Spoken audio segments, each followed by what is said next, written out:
afternoon, ladies and gentlemen, I'm John. I'm Claire. This is Benny, a true nerd, and welcome to Total War 3 Kingdoms Mandate of Heaven, which we now actually do properly. There've been restrictions. You may have noticed, that we did a little mini-series on this already, but there were rules. There were rules, damn it, for how much we were allowed to show you. It was very specifically 3 videos of 45 minutes. So you can go back and look at how long those videos were. That took a lot of work. That took a lot. I'm gonna check this myself now because this is good stuff. The exact lengths of the videos. We're starting off with. Hang on. It's in the cocking way. There we go. 44 minutes 29 seconds into exactly 45 minutes into 44 minutes 58 seconds. So that first one where there was a whole 30 seconds to spare. I mean, bloody hell, that was generous of me, right? That was. Listen, you don't want to know how long the first cut that I made, where I kept everything that John said was, because John had to go back behind me. A lot ended up on the editing room floor. In that one, that video had to be cut right the hell down to fit in. Oh, it's fine. It wasn't very interesting anyway. No, it was terrible. Speaking of which, we're back with the terrible live stream accordingly mode, no doubt. Claire's just the worst. So, we're here. I haven't actually decided what we're doing. We're going to put that to a vote. We'll put that to a vote. I mean, obviously, we're going to do something with the Mandate of Heaven. So, it's going to be the, excuse me, the 182 starting year. But, I'm very open to what should be. I'm just going to go into, a campaign. Because, 182. There we go. So, those are the starting ones. I don't think we'll do Yellow Turban. Because I've already done Yellow Turban. I did that in the mini-series. So, I'd like to do something that's not the Yellow Turbans. So, I imagine the most interesting ones are the ones who kind of start, nearby to the Yellow Turbans. Or actually, there is also Tao Cam. Tao Qian. Thank you, commentator, who's going to correct me there. I'm going to pronounce everything. This should also be the live stream of mispronouncing literally everything. That's also going to be a thing that happens. So as he's new, and he's actually got the displaced population thing, which is kind of cool. So yeah, as there's devastation across China, which doesn't necessarily even involve him, it's a bar that affects him because he's trying to deal with a refugee crisis, which is kind of cool. So yeah, I think we'll kind of have him as an option. And then we've got Liu Bei is fun because Liu Bei literally goes through a little. He goes through his own little story where you start off without a settlement. It's unlike in say 190 where the whole point is you immediately walk down here and just grab Dong. You just kind of grab the Dong because that's what you're supposed. It's what you do, Claire. You go and you grab Dong. Because, I know, but it doesn't get less funny. But yeah, in this one he literally starts off doing quests for other people and just going around basically being a little mercenary police force before he gets a settlement, which is kind of fun. Or alternatively, though he's not immediately right by the main action, there's Dong Zhao, who also he's also the only one who gets his clap. The 2 Dong Zhao models. He puts on a fair bit of weight between 182 and 190. Maybe it's just armor. But the power gets to him a bit. The corruption gets to him a bit. Sorry, so the options are Tao Qian and Dong Zhao. We'll go for Tao Qian as Tao Quan. Is it Xian? Did you just say it was Xian? Probably yes, but I'm going to change my mind a lot. So either him, or we could have Liu Bei. Someone just said Liu Chong. Liu Chong's really easy. He starts off in a safe position. He starts off with a ton of territory. He's safely behind the river. He's right by the Emperor. He's a really, really easy pick. So yeah, Liu Bei or Dong Zhao, as is spelt like that, in case you don't know the spelling. And for people asking about the votey link thingy in the chat, it's coming. It's just John didn't tell me about this, so I couldn't set it up ahead of time. I couldn't tell you about it because I'm just making this up now. I'm just kind of looking over the map. That's what happened. So anyway, there are some fun characters down here. There will be a vote. It'll be a straw poll. Watch out for that. Yeah. Yeah, there's also, I know there's fun characters down here. Cao Cao's always fun, but Cao Cao also starts off kind of in the middle of nowhere in 182, so I don't think he's that interesting, and the same's true for Liu Bao. It takes a while for that to heat up, Dong Zhao is like, he's expanding towards the Yellow Turban Rebellion. Liu Bei is right on the front line. And Tao Quan, like, he's going to be on the front line pretty quickly. And he's got a lot of trouble to deal with. Like, these are all marked as hard starts. So how about the Emperor? Can we play as the Emperor? The Emperor's so easy, it's almost broken. Oh, okay. The thing is, it's been observed that you can literally, like, do nothing as the Emperor and win the game regardless, because his Empire will win the game for him. Because, like, Liu Chong will go and do it. So the Emperor is, like, it needs a bit of rebalancing, because people have been pointing out you can literally sit there doing nothing and still win. I just love how so many people are just like, no, why Liu Bao, Dong Zhao. I'm really upsetting the people who know these words are supposed to be pronounced. So we're just gonna go for it. Sci-Fi Storm points out that if you set the voices to Chinese, then you can hear the preamble announcer lady pronounce the names correctly on the campaign screen. I always assume she pronounced them correctly even if she was in English, but maybe they get it wrong in English. Hopefully they pronounce it correctly. Let's see. Do we have the poll floating around yet, by the way? We do, but is it only those 3 things? Yes, just them 3. Okay, then I can't finish making the poll if I don't know that it's... You should know what I'm thinking. I mean, that sounds like a scary proposition. I mean, what we really need, I think what we really need to really, like, properly do this is we need I think they're called the Wuxia tribes. Wuxia. Huh? Wuxia. No, I think it's a different word. Well, what does your one mean? It refers to the tribes of southern China rather than the martial arts style. Oh, fair enough. So I believe I'm probably mispronouncing it anyway. But like basically, there's a whole bunch of stuff down here that doesn't exist in the game yet, and that's why Sun Jian basically just gets to have a third of China for free. So if you just expand south, no one gets in his way. Whether it's in the 190 start over here or the 182 start over here, he just basically gets a freebie. Dark Phoenix points out that the game marks the Emperor start as a very hard start. It's lying. But yeah. I mean, it's very hard insofar as, like, you literally start with a massive deficit, and there's going to be a massive rebellion near you, and economically you're incredibly weak because you need to cut some of the parts of the Empire out because they're costing you too much. But, like, it's really easy to stabilize. I promise it's a really boring campaign. Because I was considering making, like, a little mini-series of it, but it was so dull. So I think it needs a bit of work to actually work correctly. Like, I'd like it to be like the Western Roman Empire campaign of Barbarian Invasion or Attila, but it's not. It's most definitely not. It is simplicity itself. Alright, so... While we're waiting for some votes to come in, sure. Yeah, we're starting to do that. Damn, well, I thought I'd intro you. Let you have an intro. Nice like that. So, speaking of mispronouncing things, probably apologizing in advance, shout out to Kanishk, who gave us $3 and says, here is something for the many, many hours of fun. Oh, thank you very, very much indeed. Minx gave us £5 and says, greeting from Motorstoke. Oh, I saw from Stoke-on-Trent. Woohoo! I'm sorry that you're... I'm sure that you're... calling it a dump, John. I'm not sure I specifically used the term dump. Well... I just said that it's not a steampunk technological wonderland thriving centre of industry. Which it isn't. That's not my fault. That's Thatcher's fault. I'm not Thatcher. That's fair. Yeah, I wouldn't be dating you if you were Thatcher. Shockingly. Anyway, Minx also says, any idea when you'll be doing more Star Wars John's Goth Girl? It'll probably be an option for next Wednesday. I like to kind of, let games circulate and stuff. So, like, coming up this next week, we may well have a choice between, say, Resident Evil might well show up. Resident Evil versus Jedi Fallen Order might well show up. Next weekend, I think, will be a big one. Next weekend, I've got some potentially very big games to put against each other. It's going to be a difficult choice next weekend. Watch the space. Sorry, Sorry, shout out to Danny who gave us $5 and says good morning to John, Claire, and Tabby. And scritches behind Tabby's ears for me. We will do so. We will do so, but we can't obviously. Okay, what's the poll saying, Claire? The poll is in reverse order. You need to do this properly.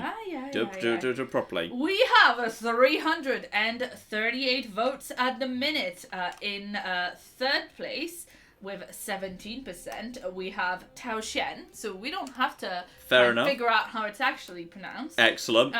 In first losing place with 99 votes, that's 29% of the vote, we have Liu Bei. Mm-hmm. And that means that with 184%.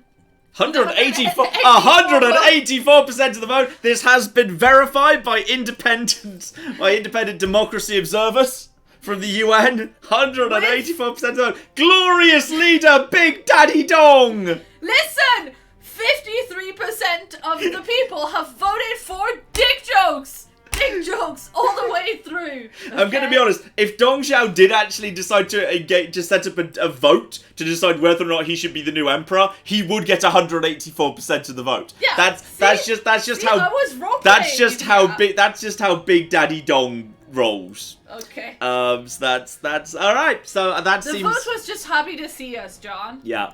So there we go, Big Daddy Dong it is. So Big Daddy Dong, his thing is intimidation. So as intimidation rises, public order and corruption both goes up. You can also spend it on diplomatic coercion. You need to raise settlements and execute characters in your own court to do it. Obviously, execution makes other people unhappy though. So you've got to keep an eye out for the happiness of your own generals because...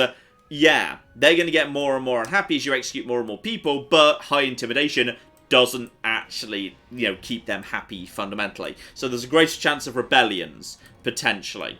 And it decreases when promoting characters. Intimidation also drains naturally over time. So you've kind of got to have, one army going around just trashing stuff, I guess. So, playstyle oppression and control. Has a lot of cavalry that becomes unlocked at rank 3. Good charge, weak against missile. Okay, fine. It's just basically solid missile attacks. Comes with enforced conscription, a military building chain that's unique to him.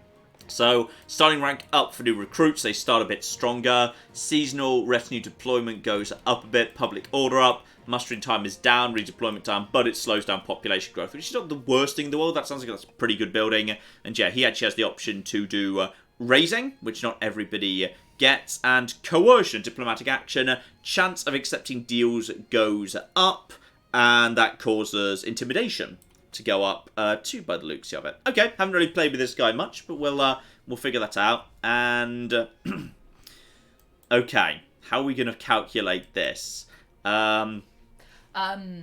People would like you to set the game options as very hard, very hard. Very hard, very hard. Oh dear. I don't know what that does. Claire, can you just quickly look up on the internet? What does difficulty actually do in this book? Because I don't know what it does. I mean, I'm guessing it's something to... I'm guessing it affects enemy... so yeah, that's going to be fun. Oh no, we're going to die. This is going to be entertaining. I mean, I don't know if people actually want you to do that or if they just want to make a joke about it. Well, it's very hard now. It's a really interesting one because, it really depends. What you want the difficulty to be varies massively game to game. Warhammer, I don't think it's interesting if you increase the difficulty because all you're doing is screwing over your own public order with debuffs that the AI doesn't get, and the AI just basically gets to spawn infinite armies forever, and I don't find it particularly interesting. So normally on Warhammer, I just play normal. I don't know what All right. Yeah, okay, what does it do?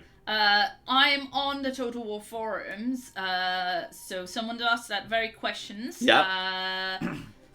People are saying, simply put, campaign difficulty adds bonuses to income for AI factions, and battle difficulty add bonuses to unit stats. Okay, makes sense. But this is for all of Three Kingdoms. It's not specific to many of Heaven. Yep, fine. Obviously, I'll be playing on Romance, because Romance is the best, because you've got fun duels. So, okay. We'll just work with this. We'll make it happen. So, yes, indeed. China must be dominated, says the very hard Dong. Very hard Daddy Dong. Right, skip that. We don't need the intro. AI is smarter in combat. They won't waste ammo on units such as heroes or What? units Boo! with insane missile block chance, for instance. Uh-oh. Don't worry, she's just, I'll just make her be quiet during things. She's just giving a history lesson. We don't need her. Carry on. Yeah, we don't care about history. We don't need history here. Well, you've missed your chance now. Now I need to listen to what she's got to say because the intro is going to actually give you some tactical information. So let's see what we've got here. Rebellions rise up across the land, Zhuo. You are called to defend the dynasty. I do not care for their names, nor their pathetic insurrection. The Han deserve this nuisance, and can deal with it themselves. My own ambitions must be met, and to that end, I must grow my strength. If these new warriors oppose me, they too will be crushed. The territory to the south would be an ideal starting point for your expansion. Your power could even intimidate other warlords into capitulating before you. I will bring order with an iron rule, as the Han have not. They are sowing the seeds of their own destruction. Treason skulks in every corner, every shadow, Zhuo. Only you have the might to root it out completely. Alright, there we flipping go. So that just gives you a little bit of a hint as to, like, stuff that's coming up. You kind of get a bit of information as to who's got what armies where and diddly-diddly-dee. So wait for the perfect moment to take power. Beware of an unseen enemy to the west. Obviously, that's going to be, wait, to the west? To the west of me? Who's an unseen enemy to the west of me? I'm pretty much as far... I mean, there's not much to the west of me, but alright, fine. Build and consolidate your power. Fine. So this is all absolutely fine. Everything's under control. Just got to take out... It's kind of funny. The rebel that starts next to you is always called Shenxi. Doesn't matter, like, who this is or, like, what faction you're playing as. Or, like, what type of unit they are. They're just always called Shenxi. That's just who they are. Okay, so I start off with just me. And then a couple of units of cavalry and a couple of G militia. That actually kind of works because this guy's got himself a bunch of cav. So that's not too bad at all. Let's just check what you've got going on. He's done... Wow, that's a good crazy face right there. That's some good crazy face. He's got himself a really, really damn good sword. So, very good damage. Not the most spectacular to armor piercing, but does reduce enemy armor. So it's basically sundering. Enables scare, charge bonus, massive increase to authority. Comes with his own armor too, which is actually a very solid 80 base. So this guy can get right involved. What have we got here? Farm managers versus farmer. Well, we may as well just kind of give him that just because extra resolve doesn't hurt. That's more health. So we'll give him that and accessories. That is instinct. That is resolve. He wants instinct, of course. There we go. And he doesn't actually start with anybody else. And yeah, in turn 1, you're not allowed to... Oh, you are allowed to recruit. Normally the game says, oh, in turn 1, you must not recruit. But then apparently we're totally fine with just... Totally fine with just recruiting this occasion. Though, yeah, I think my own wife despises me. There, which is good. This is all absolutely marvellous. Court, family tree. Yeah, that's my wife. She hates me. I believe she actually ended up working for me in the Kong Rong run there, which is kind of fun. And my brother, Dong Min, I think also hates me. And baby Dong Li is, yeah, nowhere near ready to go yet. So, okay, who have I actually got in the court? Oh, I've got excuse me. I've got bloody loads of characters at court, which is interesting. I mean, there's no point I may as well just dive in and just see how bad the situation is. We may as well just kind of get in over here, attack this guy, see what comes up. We should be able to win that one. So I just want to see just how bad it looks. I'm going to fight this one myself just to see how ridiculously stupid the benefits these guys get are. So we'll see about that. Claire, all yours. Yes, indeed. Shout out to Nathaniel, who gave us $5. And says, if Huang Shao, P. Yuan Shao, and Yuan Shao, those are hard. Those are the same. Those are very close together names. Mm-hmm. So, Nathaniel says, if Huang Shao, Pei Yuan Shao, and Yuan Shao had a great big battle, you would call it a showdown. Hey! Oh dear. Nathaniel, make easier to pronounce puns, please. And I'm guessing you've got the ability to just vanguard. Yeah, guerrilla deployment. His units can deploy outside deployment zone, so he can basically just get in up front, which, honestly, I don't see why we wouldn't do. It's the exact moment in time. It is snowing right now. So just have these guys nice and spread out, because G-Militia, they have guerrilla deployment, resistance to fatigue. Charge reflection. So I may as well just kind of have them spread out as wide as they're willing to go and keep the cavalry behind. We should be able to easily take out this guy if he's even willing to duel. So I see no reason why we wouldn't. Yeah, honestly, that's fine. So negligible strength, I am willing to accept. So we're just going to go forward and take care of that. So in comes Big Daddy Dong. And he gets knocked off the horse, dear, I flippin' dear. He does, however, have a Reign of Terror. So, melee damage base, melee damage armor piercing up. Yeah, screw it. Activate Reign of Terror. So I assume that does affect him too, right? And yes! Yes, it does. Because his morale just shot through the roof there and everything just basically went to... Oh, look at that! He's already almost dead! Oh, this is good. Oh, he just stabbed him in the face. Okay, so Dong Zhao's just killed that guy. Get back on your horse if you'd be so kind, and then you guys planning to... They are planning to move forward. I should get you out of there if you'd just like to get back on your horse. Anytime you're ready, back on the... Never mind, he doesn't want to get on the horse. They're just charging straight through him. No, they've given up. Get on the horse. Get on the horse. Now fall back behind the units that have got charge deflection versus horses. There we go. That's better. So just behind there. Now my own cavalry starts moving out onto the wings. These are my own special cavalry. These guys are already actually starting to fall apart. May as well just help that out. Oh, they're already breaking. Oh, okay. This is going to be a problem then. Got it. So even on very hard, it's not like the AI is cheating that hard. All right. We'll be fine. Let's just start moving these guys forward. Claire, all yours. Yeah, Sci-Fi Storm points out the Heliang cavalry that you've got as Dong Zhao. Yeah. They're his unique cavalry, and yeah. they're like Lancer cavalry, but better. They're really good. Yeah, they do sound pretty good. And if you just like to hold still, never mind, they didn't hold still. Well, we can just get you round the back. You getting over here, and now you can just get involved. That's got a real big cooldown on it, but Reign of Terror seems really good.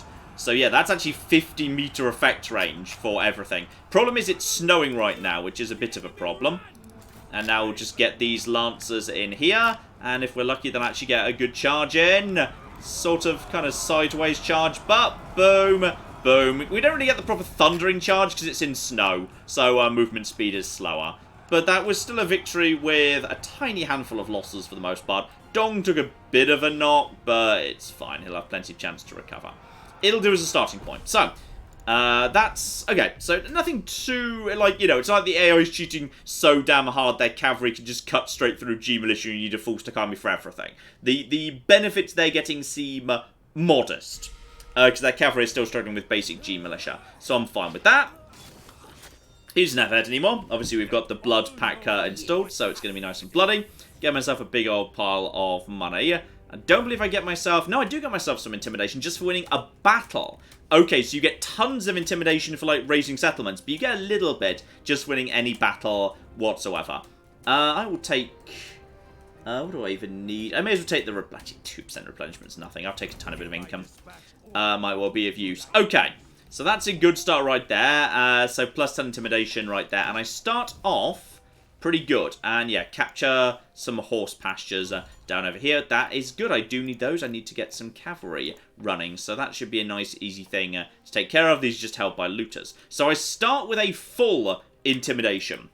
But it's going down -4 every turn. And it's currently on 100. So it caps at 100. You lose, 4 every single turn. So, okay, fair enough. 4% down each turn. That gets me +8 public order. Corruption down 25%.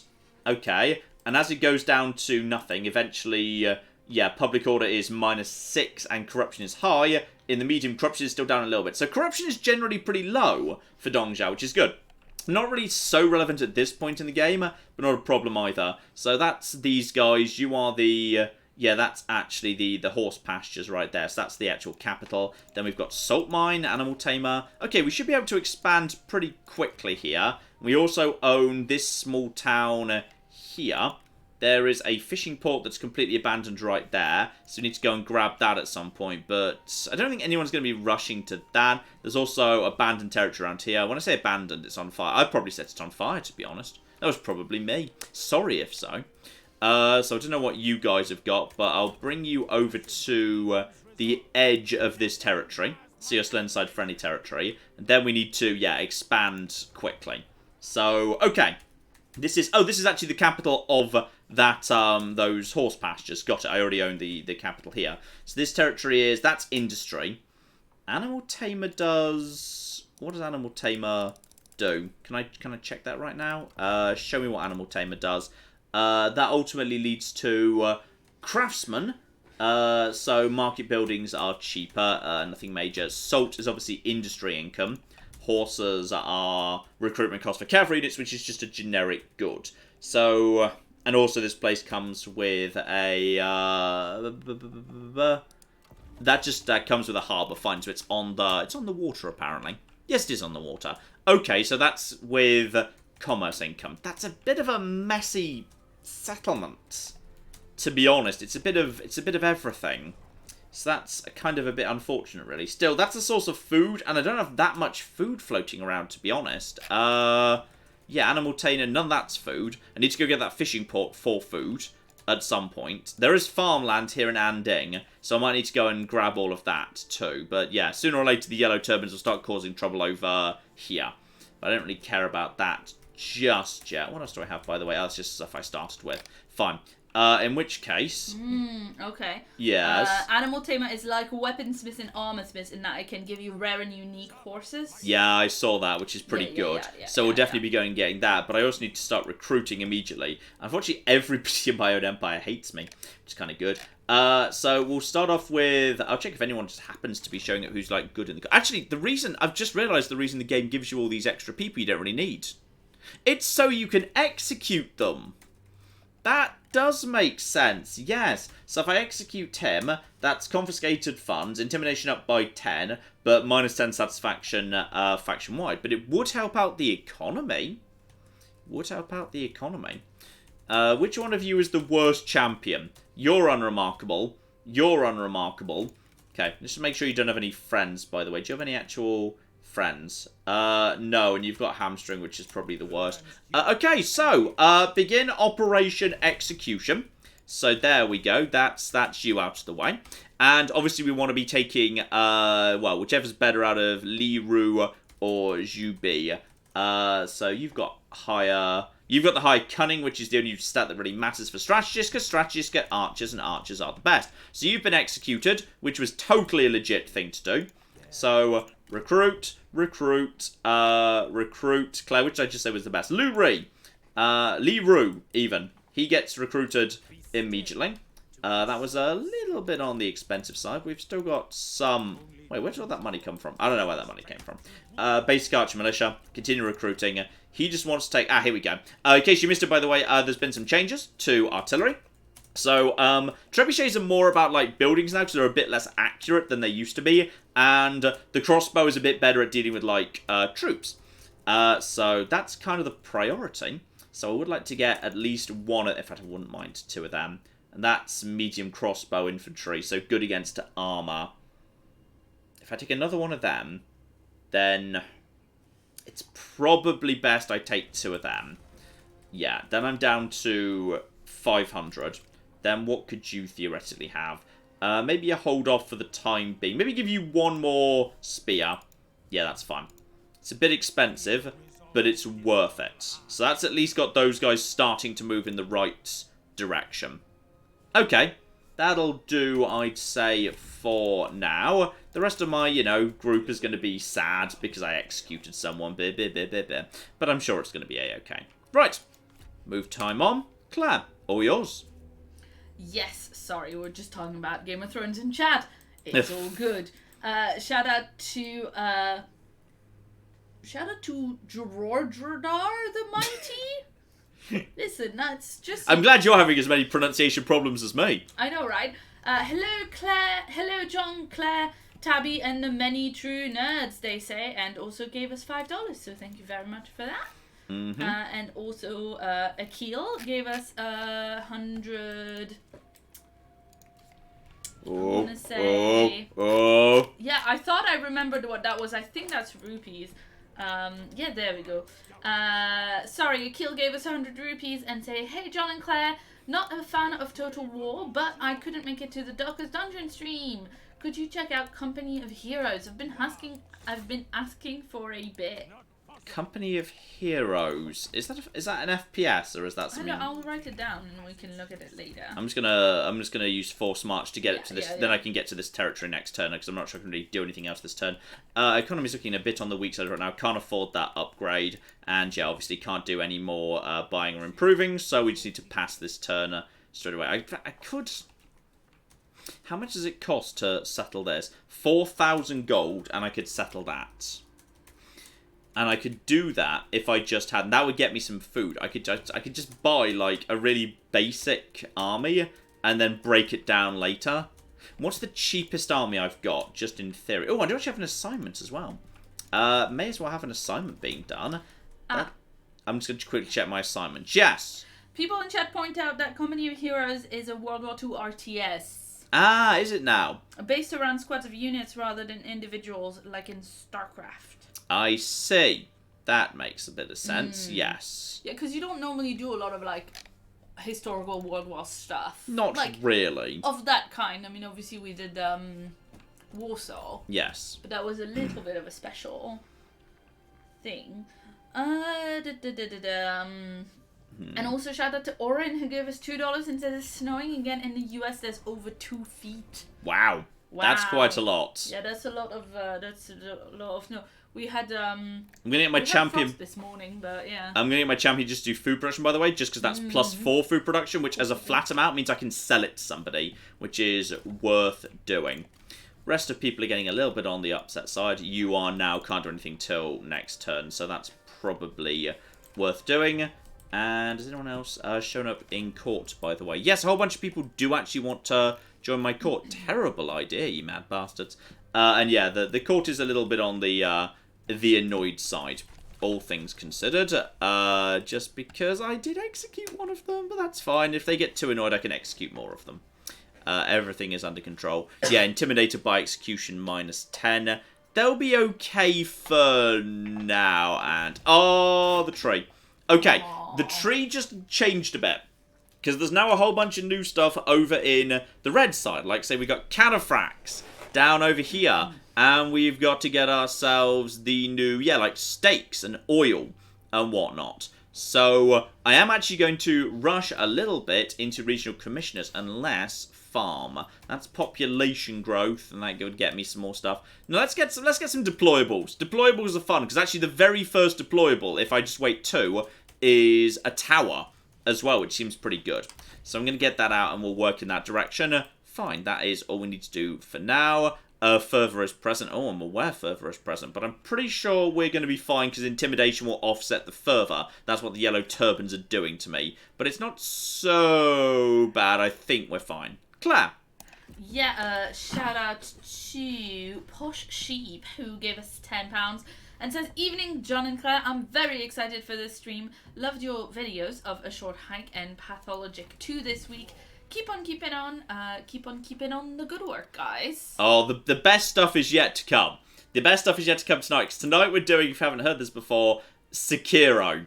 Sekiro Shadows Die Twice is tonight. So that's... Listen. Yeah. I don't want to spoil it, but I have to say that I had to come into John's office to check if he was okay and needed, like, me to help with something. Like, I genuinely thought he had lost, like, 2 hours of recording or something. With the frustrated shouts and swears that were coming from the room where John records. Damn straight. Damn flipping straight. Oh, dear. Alright, Dom, get in there. Now we can make it to here immediately this turn. This is decisive victory. These guys have got nothing, so we'll just delegate. Because there's no chance here. They are just a basic group. I could probably have done maybe slightly less casualties, but it's fine. And there's 10 intimidation, which is good. That offsets a few turns of that just naturally going down. And yes, I do get the option to raise. So that's only actually 8 intimidation, so it's not really worth doing for the most part. Now, loot and occupy for supplies, or just occupy. Yeah, we'll just occupy on this occasion.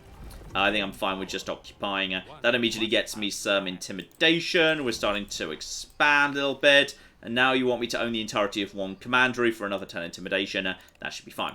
So the horse pastures there are, yeah, pretty important and pretty cheap. That's prestige. Together with recruitment cost down for cavalry, upkeep down for cavalry as well, going up to 10%. Yeah, 100% we want that. So that's cheap. We'll get that done straight away. And that is the only thing we can do here, unless I was to rush it. Okay, so those horse pastures are fine. That just means the salt mine and the animal tamer are left at this point. Now, we can't actually move this turn, so this is therefore a good chance to recruit, if that's what we want to do. So yeah, we have got rated cavalry, or you don't have enough. Oh, wow, those are... Wow! Okay, so those Zhiliang cavalry are really expensive. 2,600 to go. I will take one of the basic shielded cav, purely because, yeah, they're good at dealing with missiles, if that becomes a problem. And as for you, we can take ourselves one trebuchet. Okay, so now we have got ourselves a bit more of an army, though that means I can't afford to recruit anybody else into the army.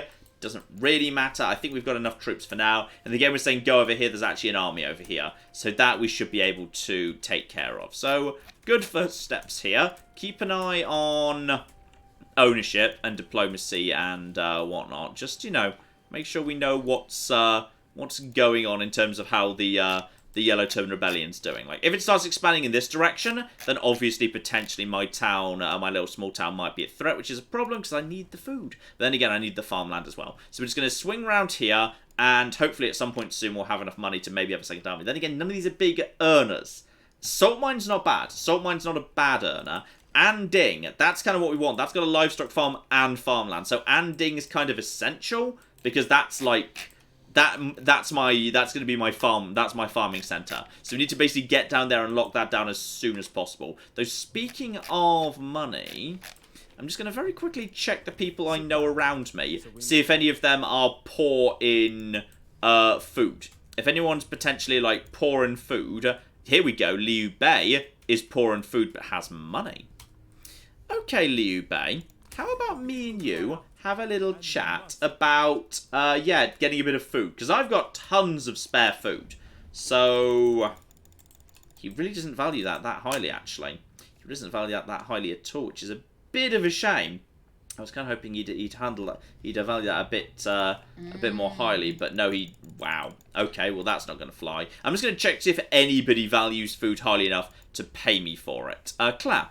Yeah, just a point from the chat, Sci-Fi Storm points out that a good thing about Dong's stock position is that 3 of the 4 horse pastures that exist are on his side of the game. So we can really get the cost of cavalry down, and the cost reduction stack additively for up to I am aware of that, don't you worry. I am very much aware of that. Fine. And the book gave us £5. It says, good evening. I'm just surprised because usually books take my money as opposed to the other way around. Good evening, John, Claire, and Tabby. I hope you're all well and the weather is warmer where you are. It is bitterly cold here. Well, there was a little bit of frost this morning. Yes. Outside, but I think it's not as bad. We had a bit of a fright with our heater, with our heating again. Yeah. Which is why we were delayed, but it got fixed. Mm-hmm. So now it's not so bad. Timothy gave us $10 and says, I've been having garbage week and y'all's live streams always make me feel better. By the way, John, why don't you ever use Facecam? Love to Claire and John. I think it's distracting, to be honest. I think it takes away from the game. It means there's too many things to focus on between like commentary and chat and the game itself. I think it doesn't add anything. And I don't like the format, to be honest. Yeah, I mean, it's one of those things where, like, if you make content, you need to make the kind of content that you like watching. Yeah. You know, otherwise, how are you Precisely. going to, keep doing it for years and years and not be... Agree. Yeah. Anyway, shout out to Mr. Fancy Pants. That's a good username. Who gave us $5 and says, any chance to see Empire Total War series at some point? I don't think it's on the docket for soon. I'll be honest, I don't think it's on the docket for imminently. I mean, I definitely, obviously, won't say no. I think I like it more than many people do. Yeah. But it's just, there are so many other things. It's not on the schedule for, like, imminently. Can I get you next turn? And what about this? Looks like I could just get you next turn. So, yeah, but then I can't follow up next turn. I'm going to put myself into stance, even though that means I'm going to be tired, because this army is so insignificant, it doesn't matter. In fact, if I bait it to come in attacking me, good.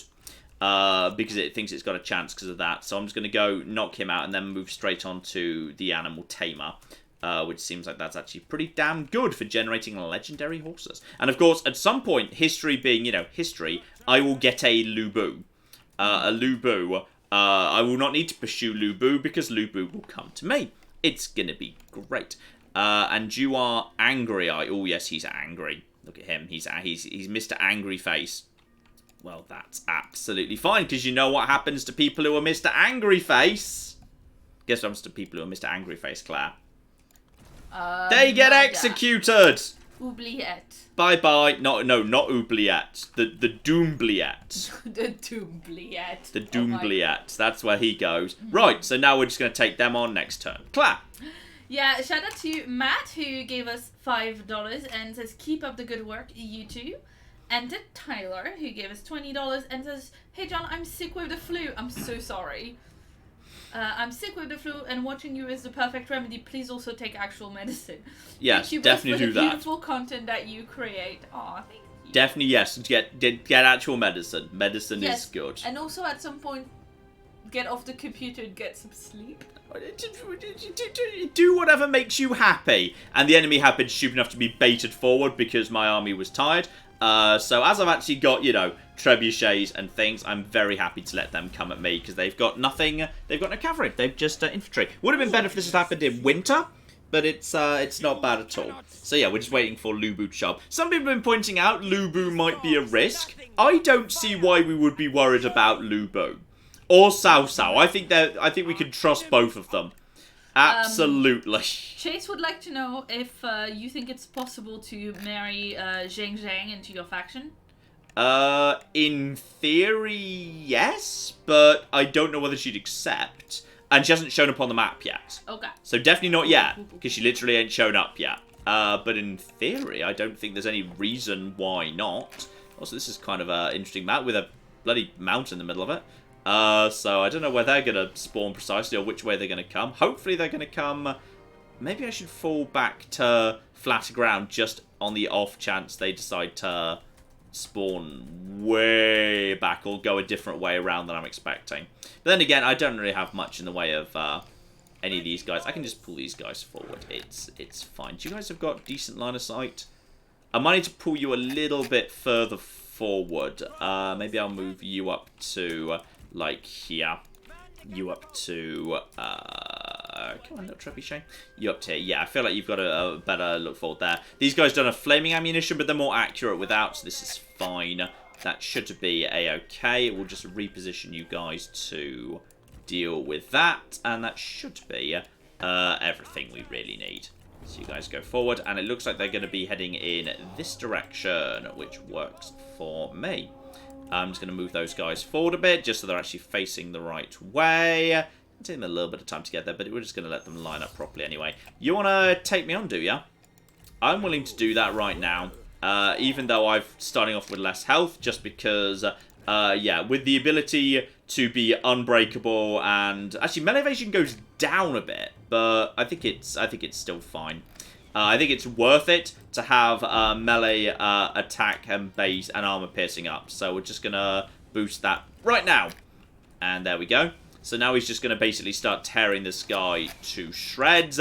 And the archers are starting to fire as well. And in come the bolts, and they're going to do some beautiful, beautiful work. Get my cavalry moving up the side. If we could basically just make them dance, that works for me. Just basically keep them distracted and busy. And Dong Zhao is absolutely destroying these guys, and they're already starting to fall the flip apart. Wow.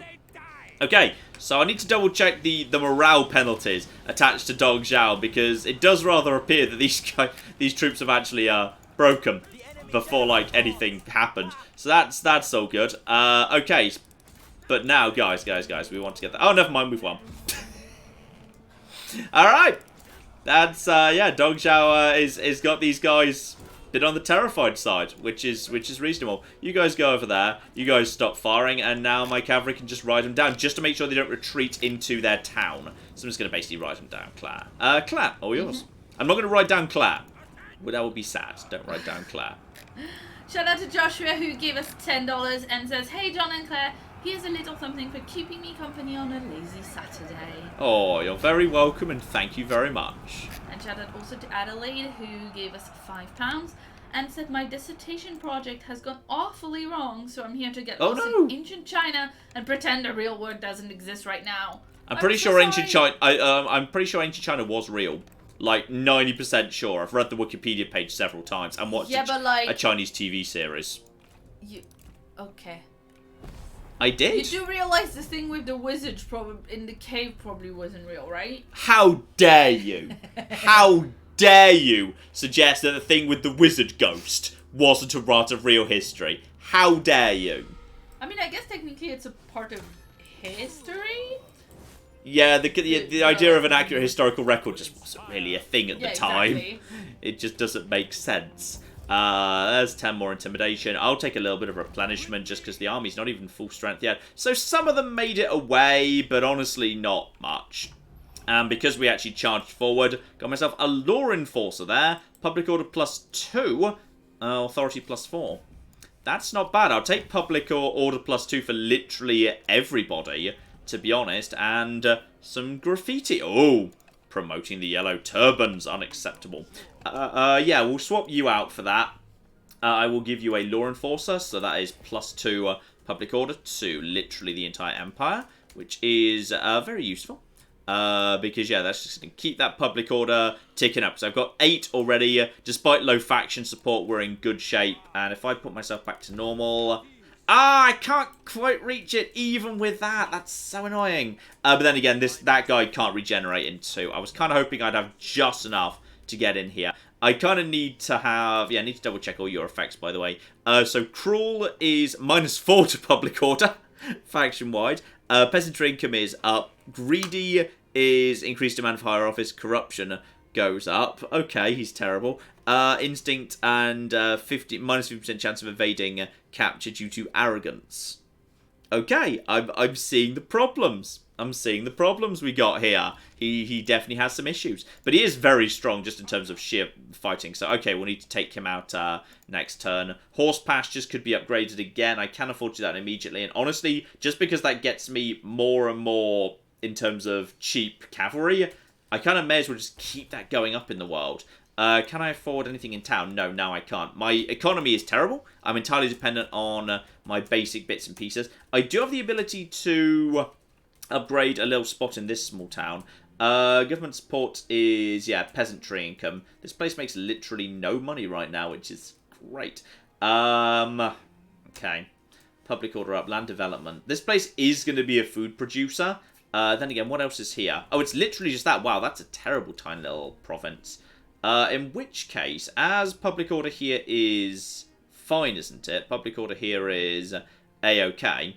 I may as well turn this place into a tax collection. So that's just a little bit of income just to keep me going. Because that's actually free. Tax collection is free. Because I assume you're like, I don't know, handing it over to someone else. You're telling someone else to go and handle it for you. So they pay for the buildings. Because they're so thrilled about that. Which is lovely. How are you guys getting on, by the way? Okay, Jiangsu is spreading north. Some decent progress there. Not bad. Zhang Bao is doing some good stuff. Zhang Lang is doing nothing because he never does, because he's the most useless one. And yeah, we're just continuing to set up some basics here. What do we pick up, by the way? Oh, that was just the law enforcer. Fine. Claire, all yours. Yes, indeed. Shout out to Jacob. I never remember if it's Jacob or Jacob, and I point it out every time, so I'm very sorry once more. Who gave us 45 Danish krona and says, another Saturday, another live stream with my favorite YouTube channel. Watching while my wife is printing baby Yodas on the 3D printer. Wow, that sounds pretty cool. Yes, that sounds like a pretty cool Saturday. I want a 3D printer. They're very expensive. I know, that's why we don't have one. This is exactly the kind of thing that I would buy if it were any, kind of affordable, but unfortunately...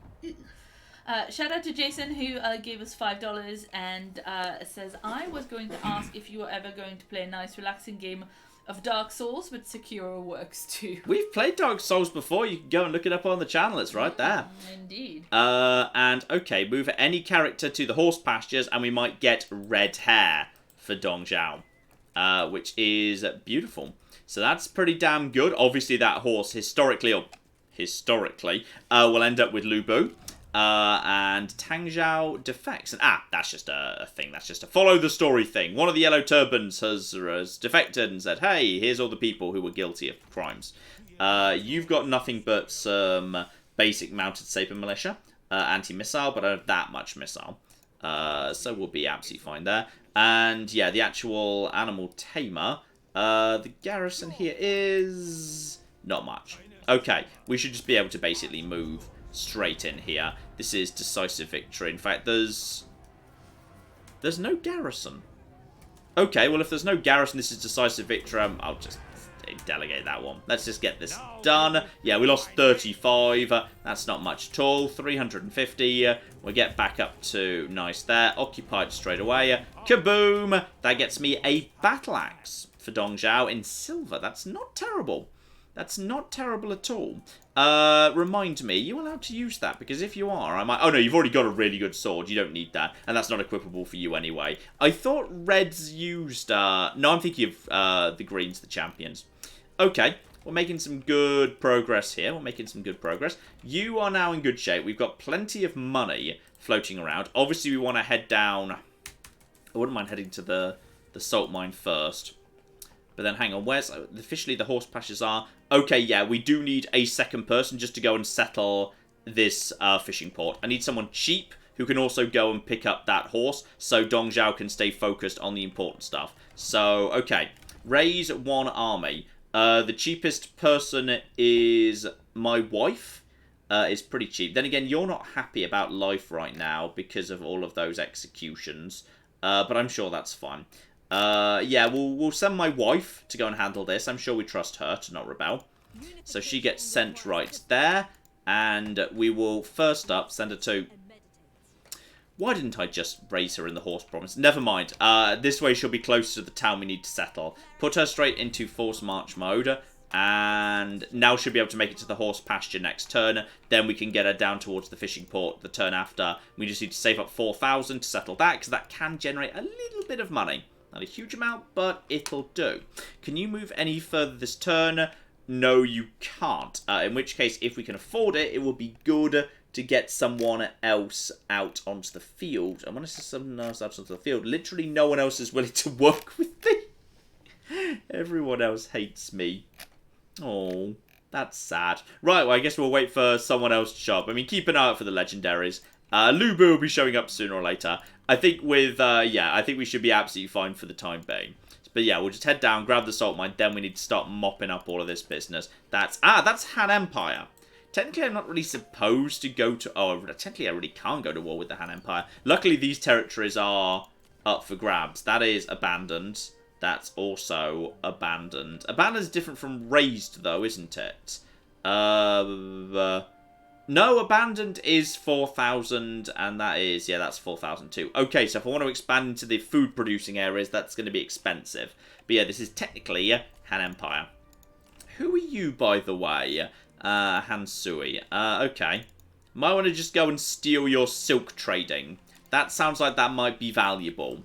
And you're not technically part of the Empire. So I feel like we just want to basically, go and get the salt mine. If I can get enough money in time, get Anding livestock, and then just basically knock out the silk trader, because that's got to be like silk's got to be worth money, right? I'm pretty I'm pretty sure I've read something in history about silk being worth money. So like I'm 10% sure on that one. 10% sure. Silk is worth money now, you know that, yes? Yeah, absolutely. Right, more taxes, more taxes, more taxes. Tax this town. Gee, do you not wonder why people don't like you? People like me just fine. I don't care if they can hate me as long as they fear me or something. Oh, oh, hang on. Looters just did me a favour. They've just moved in and taken that farmland, which means I can take it off them without having to pay for it anymore. And Cao Cao's attacked Zhangzhou, which is, a cowardly thing to do, because he's way out of the way. We've got more children coming of age. No, stop it. I don't want to have to pay your cocking wage bills. Right, you move into the right territory, and we have now gained red hair. So, evasion up, expertise up, instinct up. Basically, that's just a universal good. Oh, Dong a hair. Xiao I thought gets. you were saying that all of a sudden Dong Xiao was a ginger. The fuck is wrong with you? You said we have red hair! Yes, as in the extremely famous horse from the Three Kingdoms period. Okay, do you know what? I didn't actually watch that TV show. That was just you. It was a really good TV show. How was it, though? It was! How dare you? It's really good. Okay, I'm sorry, but if you say red hair, like, the first thing that come to mind, or the second thing that come to mind, is not the name of this one Chinese horse that one time. Well, maybe it should be. Maybe there shouldn't be, like, some real English words that are commonly used that mean the same thing. Okay, we can now recall my wife. We don't need her anymore. Because I don't want to... Everybody in the chat heard the same thing as me! So we don't need to actually head down to the fishing port right now, because I would rather go and take this livestock farm. Though now this is now a freebie to go and claim. But I don't even want to have Dong Zhao have to swing all the way over here. I'd rather him just get on, and that's red hair. But yeah, red hair's really damn good. With red hair, Dong Zhao is up to high authority, high instinct, and just generally murders anything that gets anywhere near him. We do need to just give him a chance to, like, chill out and relax at some point, mind. Oh, and speak of the flipping devil, we're onto the tree, meaning towers, oil, and wooden stakes. Sexy. There we go. Love it. So there, we've got now that, which is good, so we can now stop worrying about that. Claire! I just want to point out for people in the chat, I'm sure it's a very good series. Like, genuinely, I'm sure it's great. I just, I think John is a bit ridiculous about the horse thing. Anyway, shout out to a secret internet bird who gave us $5 and says, Tabby, Claire, and John, one of my rare Saturdays of being able to tune in. Thanks again for many years of entertainment. Long live Emperor Big Daddy Dong. Good old Big Daddy Dong. By the way, the Yellow Turban Mandate War just began. I don't care. To be honest, it doesn't really affect me yet. Potentially, Huang Shao down over here might... Oh, no, he's way over there. Okay, fine. He doesn't involve me in the slightest. Okay. And Ma Teng's down over here, who I believe, historically I can just make like a vassal, so whether he will be in this version of events, who knows? We'll have to see about that. Yes, Claire. Oh, it's just fun. The chat is funny, as ever. Shout out to System Shocker, who says the name of that horse was a red herring. Oh! Excellent, well done. Shout out also to Yannick, who gave us $5 and says, I'm going to miss this one, sadly. I'm off to dinner at my brother's for my first try at Catan and some raclette. What a good evening, mate. Well, the Catan's great. I'm not convinced by the raclette. Have we ever said the raclette thing? I don't know, but you know what? Raclette is delicious and I love it. And raclette we used to have it. Raclette is not delicious. We used to have it. The worst thing. So raclette is a French dish for those of you who don't know, who have not been enlightened yet. It's very stinky cheese. It's the worst. And you have it, it's probably not the worst actually. There's probably worse, but it's my favorite stinky cheese. And you have it with boiled potatoes and some cured meats. And you like melt the cheese on it. It's that one where you melt the cheese at the table. And it's so delicious. It's just the worst thing. It's the worst. We used to have it for my birthday every year because my birthday is at the end of December, and so it's, you know, it's a proper winter meal. And so we used to have it for my birthday every year, and then I tried to find a way to do it in London, and there are a few restaurants that do it in London, so now that's what we do. But it's the worst thing.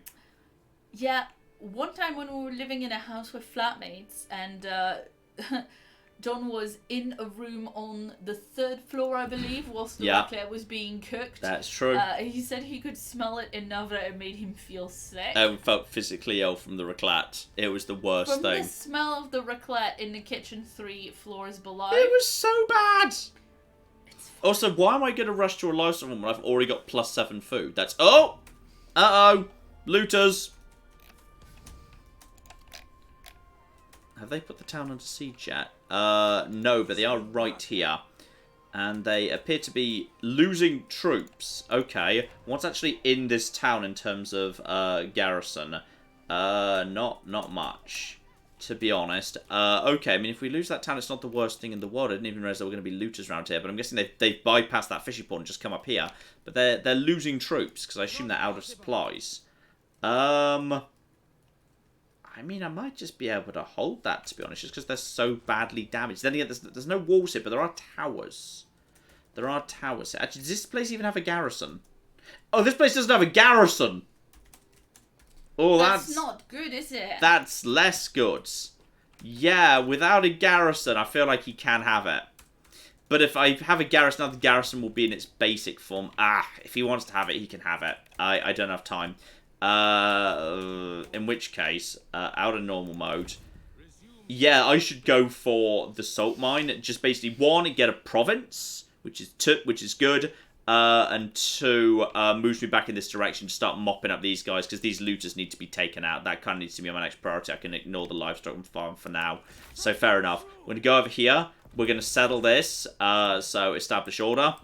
There we go. That's +10 intimidation. That's a commandery that I now own. And also, this is an opportunity for me to start resting my troops and getting Dong Zhao's health back up, because it has been low for a while. So, it's a little bit unfortunate I can't push straight onto the silk trader, but it kind of feels like I need to mop up some of these looters before we go any further, because they're about to take this small town. So, Dong Zhao can basically just go and take care of that.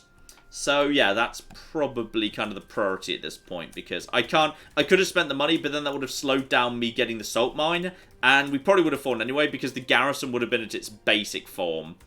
I mean, I could raise a force, but again, that would be expensive. It wouldn't be in a great position. I suspect it might lose it anyway. And I suspect I can't afford it now anyway. I could afford you. Oh, you hate me anyway. Yeah, congratulations. We'll just have you here, basically just trying to defend the town. I doubt you'll be able to, but we'll give you a go. If you die, then honestly, I didn't want to be paying for your wages anyway.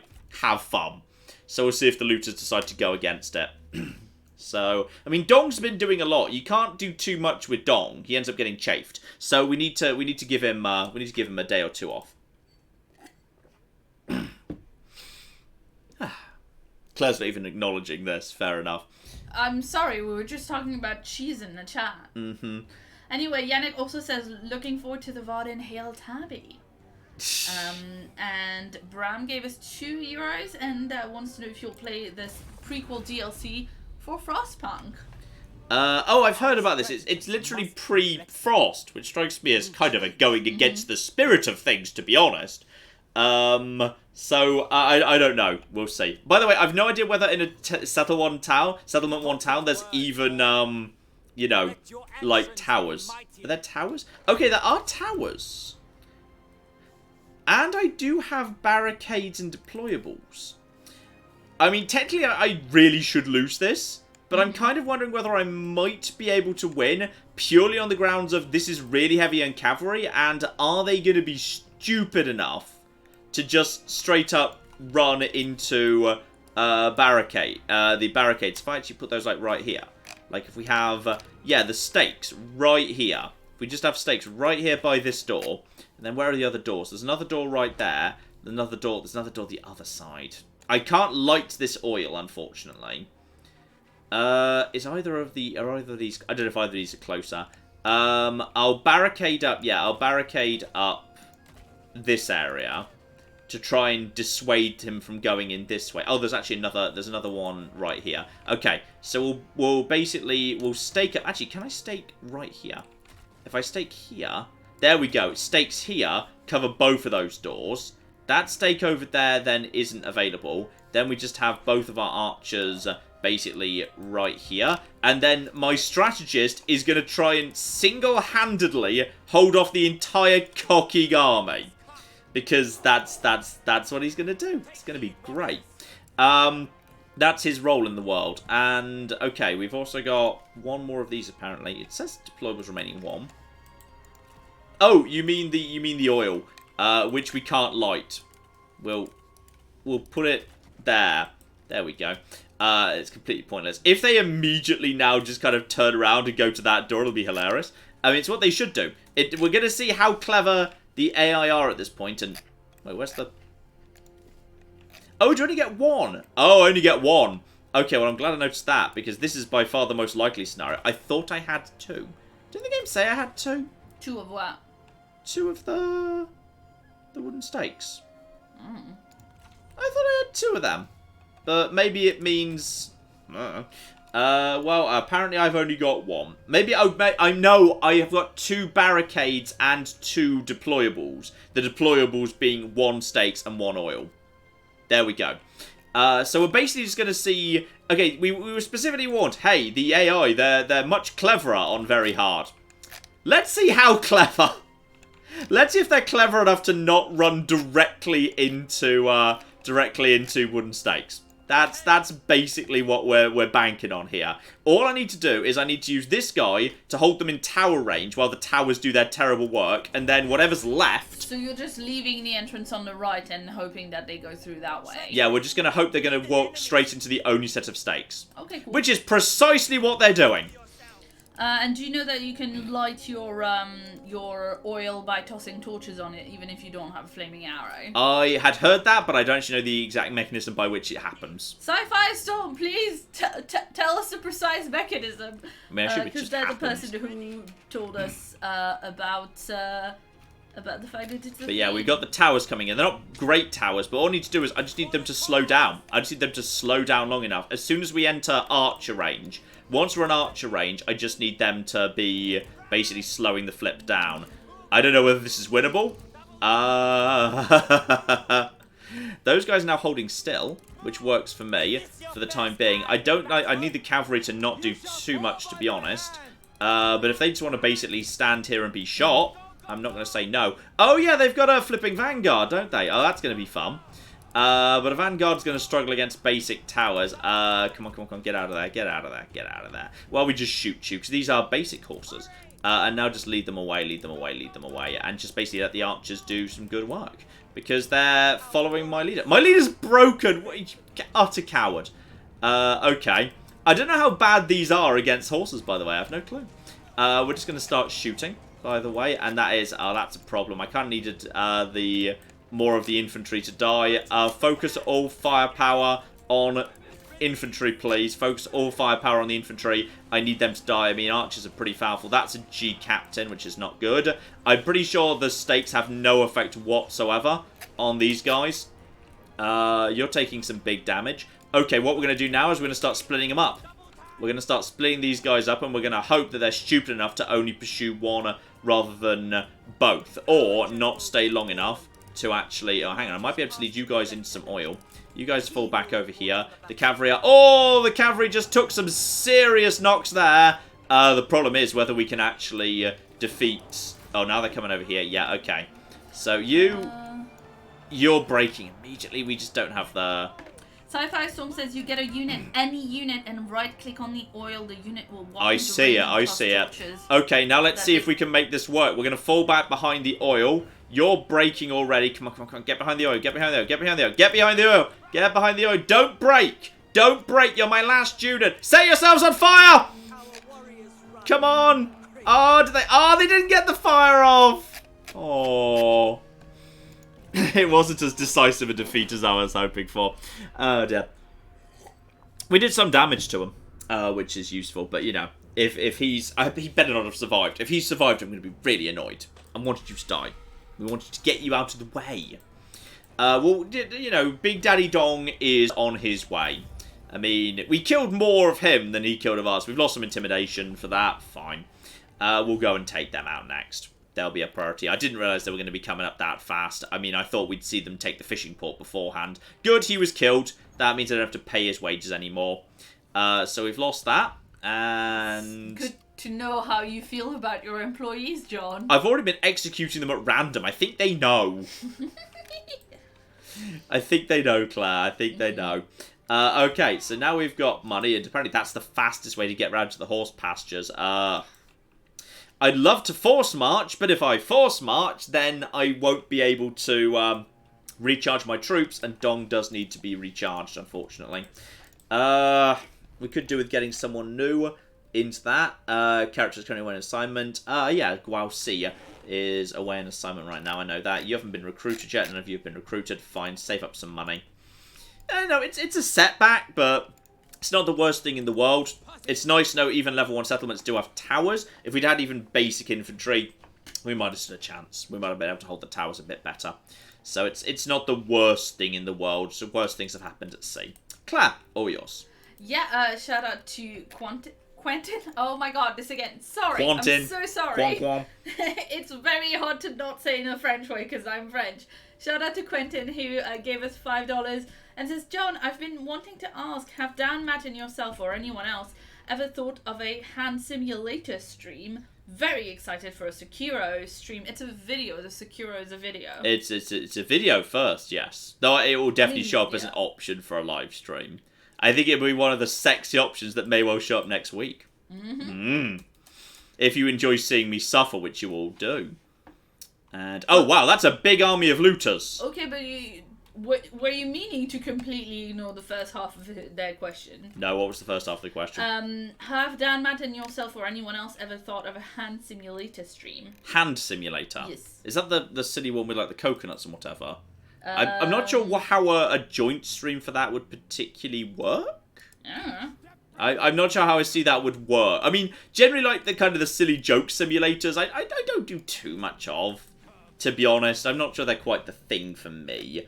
In some ways, and we've still got literally no one who's willing to work alongside me, which is excellent. Oh, Dong, what's wrong here? I mean, in theory, Guao Si would, but I'd need to recruit at great expense someone to do his job for him, or recall him from actually, you know, he doesn't need to be generating food. Yeah, you know what, we can recall you from your job right now. Assignment, yeah, please recall him. So yeah, recall assignee. Next turn, we'll probably bring him into the army, and we might redo the army. So we're gathering. Okay, the nice thing is, at least we're gathering money right now. Money's coming in pretty fast, which is positive. And with money coming in pretty fast, which is good, that means we can actually get some good stuff going on. And right now, this salt mining's generating nothing. Can start generating 100. Okay. It's not bad, so let's get that done. Especially as that will mean it's actually got a flipping garrison. And salt mines have walls. Well, not walls. But they've got choke points and towers, so they're relatively defensible. So let's upgrade that just to keep everything safe. That'll keep everything safe, at least a little bit. But yeah, now it's going to kind of be a couple of turns now that go by very fast. As we just basically generate some people, build up the army a bit more. Claire, good chance for you. Yes, indeed.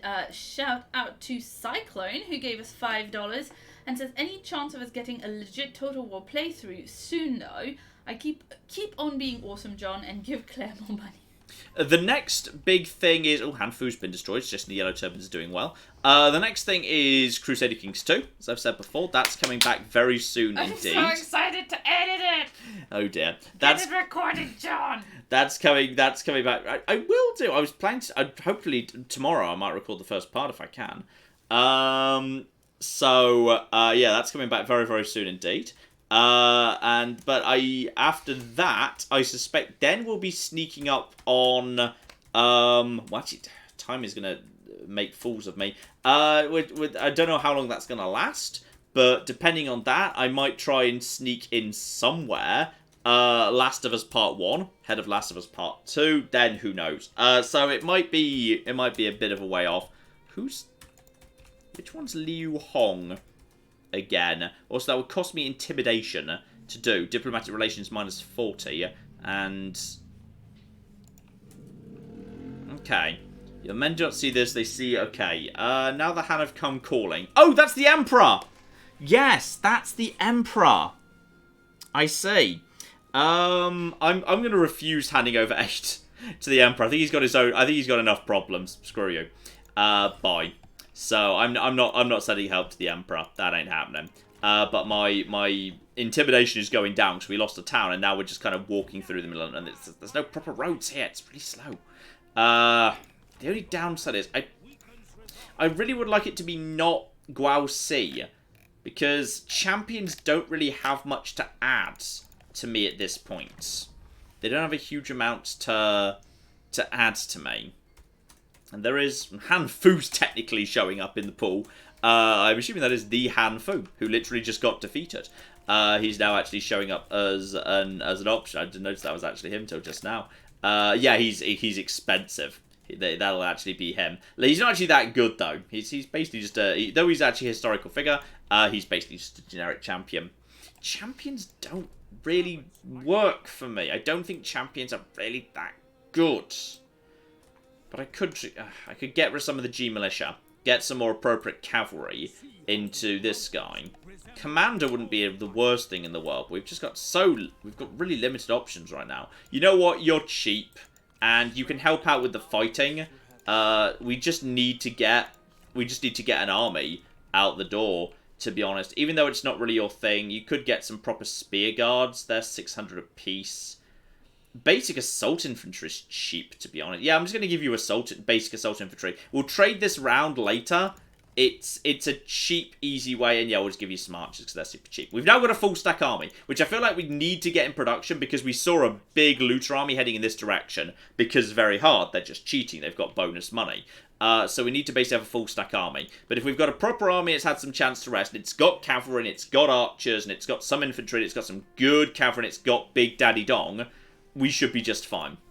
We should be just fine. Okay, also tech tree time. So, we've opened some tech stuff already. Redeployment costs, seasonal retinues down, construction costs for military. Caltrops is kind of fun. I like caltrops. Caltrops are excellent. Alternatively, that's money from commerce. I'm basically not making money from commerce. Money from peasantry, I'm barely making any of it. I'm barely making any money whatsoever, to be honest. Okay, that's just growth. Yeah, I'm going to take the caltrops. Let's go for military. I basically ignored this tree in my last playthrough. Let's do it. Let's make it happen on this occasion. And yeah, I'm just going to keep that army mustering nice and fast. It's a bit of a problem. We should be fine. Everything's more or less under control. Aside from the fact there's a big old pile of the Yellow Turban Rebellion. They're doing pretty well. Yeah, Zhang Zhu in particular is doing very nicely. Show me ownership. Yeah, Zhang Zhu's doing alright. Zhang Liang has actually managed to expand. He's probably going to get stuck against Liu Ji here. And Zhang Bao's not done much. Yeah, he's only on 2. But Zhang Zhu's going to basically mop up northern China, which is a very easy thing for him to do. So he'll come marching through at some point. Zhang Yan has shown up. He's actually on the field right now. And right now attitude is neutral. Okay, just in theory. I mean, I've got a trade thing I'm not using right now. Where are you? There you are. You're right down at the bottom. Propose a deal, diplomatic treaties, trade. I can't trade with him. He's not technically on a border with me. How about you? How about you, Hansui? Where are you? Any chance we can get... Can't do trade either. Kind of annoying. Yeah, I need to... Actually, I do have a port. I've got a port through my capital. So in theory, how's your trade doing? You've already got your trade deal. You've already got your trade deal? That's irritating. What about you? Have you got a trade deal? You've got both your trade deals. You've got your trade deal. Does anybody actually want to be doing any trade with me? Liu Bei. Could we end up trading with Liu Bei of all people? That would be hilarious. If he's... Because technically... No. Officially, maybe he doesn't have a port yet. Because technically, because of the river and the fact we've got a port, we are allowed to trade with people we've got naval access to, but apparently it's too far away. He doesn't have a port yet, I don't know. Right, the march continues. Clan. Yeah, shout out to Akil, who gave us another 100 rupees, and says, thank you for being a part of my life since New Vegas you only live once. I hope we can continue this beautiful relationship. Also, I was literally about to say, thank you. The feeling's mutual. I hope you decide to stick around. Also, shout out to Tabby. Tabby's the best one. Ain't gonna deny that. Tabby's the best one, so that's legit. Okay, we've got some new people in chat. Would you like to talk about your opinion about usually playing with mods? Because someone was asking about a mod for Rome 2 even, called Divide at Impera. As I think it's Divida. I don't know. In general, I only do mods when like I'm completely out of something to do with a game, and like I feel like Rome 2's got so many like normal DLC campaigns and so many different campaigns in its base game. I wouldn't be looking at that for some time. I don't see that as a thing I'd be looking at anytime soon. I mean, we're already kind of, as we just mentioned, a little bit like pressed for time for the next 3 to 6 months with big series. So. Yeah, precisely. And shout out also to Adelaide, who says, I know you never got a press release version of Ace Combat 7, but a one-off video of that would be possibly quite fun for John. It's a little like Rogue Squadron with a war that makes no sense. It's one of those. The thing is, because it's something I'm not known for, I don't think it would necessarily be of that much interest to most people. Yeah. I think it would. It just strikes me as a very niche interest sort of a thing. So I don't know whether there's whether we get much out of it. To be honest, can we get in 3? Yeah, 3 turns I can get to that small town. And we've got another turn of relaxing, and Dongzhao's are almost back up to strength now. By the way, can we actually get you, my little champion friend, anything good? Yes, we can give you a massive axe. Good. By lucky coincidence, we've actually got a massive axe already. So that is positive. And we can give you a farm manager for expertise and resolve. And we can give you... what do I want to give you? That's expertise. That's cunning. That's a bit more resolve, even though it's common. We'll give it to you. There we go. That's pretty good. Is anyone else annoyed at me right now? No, we've got no red faces. No. Everyone's okay. Yes, Claire. Sorry, people in the chat were in fact annoyed at you for not playing KOTOR, but that's a perennial, really. Uh-huh. Anyway, Henry in the chat points out that you can only trade with people that have a free slot, are directly next to you with a free slot, or have a port and a free slot. Yeah, and I wasn't sure whether Liu Bei had a port or not, but I'm guessing he doesn't, because that's a town that's a salt mine. The problem is there wasn't actually a town. What about you, tiny insignificant faction? You technically aren't trading with anybody. So, yes. Okay. There we go. We can start trading with him for actually a decent amount of money, and we can force him to pay for it. So I'm going to demand some... Oh, not much. Maybe I'll just take a one-off payment. Also, or an ancillary, depending on how much... Actually, ancillaries will be worth way more, so he's not going to do that. Or I could try and coerce him. So I could basically just... What does that even represent? Okay, so coercion is worth about, plus 13. So I can make things happen with coercion, but it costs me... intimidation, which is actually quite cool. I like that. That's a fun mechanic. Aww. And yeah, I'm just going to demand a bit of money. I could probably get quite a bit of money as a one-off here. Yes, Claire. Shout out to Jessica in the chat, who says, John, I missed the ludicrous dating simulators. Well, it's, Valentine's Day's coming up. Oh, we could do that. We should do that one that's like a co-op and your monsters in a high school, but also dating or something. No, I've found it. Don't you worry. Why not both? Because they're special. It's the same reason we don't do cooking videos more often. If you do things too often, they become less special. Okay, but... Them's the rules. I'm not sure. We never used to have a rule that you can't do a dating sim at a different time. But sure.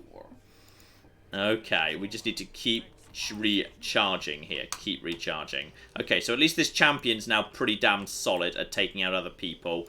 And that could be an upgrade here. Produces exceptional mounts and small chance of a unique mount. Small chance of producing a unique mount with a... Hang on. Oh, a very small chance versus a small chance. Fine, we'll upgrade that as it's pretty damn cheap to do. And we'll just increase the chance of a really good horse showing up, because why not? And then we're going to take this. Then we should start saving up some money, because I really need... I'd like them to go down here and take this. I'd like them to take this fishing port for me. But yeah, I'd also like to take over all of this. That belongs to... Who are you? Is that the Yellow Turban Rebellion that took over? I'm guessing that's the Yellow Turban Rebellion that's took over. Hello. Oh no, you're just some guy who the Emperor declared war on for reasons that aren't 100% clear. So that's fine. We can just go and attack you and no one will care about that. So that's A-okay. Right, we're just going to start looping around, getting all of this stuff. Claire.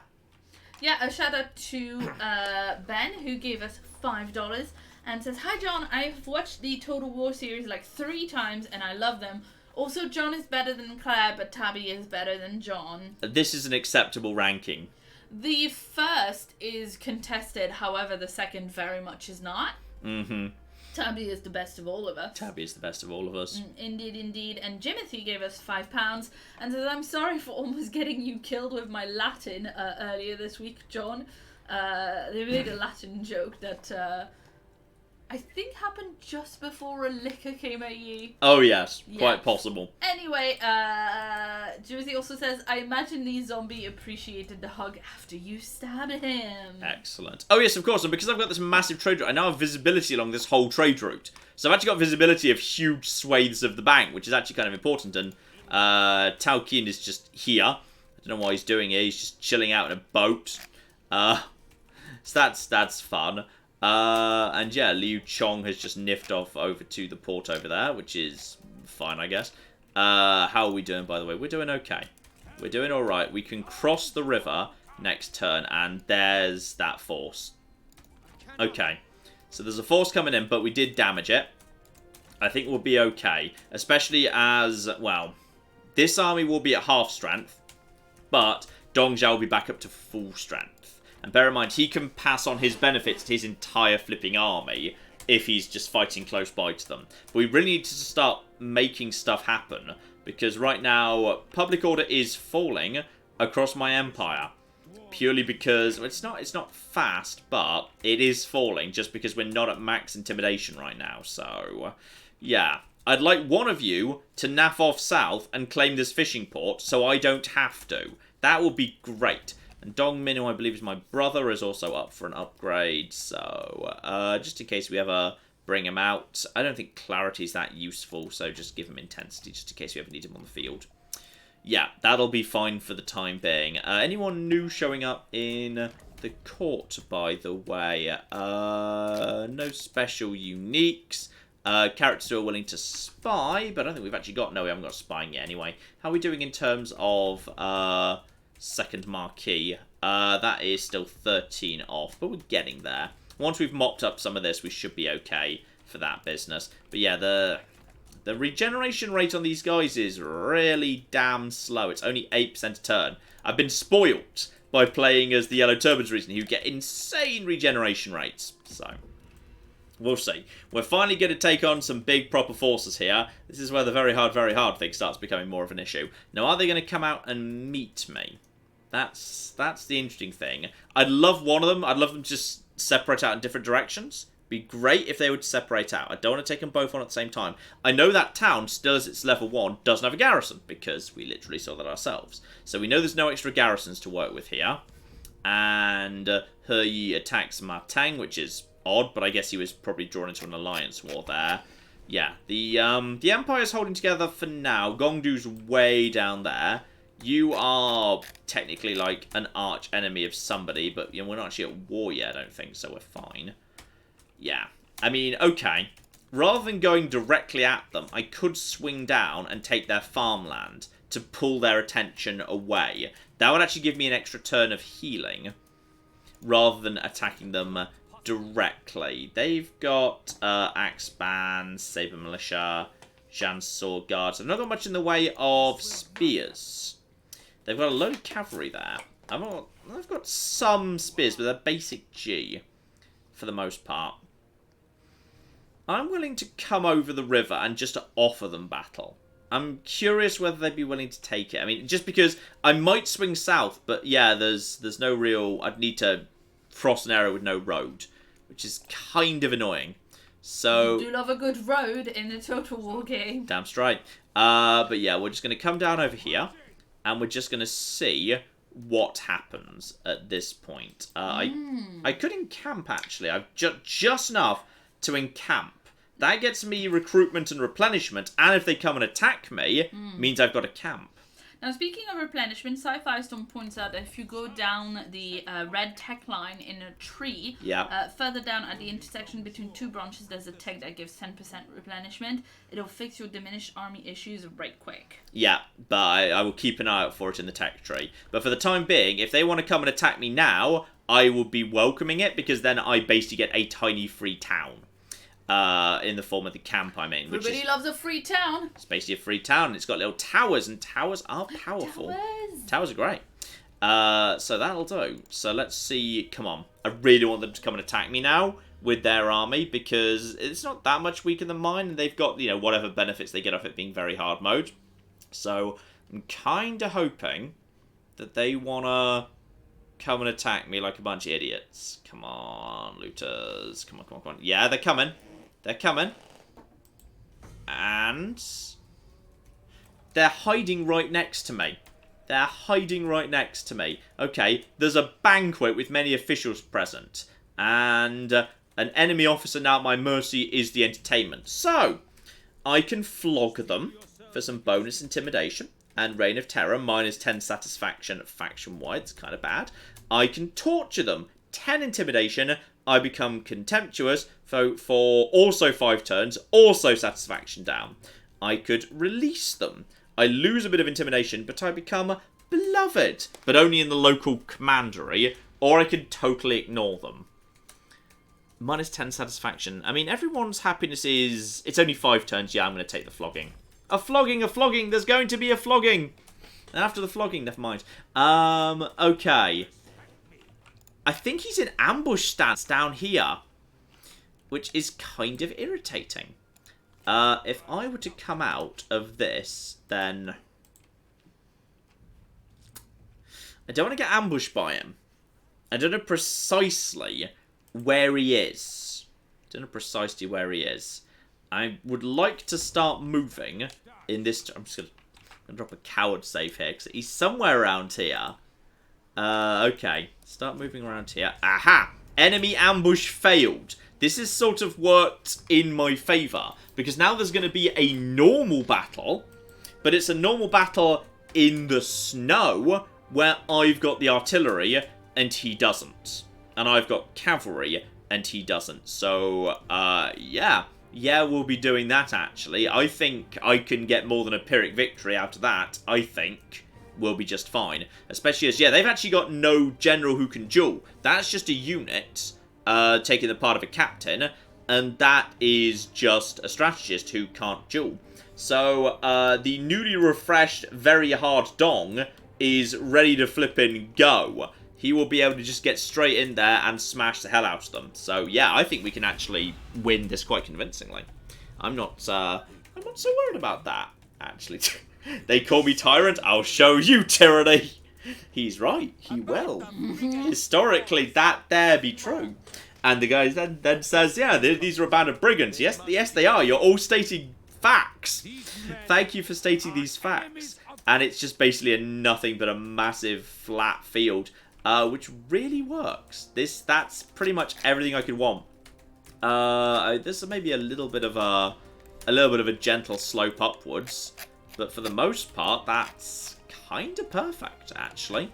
I'm pretty happy with that. We can just stay cautious, stay at the back, just fire into them. Do I have any proper cavalry? They've got no cav, so I don't need to worry about that at all. So we can just have like some very weak G, just kind of guarding the outskirts. Why are you hanging back, by the way? I don't know why you're hanging back. And yeah, I can have my... They do have plenty of archers. But actually, hang on.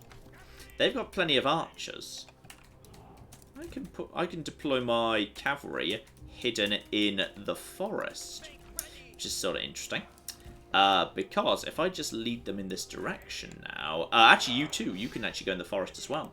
And you want to be up front because you are the arrow-resistant lot. So everybody get in the forest, please. All of you, get in the forest. There you go. You're all hidden in the forest now. So now my cavalry is over there. What I'd like to do now is bring this force around to... Okay, you know what? The fact the flank's gone is not the worst thing in the world. I should have locked the position with the padlock. It doesn't really matter. And now, the range of my... Yeah, that's actually longer than it needs to be. So we're just going to pull that back a little bit. And now, yeah, just so we maximise the amount of shots we're getting on these guys, they're going to walk at me, and that's going to give my cavalry the best opportunity to jump on their archers. Because the archer range will be to about here, their archer range will be about the same. So if we just pull you to about there, you're all hidden.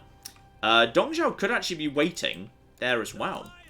And you can just go and assassinate their leader. Dong Zhuo could be waiting in the forest. He could be... There's no reason not to be honest. Then again, he could... would I have him? Yeah, go on, sure. He can lead the cavalry out of the forest. This is a sexy move. And now you guys, yeah, just basically all be ready to fight. So all of you guys are skirmish mode off, please. Everyone can just start firing whenever you want to fire. And we should be, yeah, momentarily. And... Okay. They're not moving. I think they're just waiting to... Yeah, they're just waiting to get into the right position. No flaming shots, unfortunately. Lurie has not leveled up at all. I could get my guy forward to just basically try and assassinate this guy. Then again, they've got a lot of archers. They do have a lot of archers, and my cavalry just is waiting to get into position. We can just start pelting them for the time being. It's not necessarily going to do that much damage, but it's going to kill a few people. So while we're just waiting for them to get into position, Claire!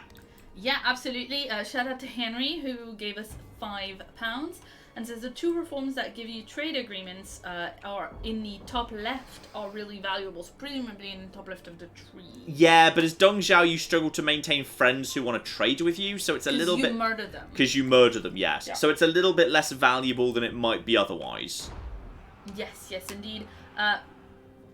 Corgi fan gave us $2 New Zealand and says, thanks for droning on with a little smiley face with his tongue sticking out. So I'm assuming that's a joke. You just can't tell, can ya?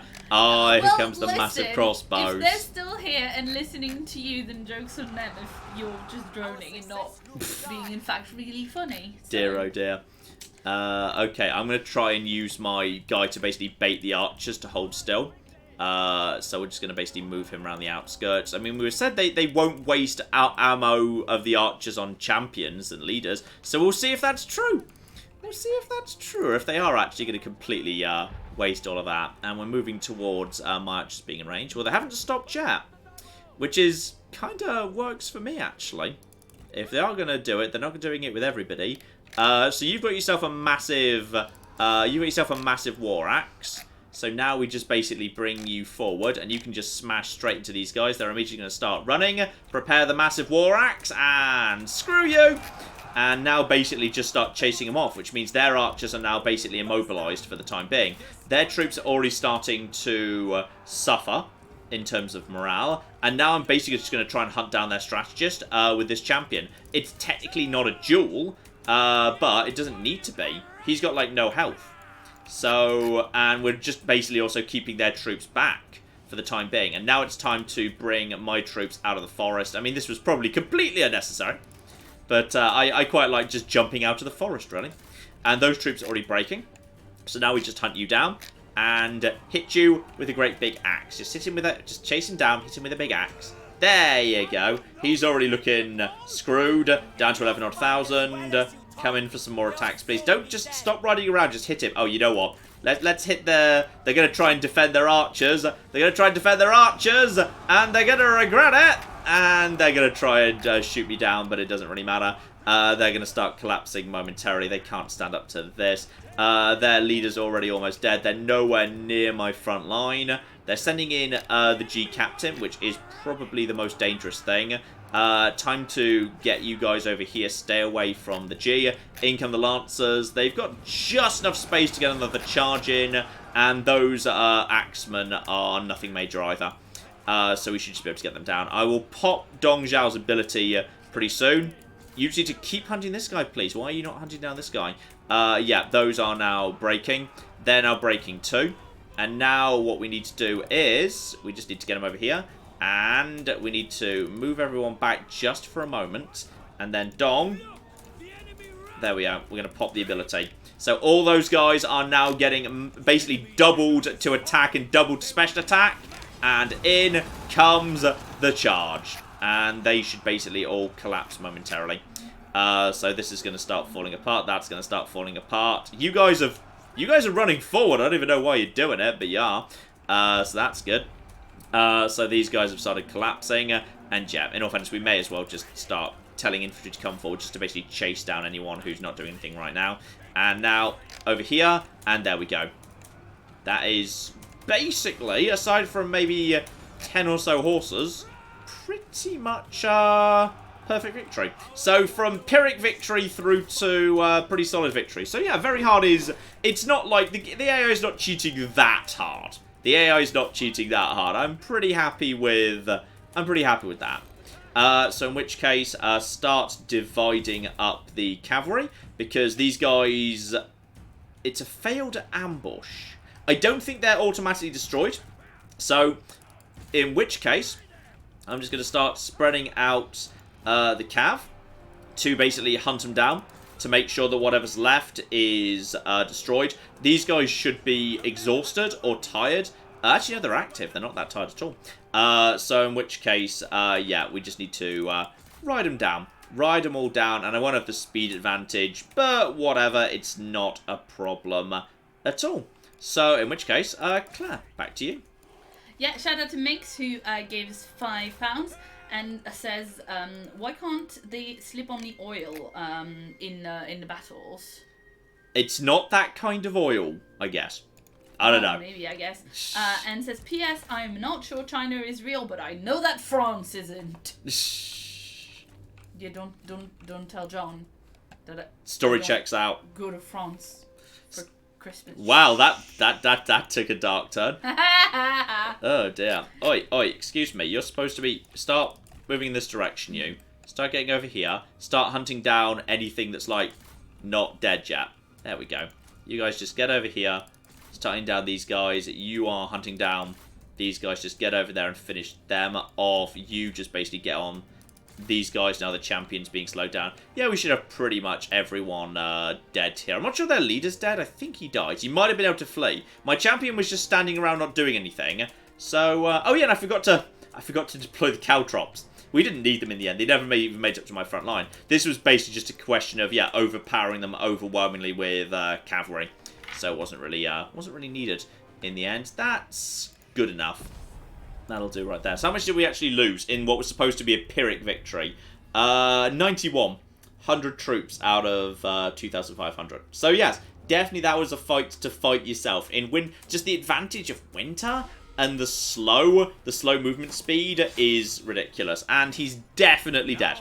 Good. No, actually we did lose 242. So that would mostly be me shooting my own guys in the back. Got some intimidation back. Definitely want the replenishment. In fact, that might actually now mean I've got more replenishment than when I started. And I can also eliminate this army right now. It's probably wasteful to... Oh, he was able to... How do you have that many movement points? That's bullshit. Okay. Dong. What's Dong got on him right now? Reign of Terror, which is brilliant. Though it does reduce melee evasion. You've got to be careful with that. Fury, so charge bonus, which is good. Endurance, attrition for military supply shortage. Fatigue resistance for his retinue. He's fatigue resistant. That's really cool. Guile, that's where the guerrilla deployment comes from. So we could give him bonus morale when attacking. And battle running speed up 25% is really nice. Alternatively, passion, so that's conscription assignment and 25% melee damage for all shock cav own revenue. Conscription's garbage, but the instinct wouldn't be terrible, and that 25% would be nice. Or vengeance, morale and own territory, instinct 8 enables scare. He's already got scare off his sword. That's not so important. So I would say, even the downside is passion, and also there's technically flexibility down here, but that's kind of not very good. Actually, it is 5% replenishment, which is not terrible. That brings you down here into like the governor trait. I'm going to take it anyway because that 25% melee damage for shock cav is really nice. So we're going to be taking that. So we're gonna have that. That's going to be good. And apparently we've got... you've leveled up too. Now, by any chance, could we have... Where is... Yeah, resourcefulness is... That's flaming shot, and then precision is ranged. So we definitely want to move you in this direction. So if he's commanding rate of wall and settlement damage, which is nice, and when present, more chance of capturing, which is really good. So he's going to help me with the capturing, and you haven't leveled up yet, have you? No, you were already level 2 when we began. Okay, well, you did a good job today. Well done. Have you been fitted out yet? No, you haven't been fitted out with anything.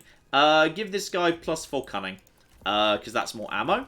And then give him, just give him more cunning and more satisfaction. Because why not? We may as well just get him with more and more and more of that. And that is just basic weaponry you can't use. Okay, we're going in the right direction here. We're going in the right direction. Next turn, we should be well able to just basically walk into that town. Their forces at this point have been shattered, so they can't really offer resistance anymore. So yeah, taking back this town is completely worthless, but you know, we may as well do it while we're passing by. And as it's 185 winter, I think Xinjiang should actually be spawning in Taiwan soon. Which is probably not pronounced like that because that's Taiwan, but I don't know. Yeah, okay. So that was a good battle there. I'm happy with that. Happy with that. Okay, let's see what we got. Claire, all yours. Yeah, shout out to Jordan, who gave us £5 and says, Lord John, I represent the Chinese Courtiers Union. I demand that you refrain from executing your employees in violation of workplace health and safety. Never. I refuse. Yeah, we don't really do unions, and by we I mean John, because me and Tabby are in a union. You and Tabby are in a union. Tabby's your union rep. It's not my fault she's constantly asleep. Okay, well, you can't, like, say bad things about her, because she's a union rep and she's protected. Also, literally, her job description is to sleep and be cute, and she does those things very well. She does them very well indeed. Okay, now, my best bet is probably just to go straight for the town. The town has no garrison, so all it's got in it is basically a big old pile of cavalry. And I can just basically knock down the town pretty easy. What did we get during that, by the way? We got the Book of Songs, plus 6 satisfaction. That's not bad. Who needs some of that? Several of you need some of that. Here, have a Book of Songs. I bet you're really happy about that. And as for you, you need to have yourself a stone pig. Have a stone pig. There we go. Now he's happy. This guy is... Oh! Guausi is... No, Guausi is not fallen out with us. Everyone just hates the guys nearby. Good, they just don't like pass us by. Now we've also got tech tree time. Now, people were saying, pay close attention to the regeneration rates. That's construction cost. That's seasonal deployments. That is redeployment cost. But that's the pink things, right? Is there red is military, yes. Red is military. Oh, yeah, okay. The flowers are always pink. It's the central red that is red, yeah. Yeah. I think Sci-Fi someone was saying at the point between two branches there was a thing that was really, really good, but... where is it? That's construction costs down. That's military supplies. There it is. Yeah. It's a little way off because I'd need to go down construction cost military, which I consider kind of garbage. You can't get it by going. No, if those are on, that means you have to take this before you can take that. Yeah. I would not mind taking additional oil towers and wooden stakes because that is hilarious. And also, I believe that gets me. Is that cataphracts? That's cataphracts. Cataphracts. We're going to be taking that. It's probably not the best option, but it's a fun option. We want cataphracts. And also smokescreen, which archers can do to provide cover against counter archer fire, which is fun. So that's just, it's too fun not to. And swiftness is the key. Horse archers together with campaign movement range 15%. Oh, but I need to take loads of supply stuff first, which I don't really need yet, because I physically can't afford it, because my economy is kind of garbage. But that is fine. I think we'll just be moving straight in and just knackering this. Yeah, reinforcement. In fact, this is technically a decisive victory, so as this would just be a walkover anyway, I'm just going to delegate. That's fine. So we're just going to walk straight into that town, and those looters, yeah, we lost 200. I probably would have lost about the same. There's 800. That should be only 10 intimidation, because sadly, while that could have been 3 battles, because it was a town, an army in a town, and an army nearby, so I could have gained 30 if I'd split that out, which is a bit of a shame. What can you do? And yeah, we'll just be occupying that place. So there we go. The looters have taken a big old knock there, but we have taken back the small town, and it's still got the taxation in it, which is good. And I'm going to spend some of my money upgrading it, so it's actually got a garrison. Like, I know, crazy. And yeah, we could really do with, that would generate a tiny bit more money. That would generate a lot more money. I'm going to drop a fair bit of money upgrading the salt mine, and that really needs to be upgraded faster. The garrisons are really tiny.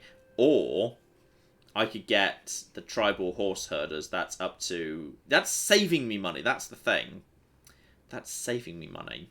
So technically, even though it's not generating money, it's saving me money. And the garrison here is already pretty substantial. I need to get this up. I need to have the southern flank protected more than it is. How much would that cost to finish? 1,150. That's too much. Okay, Dong will be back up to nearly full strength soon. And yeah, hopefully within 2 turns, I will be able to take the fishing port. I can set that up and move straight onto Anding farmland, which I can now take, which is not the worst thing in the world. And this guy is now my neighbour. Hello. Okay, now that you're my neighbour and I'm all the way over here, I'd rather not have trouble with you. Could we have some form of non-aggression pact? Yeah, he wants that. He wants non-aggression pact, and you are protective in war, prefers to expand slowly, cunning, treacherous, may opportunistically turn against friends or allies, but looks like a good opportunity to get into a better position. I'm going to get him in a non-aggression pact anyway. I'm fine with that. Because, yeah, I've got plenty of stuff to do. And, you know, sooner or later I'm going to betray the Emperor. In fact, I'm not sure when 190 hits, whether just because I am, you know, Dong Zhuo, whether I'll just automatically just, like, take the capital and declare war on the rest of the world. I don't know if that's going to happen. No clue. We'll see about that. That'll be fun to see where that shows up. So, okay. Everything's looking under control for now. You've been given a fancy book. You don't need that, by the way. That's food production administered commandery.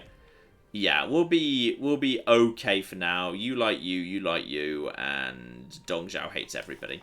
Yes, everything should be okay at this point. We're back into high intimidation as well, which is good. And yeah, so plenty. Oh, wow. Liu Ji down south is looking dicey. The Yellow Turban Rebellion is actually doing very well on this occasion, which is of interest. Now, I suspect because I'm playing as a not Yellow Turban faction, they're being given massive bonuses. Though the secondary factions who are brought to the Alliance aren't doing so well, but the brothers are doing very well in northern China, and Zhang Yan's also attacked the looters. A friend indeed. So, okay, the relationship between basically my generals is positive, which is good. If I stay inside my own territory, can I make it there next turn? I don't know if I technically can. And I want to be able to. So, I don't know if I can verify that as well, which is really annoying. Screw it. Just for safety, I'll move into... yeah, I wouldn't have been able to make it there previously. Now I can. So that is... yeah, that's for the better. Next turn, we'll take the fishing port. We're going to drop a lot of money on that. Then we'll have another turn of healing up in a town. Then it's straight over to the farmland. But the looters are in a lot of trouble right now. The looters are in a huge amount of trouble.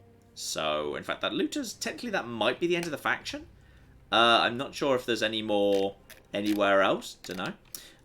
So we'll see about that. You are upgrading right now. Save the money for re-establishing the fishing port. That should be able to generate a tiny bit of peasantry income enough that it will be good news. And the salt mine's 2 turns away too. Okay, we're finally doing some upgrades. This is good. Claire. Yeah, absolutely. Shout out to Yash, who gave us $5.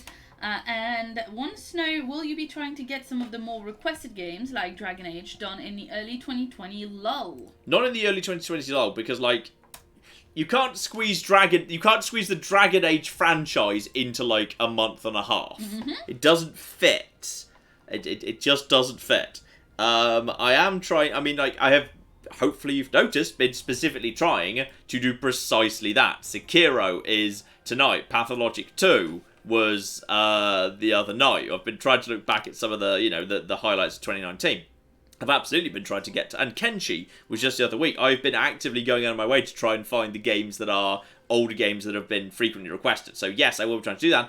But the thing is, I'm very surprised, because when I put the every time I put a vote up for a thing, so there's always a few comments saying like, no, I don't want any of these. I want Dragon Age. Like, sorry, are you actually saying you want Dragon Age to be a live stream series? Because why do you want that? This is don't you want that to be like a, you know, a full, properly edited series? Because that's what I was planning to do.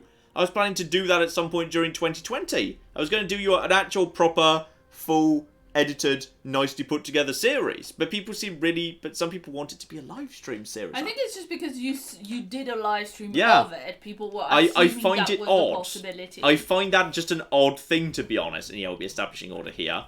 And there we go. So, character recruited. Okay. A warrior has come to me promising their sword. Is it Lu Bu? It's probably... No, that's... Okay. I mean, apparently she just helped herself into my court. Whatever. Lumbering, which is not great, but doesn't really matter for a strategist. Resourceful is nice. Relentless, weird for a strategist. She's not great. Maybe I'll just execute her for the bonus intimidation at some point. Everyone seems broadly okay at the exact moment in time. So yeah, it's just a question of who's... You're worried about lack of purpose. Okay, well, I've got a new purpose for you. If you're worried about your lack of cocking purpose. There we go. We just execute. There. Job done. Okay, so that's your purpose now. Congratulations, you have a purpose. Okay, so you guys are now recharging here at a decently fast rate, and then yeah, next turn we'll go over and we'll knock out that farmland. But we've now got 2 commanderies, which is solid. But we've also got ourselves, we've also got ourselves 40 commerce, 100 industry. And over here, this place is generating 63 peasantry. Okay. And it's also generating a little bit of food. This fishing port is a basic level 1 fishing port producing 2 food, no money. It's not actually making money. Okay. Let's get a new assignment here, because we don't have an assignment here right now. That's peasantry income. Mustering turns, replenishment. Oh, that's kind of nice. But I'd need a turn embedding him. I could embed new food for replenishment plus 10% own armies and local commandery. That's kind of good. And attrition to hostile forces is kind of fun as well. Yeah, okay. I hadn't really looked at these before, but yeah, some of the actual assignments for Vanguards are really nice. That's kind of sexy right there. Military supplies, satisfaction. You've got reward the filial and incorrupt. That's pretty good. I mean, satisfaction faction-wide plus 10 is really nice. We don't actually have a champion ready to go. I can just get peasantry up, but peasantry's not really generating much money. Okay. What's the right thing to do then? I could just get further down, public order up, but it gets money down because I've undermined economic activity. You know what? We'll just get you doing reward filial and incorrupt because, quite frankly, it's just not a bad thing to have on in general. Maybe I'll swap that round later. I mean, plus 10 satisfaction faction-wide is nice. Yeah, you can just cross the... When I say you can cross the river next turn... No, you can't, because there's no crossing point there. Okay, well, we have to go back up the road and go a bit round to get back to Anding. That's fine. There's a lot of empty space around this part of the world, but we finally got control of the looters, which is good. And these guys were under control, so Hansui's not going to be doing anything stupid. And then we can probably move over here and knock out this guy, because this guy's a little mini faction, and then pretty soon after that, 1-9 should show up, and then hopefully we'll have a big enough army that if I do just get handed the capital, or whatever, then we'll be... Actually, I shouldn't be handed the capital, there should be a ruin here. I should be, like, round over here. I think Chang'an is where he starts in the base game. So that's just like a nothing faction, so we might need to go and knock that down at some point. But yeah, we'll knock out the looters, then we can start knocking out this tiny faction, and just basically, we'll just eat everything he's got. Yeah, we'll just be able to eat that. There's more horse pastures, which is good. He's just been eating Han territory, which is actually kind of useful. That's kind of useful. Also, you like me, right? Yeah, Martin likes me because we become friends historically. In theory... Yeah, I might be able to. When the Empire breaks apart, at least, I might be able to start bringing him on board as a vassal or something. We'll see. Anyway, Claire, all yours. Yeah, shout out to Pay No Attention, who gave us £2 and says, have some money, John, you are my Netflix. Oh, thank you. I'm glad to be your Netflix. Yeah, you need to come up with a really catchy earworm that, like, all of Twitter gets obsessed with. What? About tossing some coins to people to be a real Netflix. It converts very nicely to toss a coin to your streamer. Yes, that is true. Oh dear. We have many places you can do that, like Patreon, that John's not going to tell you about. Shh! Don't mention Patreon. You know I don't like mentioning it. Don't mention the Patreon. They'll ask us more questions in the Patreon cast. It'll get longer. Exactly. So we have a Patreon, and we do a podcast for the Patreon every month. It's very long. You can ask questions and John will answer them and then I'll edit it. And last month it was 3 hours. 3 hours long, yeah. And there's all the backlog of all of it back from like before I worked for the channel, which we recently found out was like 3 years ago. Apparently, in who March. knew? Who knew? This is completely like John was like, I thought it was 6 months. Yeah. Because what is time? Yeah. Admittedly, had I known that he was going to be here for one more turn, what I would have done is I would have actually put the guy who was the Vanguard into plus 10% recruitment, because then we would have had one turn of plus 10% recruitment, which would have been nice. But to be honest, we're fine. We'll be here. We can cross the river next turn. Unless I want to just say, actually, you know what? We're making so little, I'm just going to go now. If I can cross this now, yeah, I can cross this now. Especially as that's technically still inside my territory, but yeah, we should hopefully be able to make it to this town in, hopefully, look at that, I can only do that in force march mode in 1 turn. I'm marching for a desert, dear oh dear. At least I've got the money. Okay, this is actually making a little bit of money right here. That's generating a bit of food, so now that's generating a bit of food. And that's going to become more and more and more of a problem. Land development is... that's income from peasantry. That's not bad. I'll take some of that. So yeah, we'll get that up. We'll get a bit of peasantry going on in this town. And if we can, as time goes by, we'll reinforce it. The salt mine is up to level 2. 3,700 for level 3. But it's a massive increase in garrison. So I should save up 3,700 and get the salt mine upgraded. Just so this idiot doesn't get any stupid ideas. Because level 3 salt mines, that's when the garrison starts getting nice. So okay, that's good. What do we pick up there? That is the Woozy. That is just instinct, satisfaction, military supplies. Not mad, but I don't exactly need it. Unless, what are you holding right now? You know what? I may as well swap you out to that because it's exactly the same as what you've got, except it gets more military supplies. And is part of the set Mobilizer. Which is... okay, military expert. I just need to get a military expert as a retinue person, which I don't have right now, unfortunately. And I could actually have the full set for something to do with military. And I don't know what that does, but I do like sets. Sets are fun. That's a fun little thing I didn't really pay much attention to till the very end of my last playthrough. So I'm it would be nice for that to be a thing. So okay, we'll move towards that farmland, then we'll declare war on that asshole nearby. And the Yellow Turbans are doing very well for themselves. Yeah, it's going to be interesting. 190 is going to roll around, and the Yellow Turban Rebellion is not going to have been put down. Then again, people from the south will be rocking up with full stack armies, so there will be a fight back. There will be a fight back. We should keep an eye on how it's doing. Her Yi attacks Hansui. I'm guessing that was an alliance war. That kind of works for me. That keeps Hansui busy dealing with Yellow Turbans. They're not really around here, but for some reason you wanted to do that. And just, how can you move this little? How? Yes, Claire. Claire made a sad sigh. It was an angry sigh. Shout out to Paul, who gave us $2 and says, properly edited would be best, but we crave Dragon Age and Knights of the Old Republic in any form. So Roderick says, John, I think it's more because of how much you've dismissed Dragon Age all these years. We're still worried we won't get a proper series, even though you said that you would do it. So we'll take anything, even a live stream. No, you'll get a proper series. I think Dragon Age as a series is a good idea. Maybe we're suggesting it as a live stream because we don't trust the series idea. Just a thought, John. T there. We have no say in what John produces as content, but when he puts up a poll for a live stream, of course we'll say Dragon Age because that's all we can do. Make the damn series, John. You're gonna make it. I'm planning to make it this year. For long enough. I'm planning to make it this year. Okay. It's a big commitment. It's a long ass game. I know.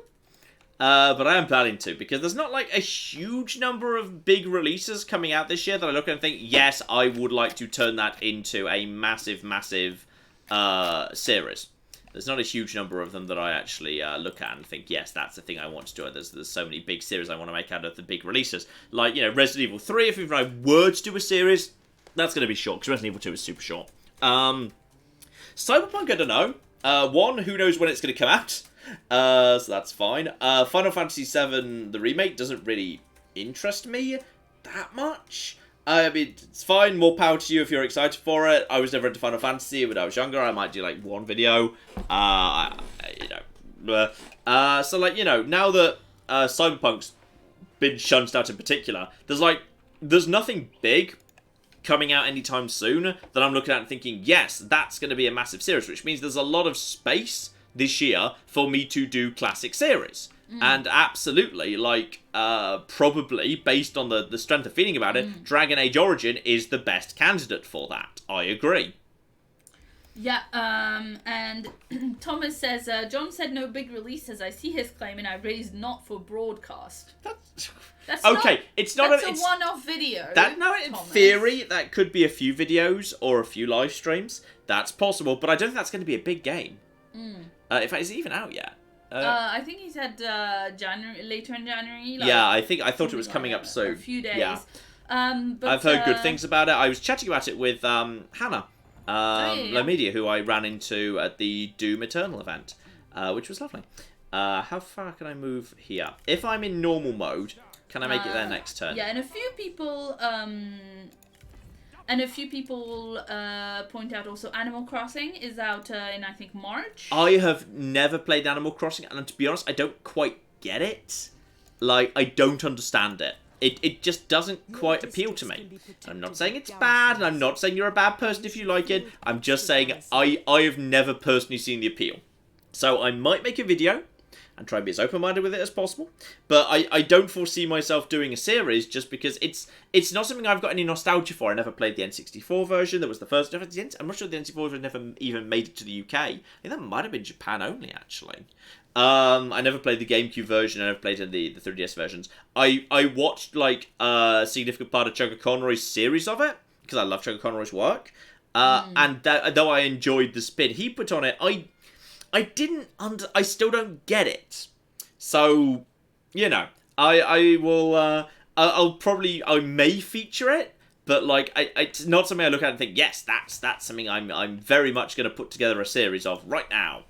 And that's actually pretty cheap, so I'm going to get the cost of my, the cost of my cavalry down a bit there. And then next turn I should be able to just walk into Anding, which is very, very small. So that should just be an easy take right there. Then we can start working on the rest of Anding, which has fortunately been taken over by this idiot. So that should just be, go, smash, smash. So we can start smashing territory fast, because now we're back onto roads, that most precious of commodities. But first we've got a tech tree.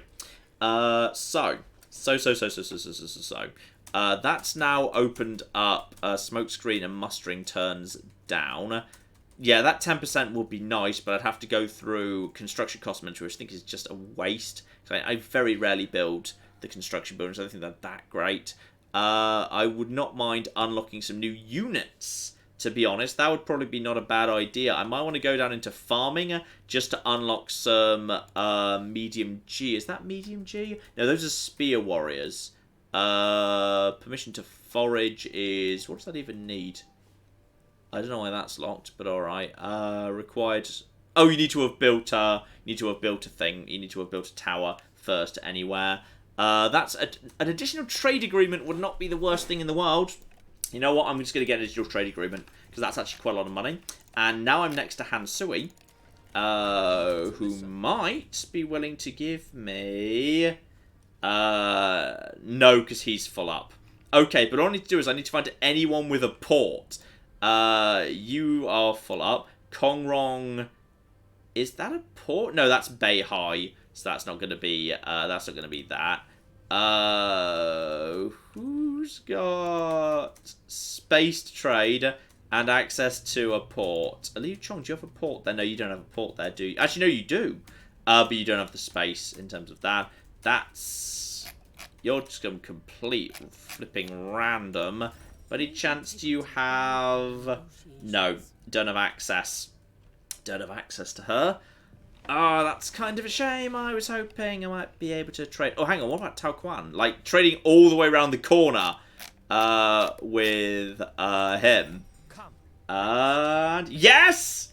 Yes! Done! I can trade all the way around to the sea with him. We have to trade all the way around the river, then all the way around here. And that's just legit. That port is really useful. So there we go.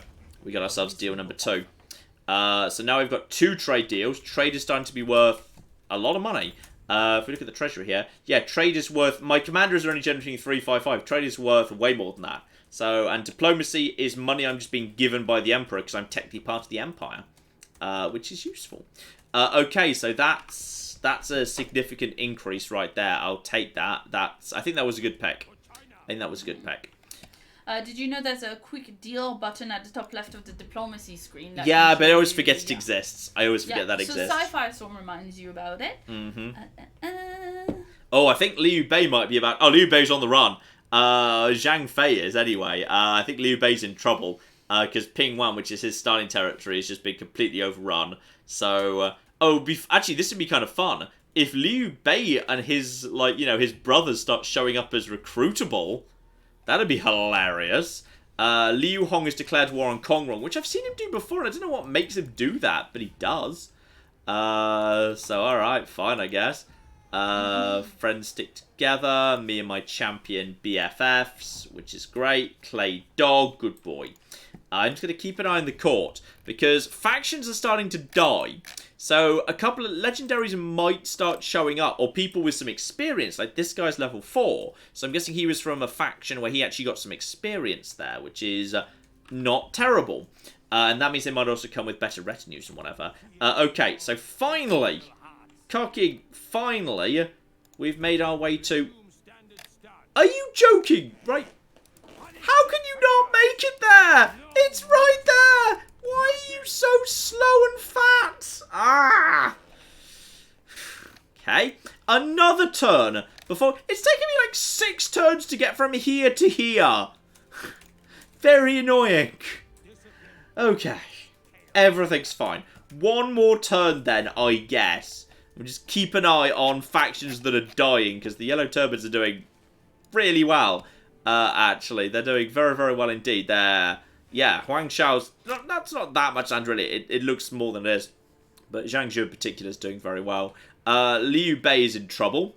Can we actually see who's in that army, by the way, because of the trade? That's just Zhang Fei. I don't know where the rest of Liu Bei is. Zhang Fei's just abandoned his brothers and is off to set up his own butcher somewhere. Who knows? It would be great if we could recruit some legendaries. That'd be really fun. Before we, declare war on the Empire. It would be lovely to get some actual proper legendaries in. Liu Chong has declared a feud against us. I acknowledge this. Don't really know what that means, to be honest. But he's declared a feud against us. So that's fine.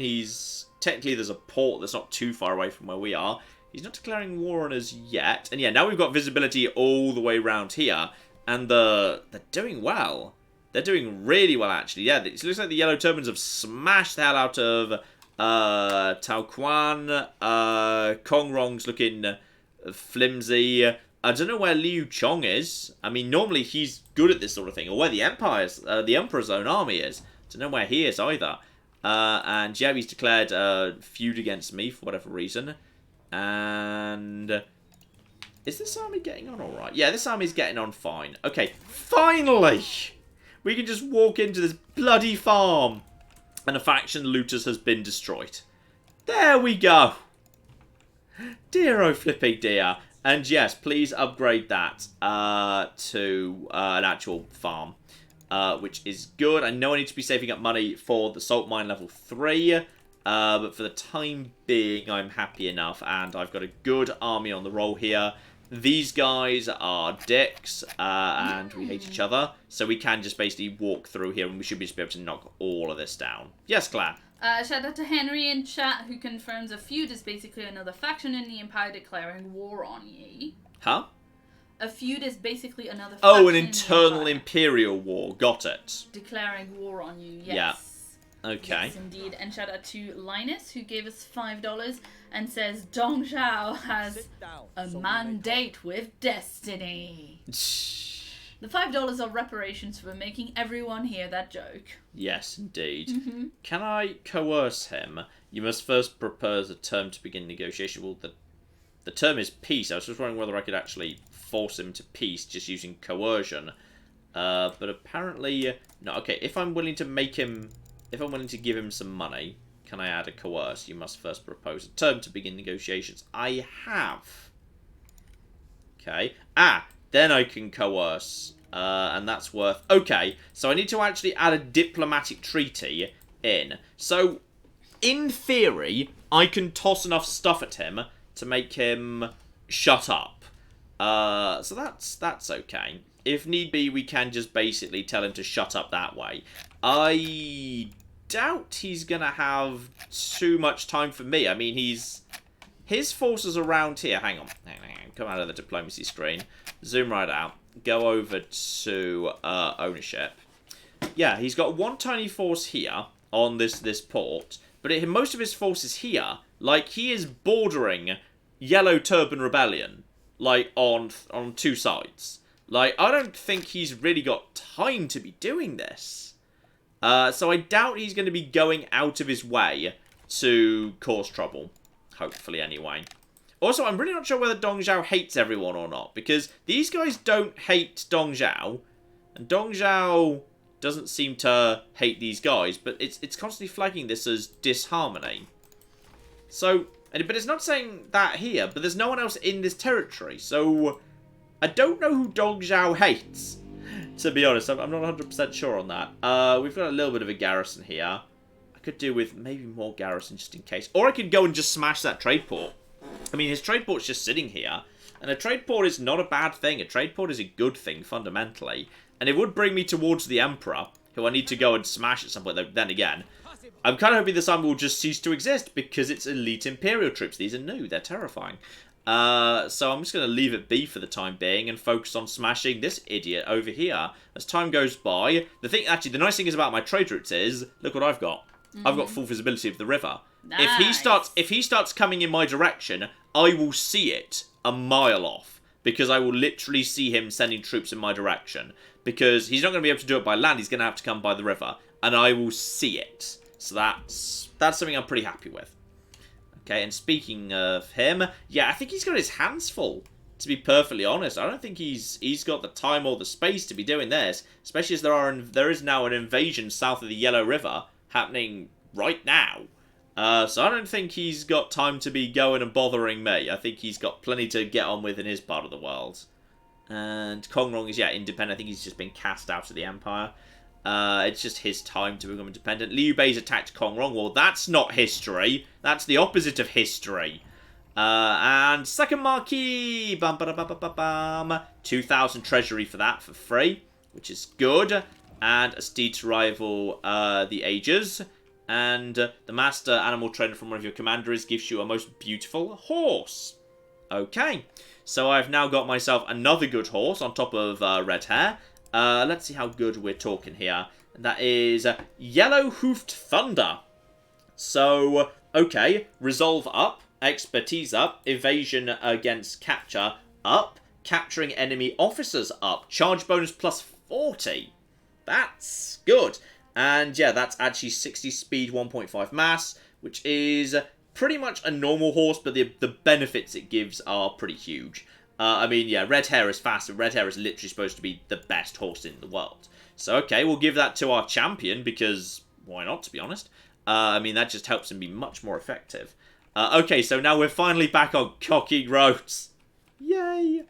So we may as well go for, yeah, the Toolmaker, then we'll swing down south, especially as Hansui is now himself swinging in south. So if I wanted to attack this, yeah, there's a path here that's not so bad.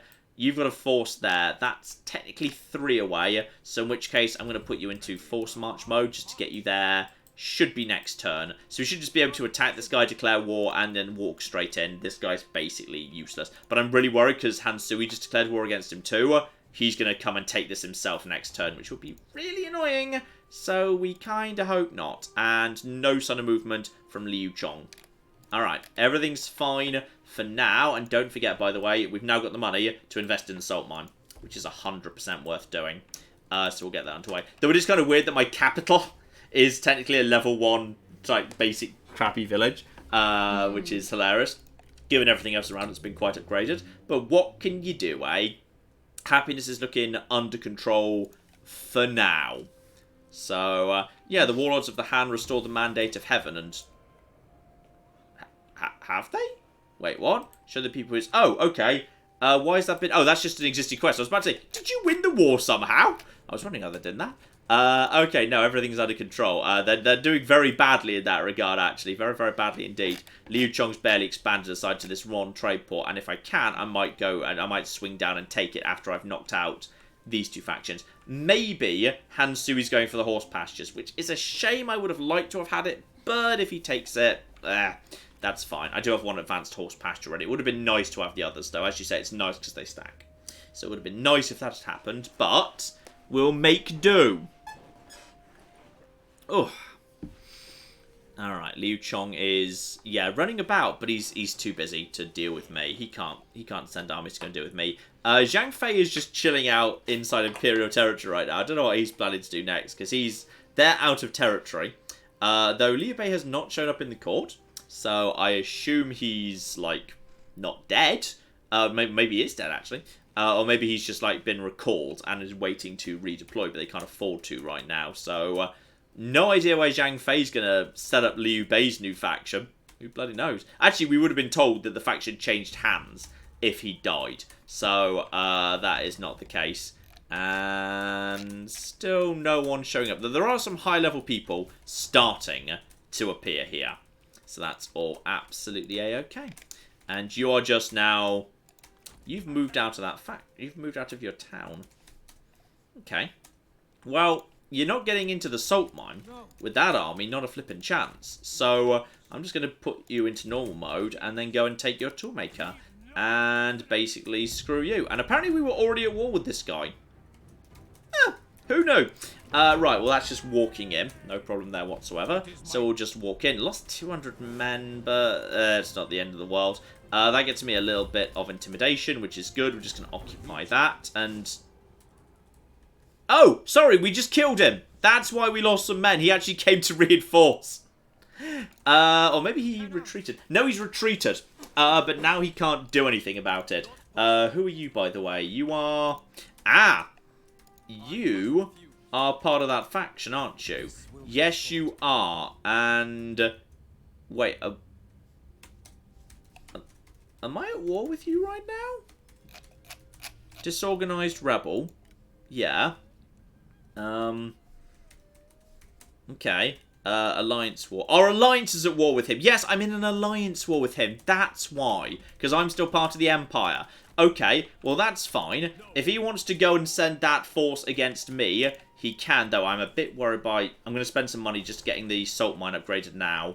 That means it's a little bit vulnerable, but he can't get there this turn. If they move on the salt mine, I'll go and reinforce it, but he can't make it there this turn. Well, he can make it there. Ooh. He can make it there if he goes into force march mode. You can make it there normally, but there's towers. There are towers here, and we've got some troops guarding it. If he was tired, and there's... Ooh, I don't know, they might be able to just take it, but if they do, I can take it straight back. So, we'll see. By the way, you've leveled up for reasons. I assume, because, yeah, you're just doing your own business, so screw it, we'll just move you down the governor trait, because you are just being a governor right now. Alright, that's fine. I mean, if he does decide to just come and attack me, which I'd much rather he did, then I can just basically swing south and take Anding the town. And then, if I can, the horse pastures, that'd be great. But yeah, if we can just take out that army, that wouldn't be a problem at all. We got some Quang Raiders there, Quang Warriors. Nothing too dramatic. Claire! Yeah, shout out to Tudor, who gave us 25 Romanian leu. And since John has been enjoying Slay the Spire, I think he should give Dead Cells a look-see. It's a combination of a roguelike, Metroidvania, and Dark Souls. Mm-hmm. I've heard good things about it in the past, and to be honest, we might well give another look-see to Slay the Spire at some point, because they've just picked up a new... well, it had been in beta for a while, but they have actually now formally picked up in full the new... the kind of the fourth playable character. Ah, very nice, very nice. Also, did I just lose visibility of... Oh, I just lost some visibility. I'm assuming because... Hang on. Why have I just lost my visibility? Did my trade route just collapsed? Take me to diplomacy, please. 2 out of 3 trade routes. And yes, I can't trade with Ying Xiao right now. Presumably because there is now no... There's nothing there. But I should be able to trade with... Oh, I'm trading... How am I trading with you if I... Never mind. Okay, apparently one of my trade routes has collapsed. And there's also another trade route I need to fill. So... You... who am I actually trading... Ah, your trade port's gone. I'm very sorry, my friend, but it's time for our thing to come to an end. You're trading with me, right? Yes, I need to end that. How do I choose to end? No, I need to... Ongoing trade agreement. I want to end the trade agreement. Ah! I just click over here. Okay, I want to end that and issue that declaration. He doesn't like me for that, but that's fine. And now I'm going to quick deal, because I'm looking for trade agreements. Well, everyone would say yes, but that doesn't help me, because I can't... They won't agree to it. Because... Well, that doesn't help me in the slightest. Because they're all saying, oh yeah, we totally signed a trade deal with you. Yeah, but can you? Can you actually do it? I mean, oh, are you actually wanting to do it? Your terms are acceptable. How do I sign that with you? That doesn't even make sense. How? What? Okay. Do another quick deal for a trade agreement. How am I trading with you? We don't have anything in common, but okay, I guess. And we'll trade with Cao Cao, which he's willing to do. I don't know how the hell we're doing it, but yeah, that one we're not allowed to do, despite the fact it says yes. Sign the deal. So be it. I guess we're trading all the way down here. I mean, I won't say no. It's got me the trade deals. I'm just not 100% sure how I'm supposed to be trading with Liu Bao. He doesn't have... Okay, fine. I guess that's a thing we're doing now. You're just dying over there and not doing anything of use. You need to be put into... Okay, we're already in normal stance. You're stuck in force march mode over there, which is probably meaning if I can get on top of you right now, that'd be really good. And I can, and they cannot retreat. So, oh, I think I might just enjoy this one, actually. This one seems kind of fun. Yeah, I think we're just gonna have some fun with this one. They've got no archers and only a tiny, tiny bit of cav. Oh, and one champion, who I think Dog Sham should be able to take care of. Oh, this is gonna be good. This is gonna be good right here. Claire! Yeah, absolutely. Shout out to Odysseus? Or I'm guessing that's a cross between Odysseus and Ulysses. Is that like a deliberate pun? I would assume on that, but Yeah. surely then Ulysses, but never mind. Shout out to them. They gave us 200 Norwegian krona and says, toss a coin to your streamer.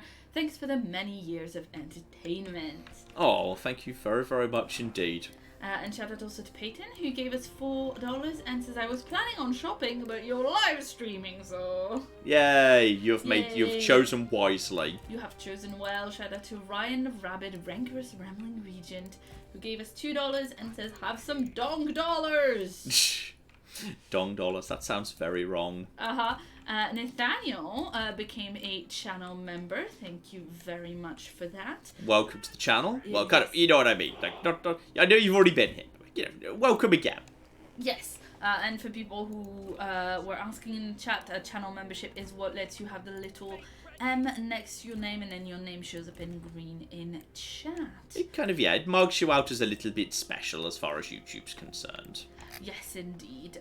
It's a monthly donation thingy, along the same line as Patreon, but it's got a fixed cost. And, okay, we've got literally no cavalry here. So the wooden stakes aren't that useful. Because there's... Wait, wasn't there 1 unit of cavalry? I think it might just be hidden right now. I think there actually was 1 unit of cavalry. Oh so I'm just going to put that... I'm going to put the stakes up the side of me just to basically protect the archers. So we're going to put some stakes there. I'm going to put some stakes there. That's nice. And we now have the ability to deploy double tower.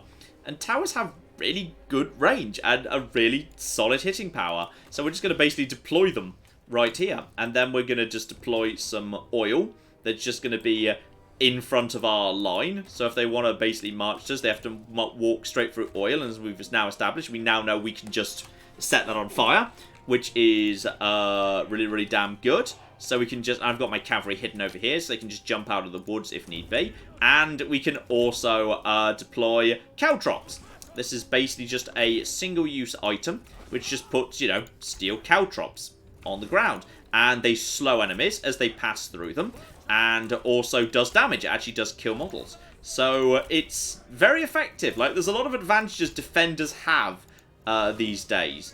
Which is really, really damn cool. And I know technically I'm the aggressor, but they've got no choice but to come to me, because I have got the artillery. If they just stay back where they are, then I'll just shell them. So the AI basically knows, even though it's the defender, it has no choice but to be the aggressor on this occasion. So that all kind of works for me, and we're immediately just opening fire. This is going to be fun. We're just going to shell them into the ground. It's going to be lovely. And I wouldn't mind my champion having a bit of a chance to have a bit of a run out, to be honest. I just want to check what abilities you've got, by the way. You've got the hamstring ability. You have got... Oh, you've got Earthen Rampart, like the worst one. I mean, technically it means you've got you pass charge resistance onto your troops, which is not bad. And you do have the axe thing, and he... doesn't. Yeah, there we go. They do have some cavalry over here. Not terrible cavalry either. So I'll just let them come to me. Their cavalry is over on that side, and they're starting to... Oh dear. So those troops are... Those troops have broken already. The G Militia have already broken. They've naffed off. They might well come back already, but yeah, that base value is... they're not doing so hot.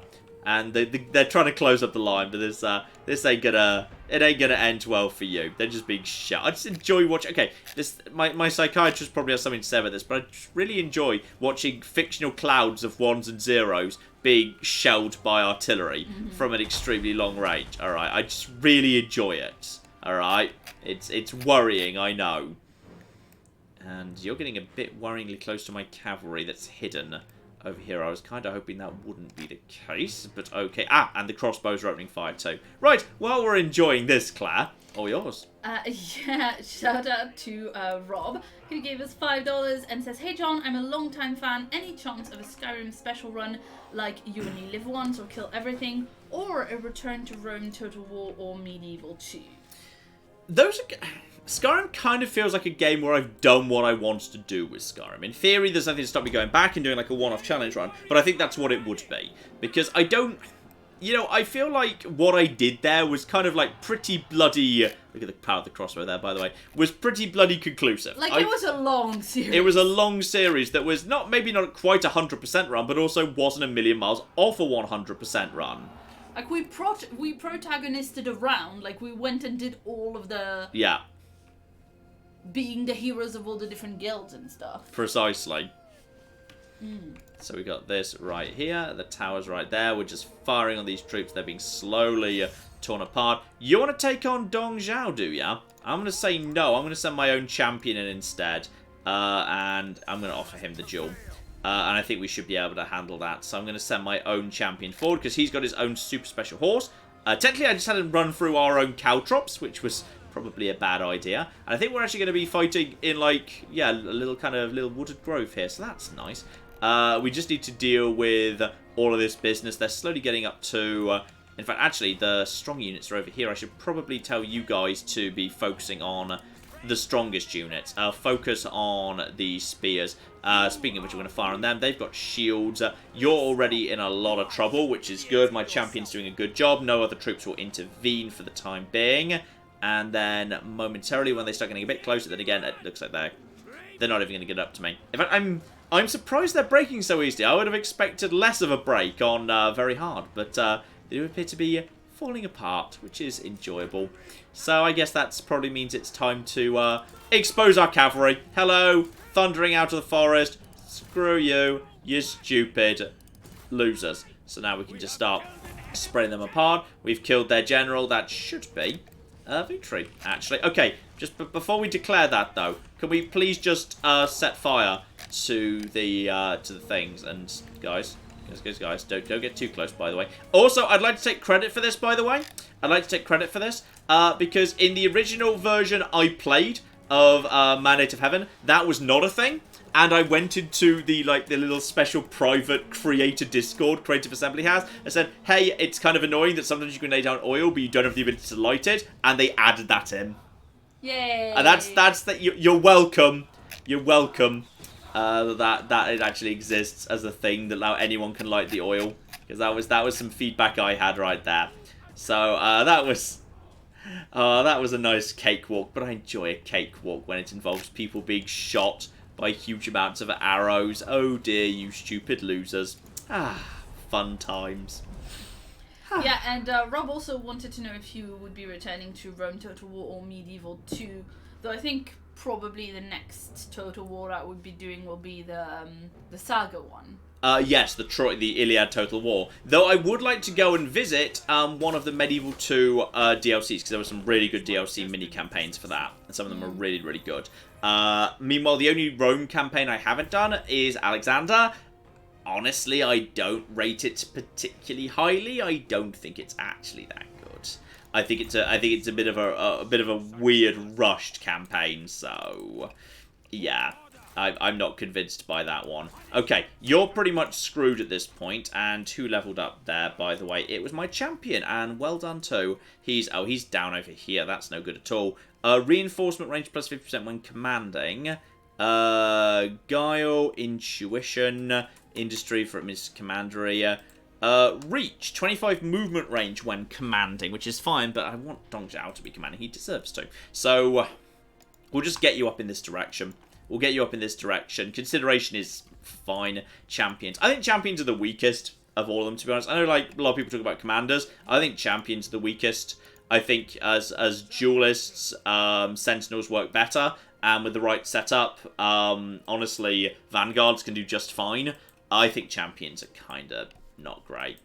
Okay, so we just need to ideally get round to him next turn. If I put myself into this, and then just work around here, yeah, that must get me close enough that next turn I can get there, right? If I go into normal, hopefully I can get that next turn. Okay. Straight over to reforms. That would get me even more trade agreements nice and early on, but I'm not sure. I think I'm okay for that for the time being.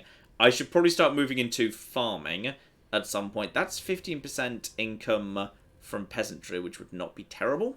Would not be terrible at all. I've got the salt mines, but that's commerce anyway. It's not even, I just kind of assumed it was industry, because it was there, but no. Alternatively, smoke screens. Mustering turns down, which is not bad. You know what? I'll just move us towards that. That's population growth, which doesn't hurt, and that just starts opening up farming opportunities. and boosting food is something we will need to do sooner or later. But yeah, the armies of this guy are now shattered, running around, not looking good. We've got a clay axe, that's not a real weapon. And once again, no unique legendaries. But if I did need some more people, they're starting to appear. And the salt mine is starting to, improve. It's getting there. I'm going to start moving this up towards a tier 4 town, even though it's not great. Then again, can I afford to do both? I wouldn't mind this moving up in the right direction. That would not be bad at all.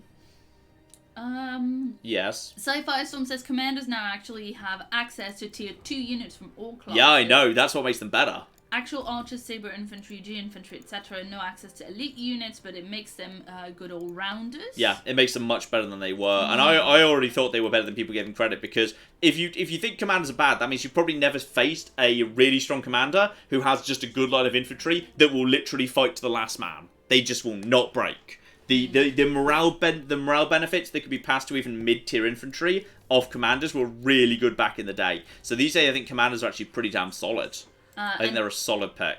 Sorry, and Dark Phoenix says, I was just looking at John's old series the other day, and it truly amazes me that he's never done one for Shogun 2, which is arguably one of the best modern Total War games there are. I agree, it's very, very good indeed, and absolutely it will happen at some point, but there's only so much I can do at once. Because if I were to do that, then that might delay Dragon Age, and then other people would be upset. Oh, John, you just missed a guy who's apparently very important. You missed Guojia. Mm-hmm. I'm surely saying that wrong. Okay, I was looking for unique portraits, that's why. He has a special portrait, he's special. You missed the most famous strategist of Dong Zhao. People are upset. Oh dear, sorry, I thought I glanced over, but I didn't see him. We'll see if anyone else has snapped him up, if we can still get him. We'll see if we can still get him. Okay, sorry. And everyone just declared war on Yan Shao. Really? Okay. Yeah, literally everyone in the world is at war with Yan Shao. Amazing. I don't know why, but everyone in the world is at war with Yan Shao right now. Okay. Well, Yan Shao's done. Okay, let's have a little look-see in the court here. Let's have a look-see in the court. And, oh, you're right, there he is. And he's cheap, too. Okay, yes, sorry, I missed him. He's still there. Nobody else got him. Don't panic. So we can have him, then immediately execute him. John, yes. His name is in gold. Surely his that's name important. is in gold. That's actually true. So yes, he is an astute advisor. Plus 20 expertise, plus 20 cunning, plus 20 authority, resilience, and corruption faction-wide. He's pretty damn good. And also his cunning is through the cocking roof, and he comes with his own unique gown that gives him plus 18 cunning, and bonus speed and bonus character experience in this army. So I really hope he gets on with Dong Zhao. I really want him to. Which is, okay, if I want to swap him, then I'm going to need to do some retraining. He comes with some rapid tiger infantry of all things. That's going to cost me some money to get him out on the field. Fortunately, he does get on with... wait, what? No. I wanted to... That's not who I'd be wanting to... Swap selected retinue. Yes. Swap him for... Why are you telling me he gets on well with... Oh, maybe he just doesn't... He gets on neutrally with Dong Zhao, which is fine, I guess. Yes, that will do... That'll do just fine for now. Yes, Claire, what's so amusing? Shout out to Dia in the chat who says, oh great, he's cheap, John's favourite requirement. Mm-hmm. The chat is still very mad at the fact that you called your wife cheap really early on in the game and keeps making jokes about it. She was cheap to recruit. But John, do you not think that maybe your wife doesn't like you because you keep calling her cheap? Whatever. Okay, so you'll be pulled into this fight, which is quite frankly a good thing. It means we can just wipe you out. So straight over here, we walk straight in and... Did you not actually bother? Okay, well I guess we just occupy this place then. Fine. I'm surprised you didn't decide to get involved. We've just recruited a new character. Does anyone know if they're good? Someone in the court. It is... Okay, well she's being marked as important. Hello. Who are you precisely, and why are you... You're a legendary character. Shizuzu. Doesn't ring a bell, but there are a lot of characters in Romance of the Three Kingdoms, okay? There's a lot of them. You don't have a unique portrait, but you are being marked as legendary. You are very good in terms of expertise, which is excellent. So there could definitely be an argument for saying now might be a good time, or maybe next time when I've saved up some money, to swap out some characters and maybe get some legendaries present and correct. Open character details. No, don't do that. Stop this retinue. What about her? She doesn't get on with Dong Zhao. Well, she could lead a new secondary army. She can lead a new secondary army, and then eventually we'll find someone to replace this guy sooner or later, which will be fine. Yeah, I mean, I think what that means is because we've actually got an assignment available, we should probably make our strategist stand down, and then he can actually be basically... no, sorry, I'm in an administrative position, not an assignment. Also, I've got a spy position available, but no, I don't. Yeah, then I can assign him to this town, and then this town is much safer from any attack coming from Zhang Yan, who I wouldn't mind a non-aggression pact with. Is he willing to do that? He'd be willing to give me that for not too much money, but I've got a good eye on him for the time being. But I should probably do that. Yeah, I'll get my old strategist to basically hang out here with his massive retinue, and then we'll slowly start upgrading the town, and then it's a much better defender proposition, which is good. And then, yeah, if you can just... Can you get over here and attack this guy? Sadly, not quite. Bit of a shame. Can you get back in the town in that case? Get back in the town? No, now you can't fit the town either, because now you're technically inside his zone of control, which is annoying. Okay, so now Anding, we own the farmland, we own the town. There is actually a rural tax collector here, so public order is... It's falling for the time being, but that's mainly just from, yeah, faction support changes this turn. It should be fine as time goes by. Anding, of course, we want to be turning into a breadbasket. That is Han territory down there. That's Han as well. Who are you, by the way? Yeah, you're technically part of the Empire. So I can declare a feud here, but it affects my relationship with the rest of the allies. So I can start moving towards the Emperor that way. But for the time being, what else do we have here? That's Han. You are now... That's Marteng. Marteng!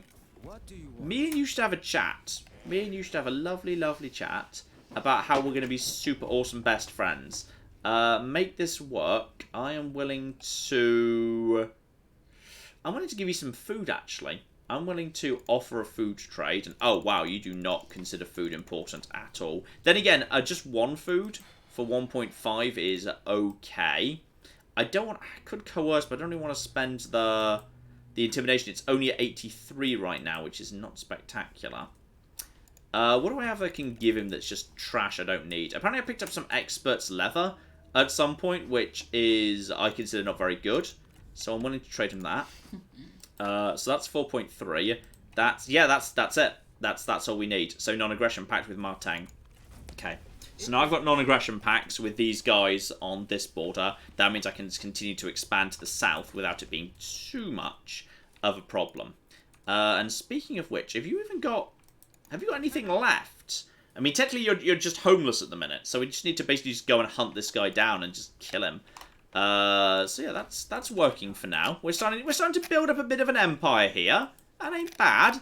It'll do. It's not as big as it looks, just because these are big empty territories, but you know, it's fine. Fine, John. It's not the size of your dong that matters. Dear oh dear. Look, it was just hanging there. I couldn't. Oh not. God! It was a double. I'll give you. That's a very good follow-up. Hey. I admire the follow-up. Well done. It was just hanging there as an excellent follow-up. I'll give you that one. You'd have that one for free. You thought I was just making the worst possible joke, eh? Uh-huh. Anyway, shout out to Linus, who gave us $5 and says, word of advice for this campaign: if Cao Cao gives you a nice sword, don't give him a horse in return. Do you have his horse or something? Is that what? Well, Lu Bu's going to show up sooner or later, but Lu Bu historically kills. Maybe sort of historical, kills Dong Zhao. After Cao Cao fails to, in the world's most incompetent Benny Hill assassination. In which, like, you know, there's a ludicrous incompetent moment where, like, Cao Cao's coming to stab him, but accidentally flashes light in a reflection off the dagger into him, waking him up. It's like, cock Cao Cao. Stop messing up everything. Right, we're just going to go here, we're going to chase him out, and then we're just going to hunt this guy down, because that's bonus intimidation. So we can just delegate that, that's fine. Should be a nice, easy kill. And honestly, if we lose a tiny handful of troops, we can also replenish straight afterwards, which is fine. 10 intimidation, 3% replenishment means we get, well, we didn't get quite what we lost back. We got close. Okay. I wouldn't mind going and dealing with this guy. The problem is he's got, like, nothing. On the plus side, okay, I've got plenty of money. It's time to head back to town and make some changes. So you are going to stand down. My main bloke right here is going to stand down. So he's going to be recalled. Alright? And the reason he's going to be recalled is because he is going to be assigned as the administrator of that town to keep it nice and safe. I think you might have to wait until next turn. Yeah, we need to wait until next turn for him to actually appear. That's fine. But that's okay, because that means we can now recruit Guao Jia. Which is great. Right now he hates me, but that's mainly because lack of purpose and also desires higher court position. Well, we can promote him, that's fine. So he's right there, right now. The problem is he's also armed with a bunch of, you know, you can keep the Rapid Tiger. We can get rid of that, though. We can get rid of all of that business, because, I mean, there's no point swapping it out, because it's already, it's not strong in any way. So we're just going to get rid of that, too. We'll keep the Rapid Tiger infantry, because it's fine. It's pretty good, all things considered, so we may as well let that just be in the front line, to be honest. But obviously the main thing we want from this guy is we want to recruit some beautiful, beautiful bits and pieces. Let's just check what he's got, by the way, because sometimes unique characters have special abilities. So that's Foresight, plus 5,000 visibility range. Okay, so we can see the entire map. He gets Stifling Deluge as normal, so plus 5% increased cooldown of abilities with a cooldown of 4 seconds. So if he just hangs out near the enemy, he can just troll them into never being able to use their ability. And Wisdom of the River, which is fine, because Wisdom of the River is really, really good. Other than that, it looks like he's got a pretty standard layout here. He starts off with Judgment, which is, yeah, bonus damage to range, which is really nice. Abundance is not spectacular, to be honest. Wisdom is Reserves, Cunning. Yeah, he starts off with Foresight. Honestly, that's not the best. I'd rather he starts off at the other side, really. And also, we need to work through Patience before we get to Resourcefulness or Precision. Then maybe if I bypass Patience, I should take Stifling Deluge instead. I'll take that next. And then I'll take Resourcefulness and then into Precision.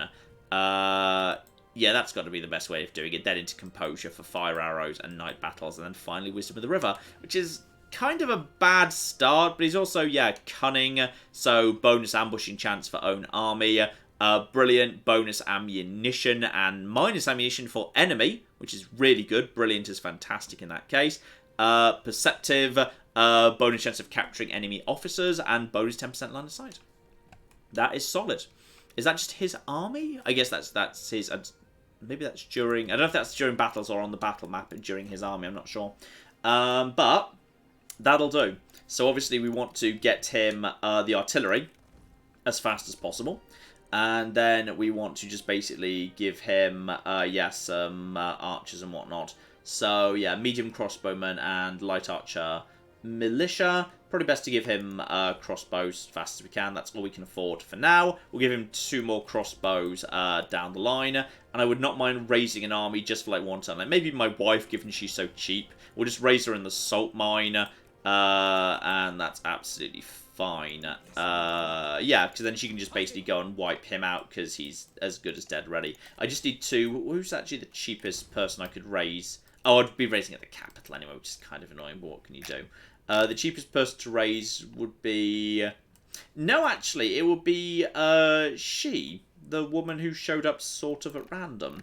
So we could just basically send her in to just pepper them with fire and wipe them out. They've got no health, it will be fine. Okay, we'll do that next turn in that case. And just check the court for legendaries. Okay. It looks fine. Okay, we're good. So yeah, next turn, we'll assign that guy to manage this town. Unless the benefits of him managing this town will be so much more huge. So, we'll see. It might be a bit of a shame having an administrator here, just because this province has got, like, nothing in it. But we'll see. Livestock farm we can't have, unless I could do a trade. I wouldn't mind having that livestock farm. Okay, just out of interest. Just out of interest. How much for the livestock farm? How much do you appreciate having that livestock farm? Okay, confirm that. Minus 18. Coerce. Plus 15. Okay, it would cost me a bit of aggression, but what if I then just toss a little... What if I, like, toss a wooden donkey in on top of that? Alright, what if I toss in the discourse of the states? Or a clay dog. Here's a puppy and a clay axe. And there we go. We can just have that. Boom. It's going to cost me a little bit of intimidation, but he's just willing to hand it over to me. Done. Sweet. Yeah. And about you raising at the capital. Yeah. It's showing that because you clicked the raise army button at the capital. Did I now? That would make a lot of sense. Ah, I see. I see the button. Did you see? I have seen the button now. Okay, good. I have now Good, seen good, the... good, Oh, good. flip, that livestock farm's level 4. Mm-hmm. Flip me! Okay, well, screw you, stupid loser. Maybe I'll buy that silk trade. Maybe I'll just buy his entire faction by threatening him until he hands it over. Screw you, you stupid idiot. Right, okay, so Anding now belongs to me, meaning I can actually assignment to this area. It's making okay money, most of which is peasantry. That's the biggest single amount. So I could get 50% bonus income from peasantry, and I could get my terrible, terrible wife to go and do it. Yeah. Could you just not try being nice to your wife? Well, she could try being the Queen of Salt. I'm sorry, what? Well, I was planning to raise her at the salt mine, which seems like an appropriate place for her, wouldn't you say, darling? In my head, I have a backstory with her. There's no, it's fine. Yeah, you know what? Plume's 50%, bonus 50% income from peasantry. She can do that. You can just go around. I'm sending my wife door to door to collect taxes from peasants. That's what she can do. Wow. Damn straight. So she can start doing that. She'll enjoy that. No, she won't. She'll hate it. Good. Okay. We're good. Surely she'll enjoy being a tax collector if she's super cheap. That's true. That's true. I don't know how corrupt she is. Okay, so we've got good stuff here. We got good stuff. And now we're expanding because we've got to the stage where I can now start... I like how I can just threaten people into just giving me stuff. It's pretty good. These horse pastures are technically part of the same silk trader and city. Yeah, I wouldn't mind taking out all this, but that would mean a war against two factions, one of whom has a fairly positive relationship with me. So I'm going to leave them be and instead just work my way down here. Now, technically, these guys are feudy. Then again, actually, Claire. Mm-hmm. The trade ports. The trade ports. Yeah. Oh, yeah. Yeah. That's the destination. That's the destination right there. That's the thing. Oh, Claire. We're gonna go get some revenge on Liu Chong. Alright, Liu Chong can flipping suck my very hard dong. I'm gonna go and take that trade port off him. Then I'm gonna basically force him to make peace with me. Because screw you, and that also means I'm going to be close by to... actually, it's Harvest 188. History's about to start happening, like, really fast. Like, history is going to start coming at me really fast, really soon. So, everything's about to go a bit mad. It's going to be great. I would not mind that silk trader. Can I see what the silk trader does? No, I can see it obviously gets me silk, but yeah. Alright, fine. Everything's fine. Check the court for legendaries if I haven't already. No, I think we're good. I'd just like to point out the reason I laughed earlier was because one of the guys is called Wang Qi, which amuses me. That's a good name. It was pointed out in the chat. Yeah. By the way, you might want to pay attention to your intimidation. I know it's in the middle at the minute. It's fine. It'll keep it under control. If need be, we can just raise some settlements. And Dong has been seized by the Yellow Turban Rebellion. And wow, flipping Zhangzhou is like down on the south coast of the peninsula where Kong Rong normally lives. Bloody hell. You're trying to get over to that livestock farm or something. I don't know what you're doing over there. Maybe you think that's more vulnerable because the garrison's fresh. But I suspect we could just take you out with our existing troops, because those troops, yeah, in livestock farms you get a lot of spears and G, and like the G militia, and G can easily handle like cavalry, so I don't know what they're thinking. Okay, so a warrior, oh, Lubu, you must therefore bide your time. Hello, Lubu. Hello, Lubu. Lubu is apparently living over here for some reason.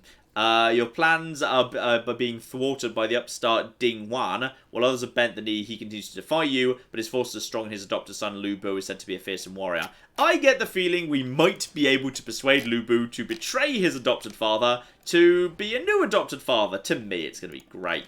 Okay, administrator.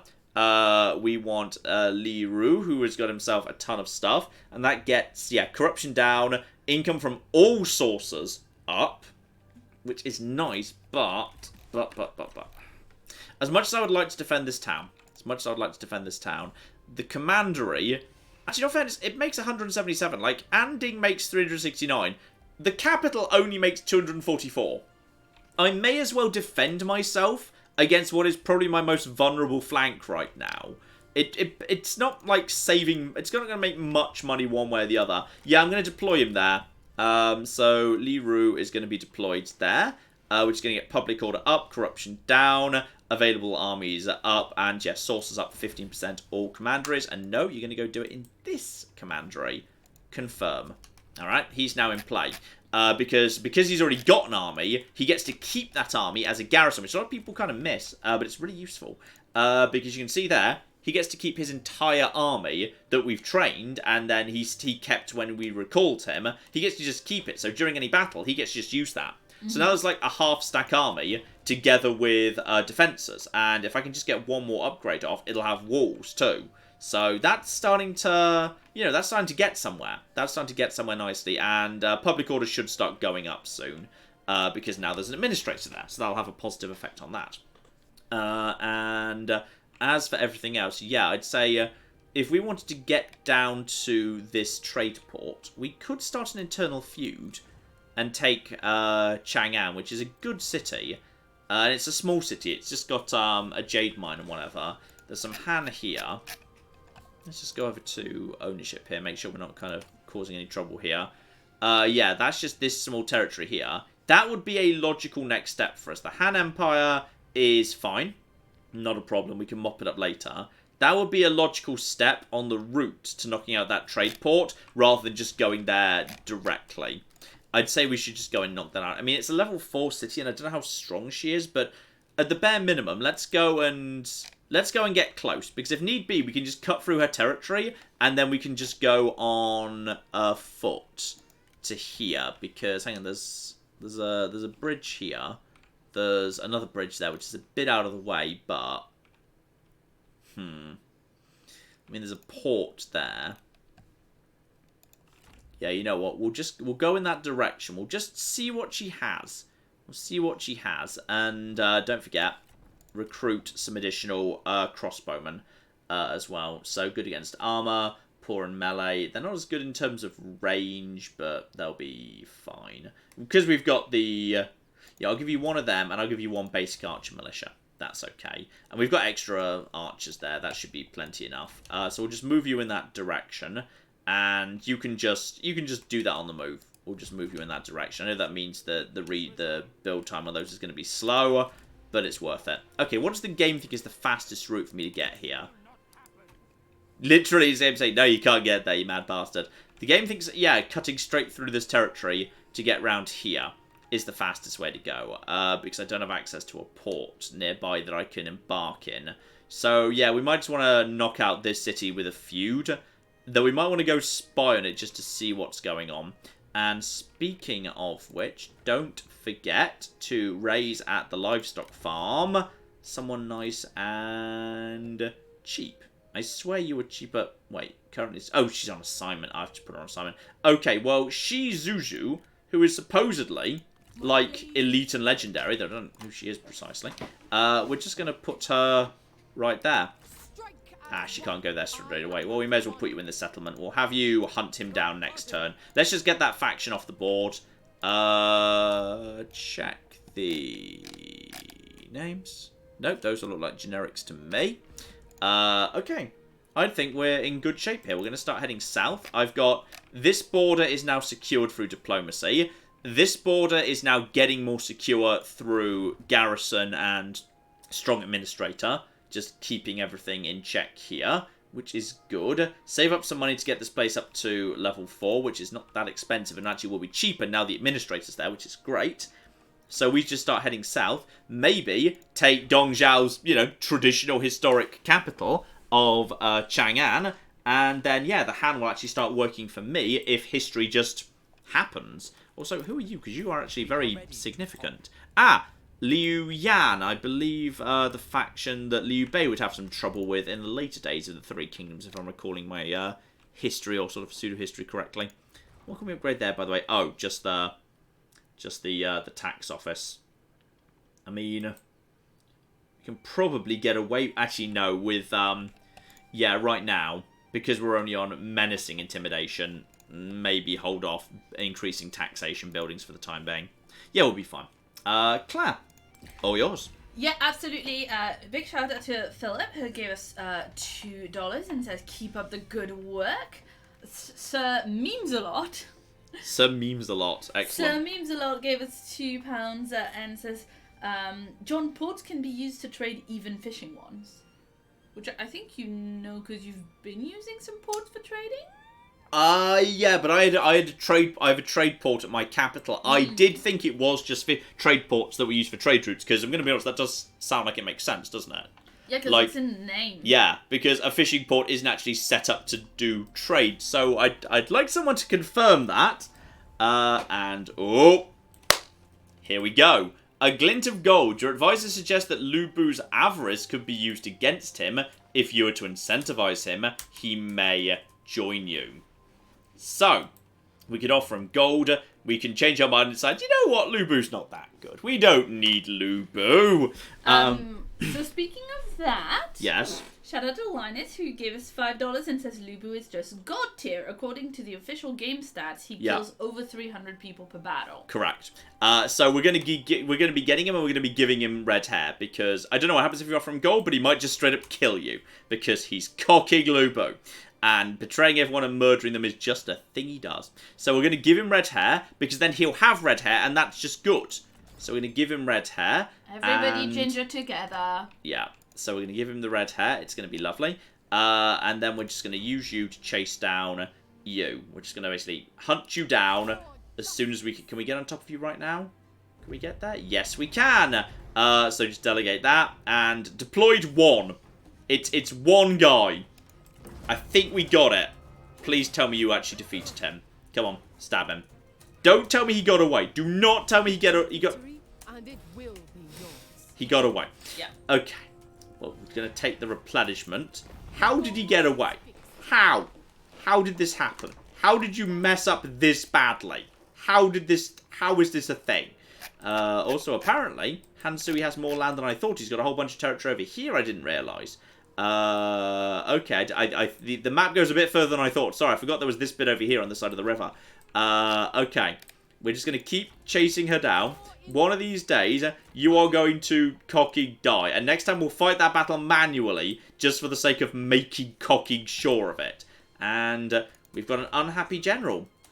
Who is the unhappy general? Oh, it's Guao Jia. Okay, so what we're going to do is we're going to give him a promotion because he's unhappy that he's not, like, high enough. So that's what we're going to do.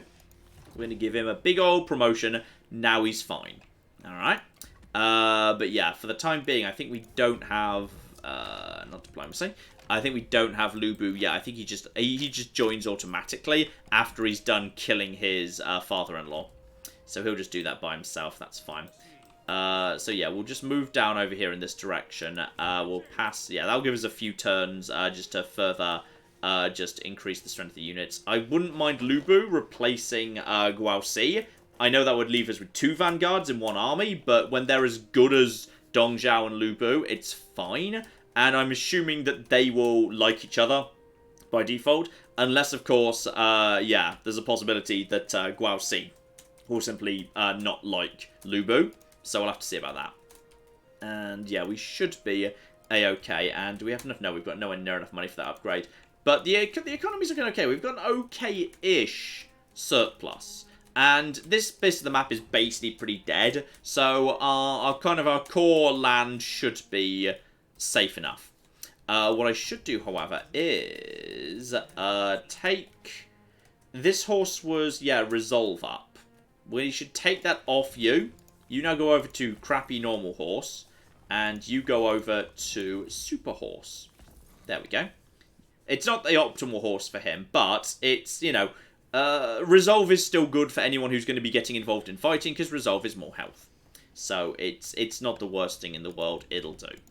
Clan. This all seems to be under control, because we're now just slowly moving south, just to see whether or not we want to actually declare war on this little minor faction or not. Depends how strong they are, to be honest. And also, do I want to... No, I don't want to, like, bring the reinforcing guy in here. I don't have a commandment ready to go. It would take me 2 turns, because I'd need to withdraw my existing assignment, put a new assignment into... Also, Anding.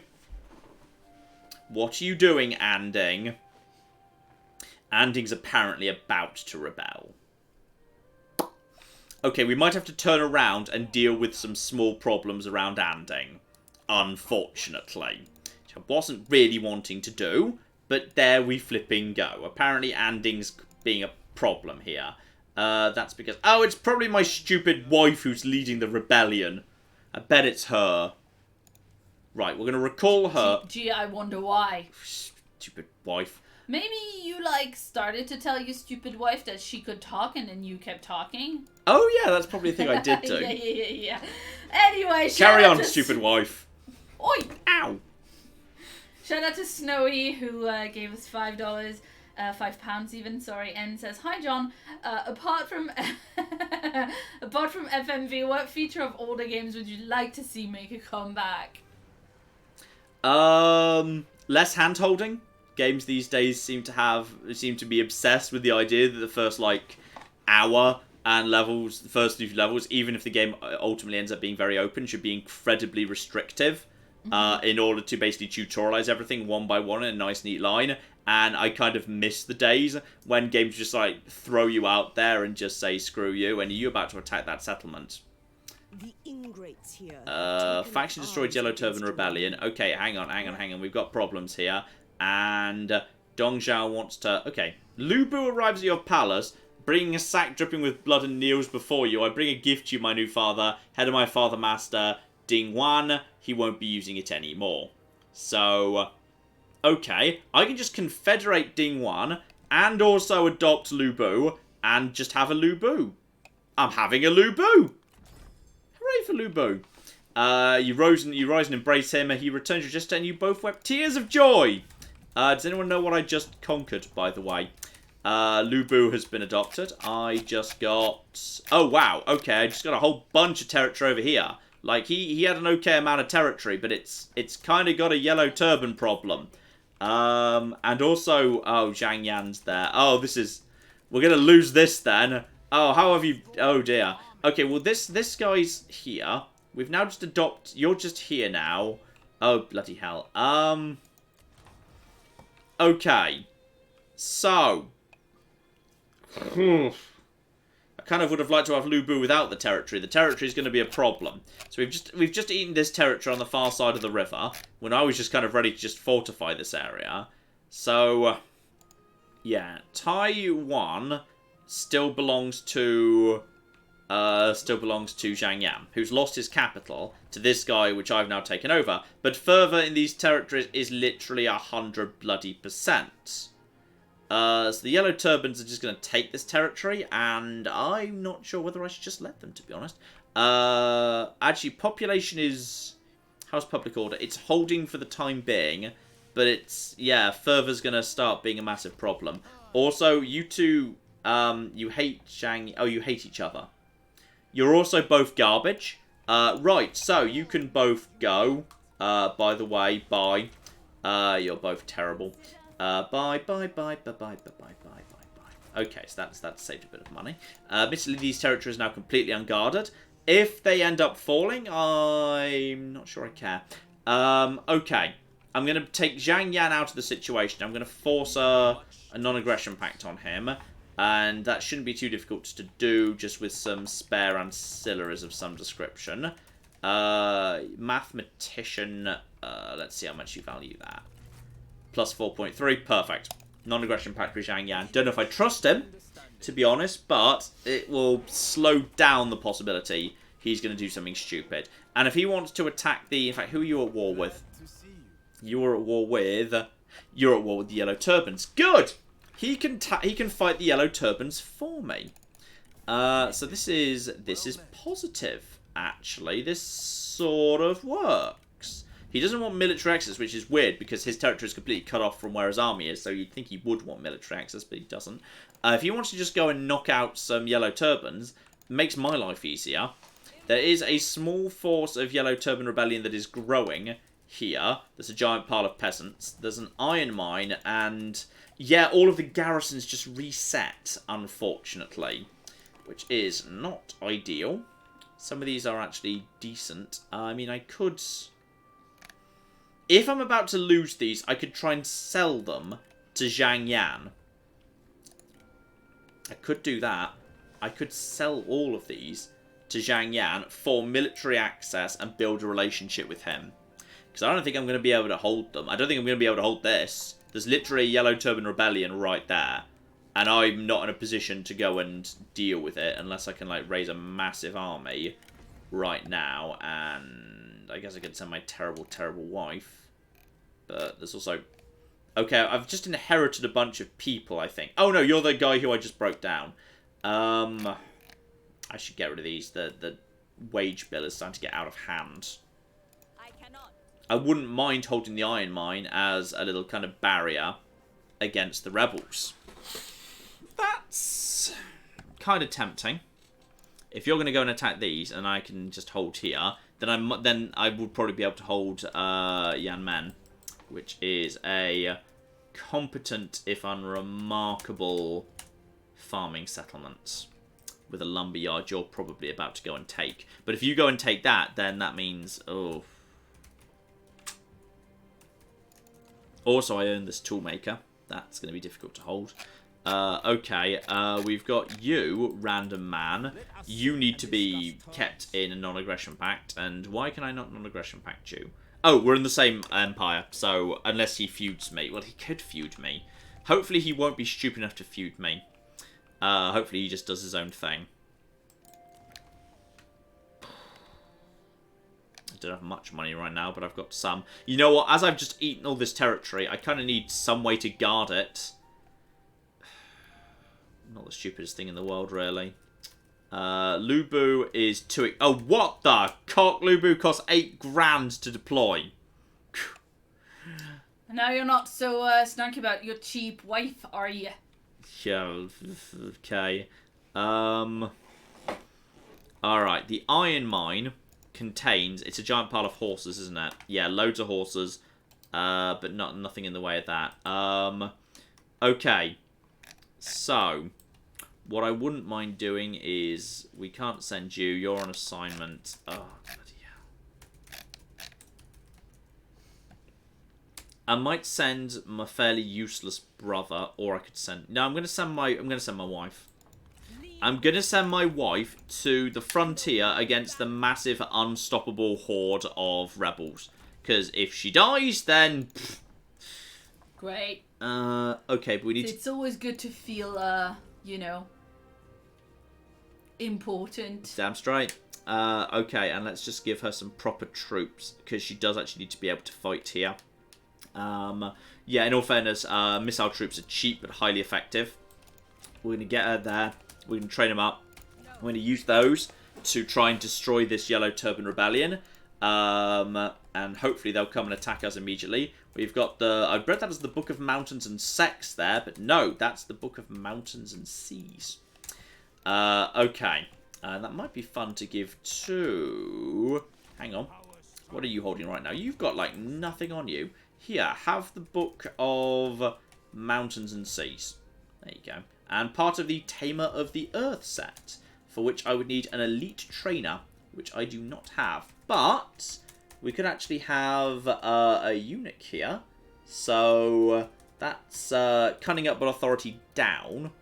Honestly, cunning up in general is just a good thing. Sure, why not? Okay. I'm going to need to save up a lot of money to get Lu Bu on the field. Lu Bu is just basically chilling out, eating all the pies right now. He's way too expensive. And we need to go and deal with this rebellion, like, right the flip now. We can get there next turn. And this faction it's growing fast, but we should be able to get there and put it down pretty quickly. Okay. Let's get over to the tree here. Let's get over to the tree. Things getting tricky here. Construction costs for mines would not be the worst thing in the world. That is, yeah, more farm building upgrades. That is the peasant spearman, which I kind of feel like I don't really need because I've already got some decent spearmen already. Mustering turns down, available armies are up. That wouldn't be the worst thing in the world. That would lead to... No, it wouldn't, because there's a whole bunch of stuff I need before I can get to there. Available armies. I'm just going to take this. I'm going to start moving towards that plus 10% replenishment, because I think that's really nice. I wouldn't mind that. Then again, you know what? I'm going to take 15% from peasantry. I'm making a lot of peasantry money. I need a little bit more money. My economy's looking a bit shaky right now because of all this useless territory I just inherited. Yeah, that's probably for the best. It's 189. Oh, history's going to start coming at us fast now. Okay, we need to deal with that rebellion, put it the flip down, and yeah, that's going to be problems. Maybe get rid of that tax building. That's probably... Tax is not popular, as it turns out. Who knew? Yeah, we're okay for now. Clap! Yeah, absolutely. Shout out to Snowy. Nope, I've read that one before. I'm so sorry. Shout out to Sarah, who sent us some puppy pictures on the Twitter. Puppies! And also gave us $2. And Sarah says that she went to visit her brother, and therefore the dogs had a snooze in the car. Oh, snooze in the car? Oh, no. Snooze in the car whilst wearing sweaters and cuddling together. Claire, guess what's happening? My terrible, terrible wife has been attacked. Oh, no. Why do you think I'm gonna side with you and not her? Have you met me? I think I can win this. Even though the game is saying crushing defeat, I think I got this. I think I got this because these are just basic peasants. They've got a lot of health. All we need to do is hold them in front of the towers. We've got a chance. I didn't throw her in here just to die, but I did throw her in here because if she does happen to die, it's not so important. But this is, like, one of the best defensive maps in the game. Like, there's literally, you know, you've got huge amount of stone to your back. There's only so many ways in. There's not much they're going to be able to do here. And she's also got, yeah, a tiny amount of archers, who I do have, even a tiny amount of basic cavalry should be able to ride down. So... I've got a lot of troops on the field. They're all very flimsy, but they're there. And in particular, I've got a lot of cavalry that can ride out. Okay, pull everyone back for the time being. And weirdly, my wife is, yeah, the strongest unit on the field. So she can do a competent job. Get all the cavalry here. Together, they can knock out those archers. I'm concerned by the number of troops on the field, but all we need to do really is just hold them back while my archers do the job. That's all we need to do. We just need to hold them back while my archers do the job. It's going to come down to that, pretty much. And there's not much here, I'm not going to deny, but we do have some oil, which is kind of fun. We can actually set them on fire as they come in. Okay, now that that's something we can work with. Because they kind of have to come this way. Shout out to Nathaniel, who points out that John does not have a good record with wives in Three Kingdoms. No, he's not wrong. Come on, get down there. Why are you being fussy? And Chris points out that your terrible wife is the strongest troop on the field. It is, yeah. Ain't wrong. Ain't wrong at all. Okay, you're happy to go here. Why is oil... Hashtag never forget Liu Human. Good old... Liu Human was a tragic accident. Was she now? Yes, it was a tragic accident. That wasn't meant to happen. Okay. And then, okay, we finally got a way to get the oil down. There we go. Okay, so whichever one of the two nearest gates they come through, we can basically burn as they go through. Though, to be honest, I feel like we should probably put the... Actually, yeah, the second oil we should put here. So basically, it doesn't matter which way they come. They're going to end up going through it. Because then they're not going to be smart enough to go to this one all the way over here. Which is fine. And then also, same thing over here. I mean, they've not even got any cavalry, but just in case. Okay, we're going to put that right there. The archers are going to be behind the oil, ready to set it on fire when the moment comes. That's going to do a lot of damage. My wife is ready to intercept. Alright, she is ready to intercept. And the troops are going to be right there with the oil. Listen, when I say the troops, there ain't many of them. To be perfectly honest, it's not a great selection. I mean, there's a handful. There's enough. There's enough for it to be in a couple of different phases here. Her troops are probably among the better because she's a commander, so those troops will stand and they will fight. So the first rank are going to be right here. They're going to toss the caltrops right in front of the gates over here. Alright, that's the first group at the front there. Then we got a couple of guys right here. They can toss some more caltrops along. Basically, we're just going to have caltrops all along this alley. If they're stupid enough to walk here, we'll put caltrops there. So we're going to see if that happens. You guys are the secondary layer. There's a lot of troops to get through, but we've got a lot of tricks up our sleeve. Okay, we got a lot of tricks here. There's also more cavalry. Don't leave them behind. We definitely need every bit of cavalry we've got. The moment the fight begins, cavalry starts going down over here. Starts looping round. Which direction are they walking in? They're walking straight to that gate. Okay, that works for me. You're going straight out there to go and intercept. I don't know whether she'll offer to fight or not. And officially, her strength is negligible. So I'm willing to accept, therefore. Officially, I should be able to win that one. I really hope that's true. So you guys, congratulations. You're now outside. You need to be outside. We're laying down some fire right here. You guys get right here and ready and prepare to fight on the fire. Get the cavalry starting to sweep in. Alright, and we've got a little bit of light fire coming in on those guys. That's fine. We're returning the favour. That's just keeping the cavalry held in place. Their troops are charging up. And as soon as they get caught up on the gate, our cavalry will be in a position to start riding up behind them. We are indeed winning that fight. It's a slow, grinding one, but it is true. And we're just going to slam into those peasant archers. We're laying down fire in return. My troops are swordsmen, which is why I left those particular ones here, because those swordsmen have shields, which is why I went for them. And the archers have been seen straight off. They now don't know 100% which way they'd like to go next. Okay, so they've been chased off. They might, in theory, come back, but the most important thing is we've distracted some of them. So some of these troops are now here. So you guys now just basically fight here and let the towers do as much as you can.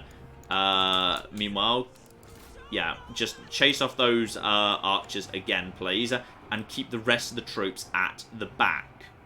Okay? Because my archers have got plenty of time to land some nice, easy hits right there. We've got a fair few cavalry units, despite everything. So just hit them over there, hit them in the back. Maybe take one unit of lancers away and get them involved over here. This is fine for now. Alright, we've still got the towers operational. These guys are not looking happy. They're starting to break, in fact. How are you not Actually, okay, now they've broken and unlikely to come back. We're running down. I lost them very quickly. Okay, get the troops up here. You guys get through here. We need to start slamming them in the rear with the cavalry. Charge bonuses. That's what we need. I'm worried that my general is losing the fight, actually. But if she takes too long to lose, it's fine. Their troops are starting to fall apart. We've got one unit breaking. These are just basic peasants. This is not actually the worst thing in the world. This crushing defeat might not actually be a crushing defeat at all. We just need to hold. They haven't even got to the first set of oil yet. Bear in mind, that's the next step of the process. We've got a big old pile of oil. Okay, line up all the cavalry. Get them ready to move in here. And we've got, yeah, we got some flipping peasant spearmen looking shaken. You're looking shaken too. Oh no, we're starting to see a little bit of a break here. Some units are starting to break. And okay, don't go in just yet. Instead, it's time to let them have surprise number 2. And where are they going in right now? Okay, that's them. Activate the fire. They now have to walk over the oil. And one of my troops just walked into the oil. Okay, maybe don't do that. Okay, there we go.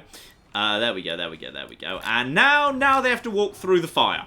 Now they're walking literally through fire. And they're starting to break because they don't like that. By the way, peasant swordsman. Yeah, good luck with that business. You guys are okay. We've got reinforcements. They're running straight through the G somehow. Well, send in those guys. And you guys have broken immediately in the face of the countercharge. And my wife is really neck and neck here. Don't know whether she's going to win or not. Chase off these guys. And I think we've got ourselves a victory. Claire, should we let my wife survive? Yes! Okay, my wife has been officially ordered to run away. Which she is allowed to do. And as a result of that, their healer immediately breaks. And we win. Crushing victory, you say? Crushing victory? Crushing victory? I don't think there's a... Wait, no. Crushing defeat? Crushing defeat, you say? Crushing defeat? I don't think so. I don't think so. I don't think so. Does anyone know where my wife is? Didn't you get her to run away? Yeah, but she's... Oh, there she is. She didn't bother going on her horse. Hello, terrible wife. Okay, we're going to promote you to decent wife. Congratulations. Wow. Decisive victory. Boom. Yeah. Game said, oh, crushing defeat. You can't win this. Oh, yeah. Yeah. Let's see about that. Amazing, John. Amazing. Thank you. Yeah, I can. You're wearing my clothes right now. Yeah, That's it was mine. chilly, and it's a nice cardigan. And also, I couldn't get up to... It's not a cardigan, it's a mandigan. I'm sorry. Like, what's... How do you call it if not a cardigan? No, it's a... I'm not sure what it is. It's just a top. It's a zip-up sweater. Yeah. It's a cardigan. That too. Okay, so she wouldn't... Despite the fact she looks really happy, smells nice. She was captured, but she won't work for me because she's not of the right class. Because they literally use different classes in the Yellow Turban Rebellions. So she's got nothing about steel, so we may as well just kind of release her, to be honest. Yeah, bye. And I'll take the replenishment because my troops could do with a bit of a top-up. And I think is she going to disappear? I tell you what, I'll take that. I will flippin' take that. So, Liu Hong. Oh, Liu Hong's dead.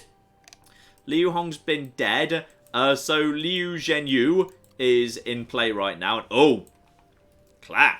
Yeah. We've got ourselves the business here. History's happening. You're reading one evening when you come across a passage discussing loyalty. What is loyalty at us? Fealty towards... Oh, this isn't history at all. It kind of looked like it would be, but apparently it's not.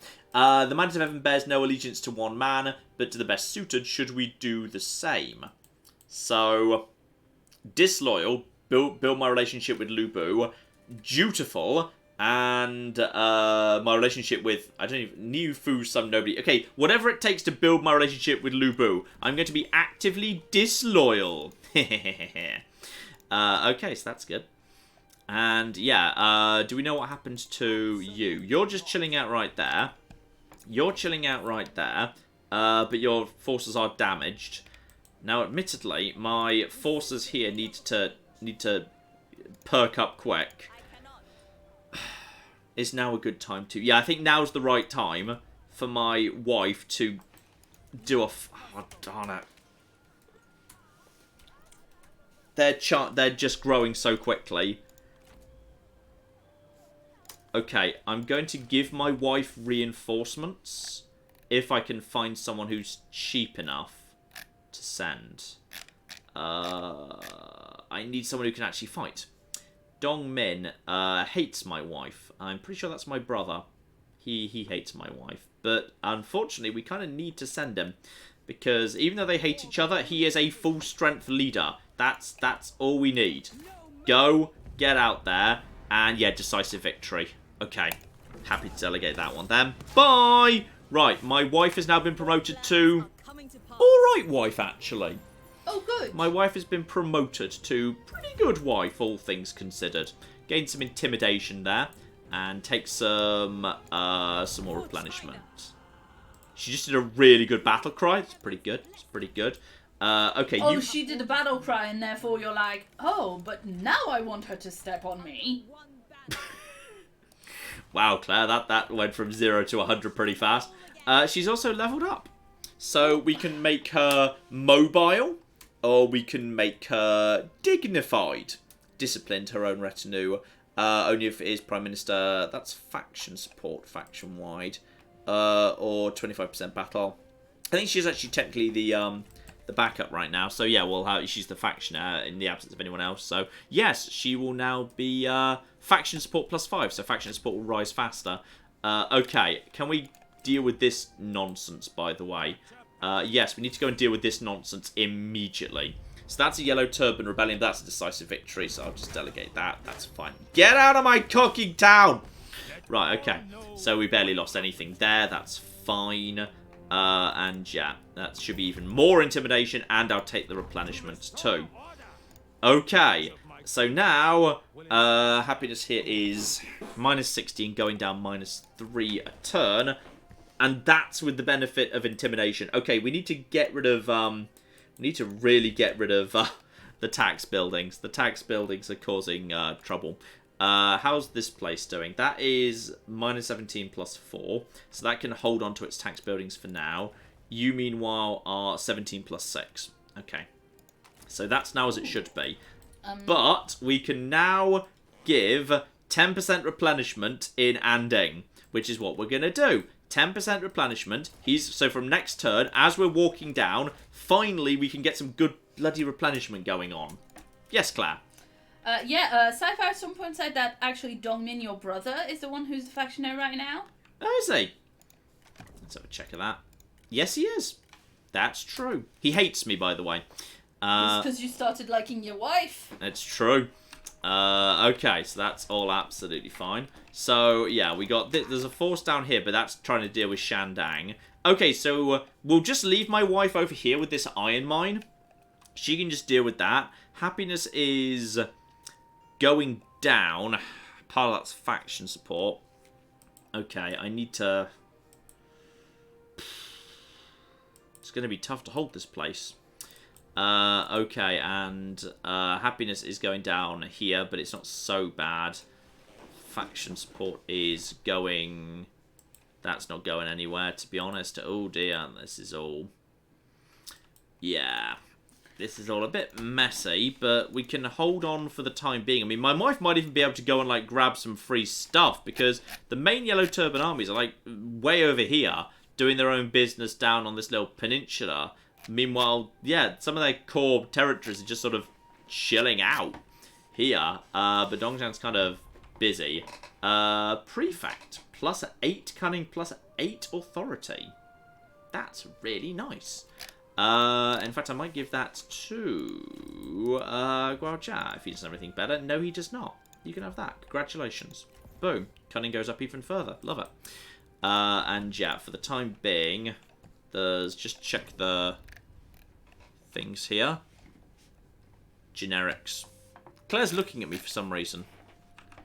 You know how you're supposed to let me talk sometimes in those live streams? That doesn't sound like a thing I'm supposed to do. Yeah, shout out to Captain Cool404 who gave us £5. and says a nice thing to you that I think you haven't really deserved, but never mind. Hi, John and Claire. I've always loved these live streams, and I've been having a tough time recently. I was so excited to see this stream today, and I believe the same person has also sent us puppy pictures on Twitter. Oh. So I'm going to be nice and give you dog pictures, even though you no deserve. Oh, Here's that's a one very dog, cute one dog. very happy That's dog. a super cute dog. And here's another also happy dog. That's another happy dog. I've just spotted a small problem, though. Yes. Do you remember how we gave Lu Bu red hair, the best horse in all of China? Yeah. He didn't arrive riding red hair. Okay. Where's red hair gone? Maybe because the AI is a bit bonkers. I hope red he hair didn't is, like. in his inventory. I hope he didn't like sell red hair or something. Because he didn't show up riding it. He just showed up with a standard red horse, which is not red hair. That's red horse. But I don't know where the hell he's. I think he might have just like sold or left behind or given to someone else before he changed faction. Like the best horse in China, because he's a cocking idiot. I don't know what's going on there, but that's a thing. Great. I don't know what's going on there, but for whatever reason, he just there's no red hair. It's just gone missing. Whatevs. Okay, I want to go get that. I'm getting that trade port at the bare minimum. I'm going to get that trade port. The chat is reminding you that you shouldn't have trusted Lu Bu, basically. I should trust Lu Bu. I see nothing possibly going wrong with me trusting Lu Bu and pursuing him and giving him a horse and a giant pile of money. I see nothing that can go wrong here. Nothing whatsoever. And okay, Zhang Yan's standing suspiciously close to the town that he just agreed he wouldn't attack. Like, suspiciously close. Check the two generals that you inherited from that faction. They might have red hair. That's a good point. Thank you, Sci-Fi Storm. No. From what I've seen, if you give red hair to Lu Bu, then Ding Ran takes it from him. Oh, I think I killed that guy, but I don't know what happened to his stuff, therefore. I think we might have just deleted... I think we just deleted red hair from the game. Also, the Emperor's dead, by the way. Oh, no. Alan says, red hair glue, the best in all of China. I think red hair's just been deleted because he was taken by Lu Bu's faction. Lu Bu killed him in response, but then his faction ceased to exist, and as a result of that, his inventory just doesn't exist anymore. I think it's just gone. And also, there is now a regency from Empress He. I believe he is pronounced her, as in He Yi, which the woman says at the beginning. So, okay, that's kind of unfortunate that red hair is just gone, potentially. So that's a thing. Also, do we actually have finally better... Oh, look at that. Now we've got some better recruitment going on, because that 10%'s kicking in. So yeah, now we can just head down over here, and we just need to get down to this part of the world as fast as we can. I mean, if I wanted to get to here, oh, that's not too bad. I can actually make it to here in just 5 turns. Okay, that's the trade port. Well, okay, we're going for that then. I mean, potentially I might just be about to be like handed some stuff. Also, Zhang Fei's just here. I mean, I think that's the only part of Liu Bei's faction that's left. Because he lost this territory to the Yellow Turbans bloody ages ago over here. That's where he starts in the 182 start point. So I think he just got kicked out of that. And then, I don't know if maybe Guan Yu's dead. I haven't seen any evidence of that. But I think that's all Liu Bei's got. So yeah, no one can trade with him because he's got nothing to trade with. He's officially at war with Kong Rong because everyone's at war with Kong Rong. Because Kong Rong just was basically, he became independent automatically and then didn't join the Empire. Liu Chong is doing okay, but he's expanding in this direction, which leaves me wide open to go and get that trade port. So yeah, we're going to go get that trade port, and then I mean, it's almost 190. So history's gonna, but I'm not sure how history's gonna happen if you yourself are playing as Dog Zhao. I don't know what's gonna happen then. It's gonna be some interesting stuff.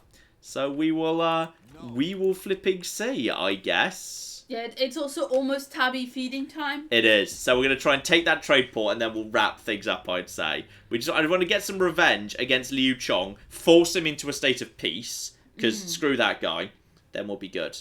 And Yes. yeah, they're just doing some terrible work over here. Poor Kong Rong is just surrounded by rebels and you just can't really do anything about it. Which is not great. And yeah, that fervor is causing problems around the iron mine.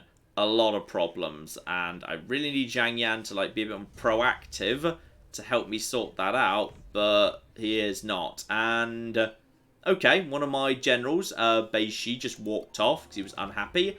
Okay, He Jin has now been killed. That's fine. Well, we might get another note in a moment saying that He Jin's friends have killed the eunuchs in return. There's going to be a lot of backwards and forwards happening momentarily. Welcome to history. So someone is unhappy. Your general is unhappy. Is he? Which one? How are you unhappy again? I just promoted you like 10 minutes ago. Bloody hell. Okay, we'll promote you a cock again. Alright, chill the flip out. We've given you lots of really good stuff. Stop being a dick. Okay? Yeah, Guao Jia is causing problems. Okay, we're nearly, finally, almost up to snuff here, which is great. And I'm glad we spotted that there was this route, like, right here. You can spin the camera around, by the way, but I like it being, like, orientated properly. And the game acknowledges that, because there is a little button that means you can orientate the camera, so up is precisely north, which I find very useful. I find that very good. I like that. That's a useful thing to have. Lurie is, yeah, resourcefulness, getting flaming shot. It's kind of annoying that Li Ru, has actually managed to pick up resourcefulness before... Uh-oh, Claire. Yes. So Lu Bu is apparently really, really angry with me right now. Like, I'm going to promote him. There we go. There we go. Have a bit of a promotion. He's happy enough for the time being. But he's getting more and more expensive. I'm sure it wasn't a mistake to welcome Lu Bu into the faction. Lu Bu's a good boy. You said that last time. Lu Bu's a good boy who definitely won't stab me. Lu Bu is a good boy. Shout out to Ryan Lawless, who gave us $10 and says, Lu Bu is fine, but he's no lawless rock. Keep up the great work. Cheers. Reese gave us £2, and Linus gave us another $2. That's several donations from them today. Oh, thank you very, very much indeed. Hashtag justice for Liu Homen. Also, Yan Shao is still alive. Yan Shao is still alive, and okay, here we go. He Jin is killed by the eunuchs. As an old friend of his, you must march on the capital. Okay, I'm being told I must march on the capital. And a steed to rival the ages. Okay, a new horse has shown up. Like, how does it... It's not... Oh, it's just a white stallion. That's not even that exceptional, to be honest. I mean, we could give it to you. I mean, that's +2 resolve, +6 authority, and charge bonus. Sure, why not? Okay, it's not that exceptional, but okay. Is the force... It's close enough to full strength. I'd say, yeah, we march for the trade port, and then officially I'm supposed to be attacking the regional city, because history says I'm supposed to. Okay, that's what history says. And by the way, I'm not sure I'm actually allowed to make Lu Bu factionaire. I saw someone mention that, because he's not family. I would need to... I think I need to adopt him. Okay, so... Family tree. Lu Bu. Yeah, I'd need to... Ah, here we go. I can actually make heir. I didn't realise I could make heir. I could marry Lu Bu. I assume that means to someone else, not to me. Yeah, presumably, yeah. I think we'd make a cute throuple. Me, Dong, and Lu Bu. Sure. I'm going to... Yeah, I'm going to make him the heir. Because that is going to be a massive increase in satisfaction. And if I die, which history might just make happen, then that's just a thing. And can I actually... Who can I marry him to? Who's available as an option? Pick another character. Okay, so any of the characters inside my court, basically, I can just marry him. Well, presumably Dio-chan is going to be around sooner or later, right? I mean, she's got to show up. History says she's got to be around. So, I mean, I guess she's going to be here. I'm happy to just basically go into force march mode now and just basically book it straight towards that. Because the game is basically saying, hey, history's supposed to be happening. Hurry the flip up. So I'm happy to obey. I'm happy to obey. We'll take the trade port. We'll force peace on Liu Chong. Then I'll basically destroy the empire by smashing the regional capital. Which, I don't know if the game's going to leave it unguarded because the army's gone missing. But I'm not sure if it's going to try build a new one. I don't know. Maybe. Maybe not. Claire. Yeah, shout out to Halo, shout out to Halo Davis, sorry, who gave us $5, and says, would you ever consider playing Forager as a chill live stream? It recently got new content, quality of life upgrade, and it's very addictive. Forager, that's one of those, like, farming-y games, isn't it? I believe it's, like, a slightly quirky, alternatively looking, like, farming game. I'm pretty sure. Also, Yan Shao is still alive, which I'm quite frankly amazed by. I don't even know how. He's at war with literally everybody, but he's alive somehow. And oh, Zheng Zhan exists. Zheng Zhan exists and has immediately declared war on Zhang Yan, which she has done by virtue of taking his only town. So Zhang Yan doesn't have a town right now. So I imagine Zhang Yan might be about to just go and kill Zheng Zhang. And that will just be that. And, excuse me, where did you cocking come from? Excuse me. Excuse flipping me. Where? Wife. Go and deal with this problem. Delegate. And Pyrrhic victory I'll take. There we go. And wife can just deal with that problem. We both lost a lot. But we picked up some intimidation. So it's kind of worth doing battles just in general if you're going to win. Take the recruitment. And we're going to push him back. And if you can go and finish him off, that's actually another 10 intimidation. So splitting a battle up over 2 is actually good. Oh, my wife has killed the Yellow Turban rebels. Thank you, wife. And picked up a bunch of money there, which is good. And another 10 intimidation. Take the replenishment. Just a great big battle cry. And now she can just nip back to the mines soon. There we go. And oh, I suspect Yan Shao might be about to go and try and steal my flipping mines. Which would be really rude. But I think that's what's about to happen. Maybe I could just put her into... Yeah, I'm just going to get her back to home right now. Even though it's going to mean she's in forced march mode. Just for the sake of it. Oh, my wife is unhappy. Claire, why is my wife unhappy? Gee, I wonder why. It's weird. It's one of those great mysteries. I'm also just slowly saving up money to buy Lu Bu. Okay, we're gonna buy the Lu Bu. It's going to be great. If I go to... Oh, what the... Okay. What's going on here? Is that... Oh, is that, like, really tough to cross forest or something? Is that why that was a thing? Okay, well, now we should be there. So that should be fine. Is everyone leveled up, by the way? My wife has leveled up! Can we just give her the stops nagging me and shuts up in his happy upgrade? No, that's not a thing. I'm going to give her nobility. There we go. You do realize your wife is in danger right now, right? Because Yan Chao's army is marching on the settlement she's in? Yes, but because she's in the settlement, and there's going to be there's a decent-sized garrison.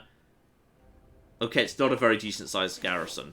Okay, technically I am at war with Yan Shao. Okay, my wife might be about to die, but I didn't do that intention. I just want to marry Lu Bu. Yeah, well, you can't. Why not? Wow, it's pretty... Because it's ancient. It's pretty homophobic of you, Claire, saying I'm not allowed to marry Lu Bu. Sod off! Okay, just take the construction cost military down. Yeah, do it. Just take it. Take that down. We'll start moving in that direction. You can take the trade port. You can just move it to the trade port next turn. It's, like, not an advanced trade port. It is... what's here? Actually, they've done a bit of work, but they've recently upgraded it, so actually it's vulnerable for the time being. We should just be able to walk in and walk back out again without too much difficulty. Yes, Claire? Has John forgotten about the army in the upper left, or has that one been resolved? Oh yeah, I've got an army in the upper left. Jeez. Does anyone know what happened to the guy who was here? I don't know, but we'll just... I think... We love you, John. We love you so much. I'm gonna... Oh, the economy's looking a bit better now I've recalled her. Now that we're not paying for her stupid army. Oh, that's much better. Okay, everything's under control. Do not upgrade that town any further. Zheng Zhan and Zhang Yan might be ones to watch right now. There's some fun stuff to be had right there. I think they're about to like go to flippin' war over the one town that they've actually, the one town she's got, which is the one town he had. And Empress Her is maybe gonna raise new troops. Yes. You can remove the retinue, you know, to save your wife, says Fabian. Oh, but I think that was before you did the turn. Yeah. Yeah. Yeah, I could have recalled her, but then I definitely would have lost it. If it's tough enough, it's possible they won't attack because the settlement is not guarded. It rather is guarded, and they'll go for a different target that's unguarded. I mean, like, all I need to do is present him with a tougher proposition than there is elsewhere. And I believe there are other farms that are... Okay, so this is going to be a bit of a problem. I mean, the game has says crushing defeat and been wrong before. I mean, and it was the exact same area. The problem is these are actual competent. My wife is very badly wounded. I mean, we'll give it a go. Flip! They've got flipping artillery. We'll give it a go. This is gonna be a fun one. This is gonna be fun because we can funnel them into a really narrow choke, and we can oil them, and we can everything them. Oh dear. Yes.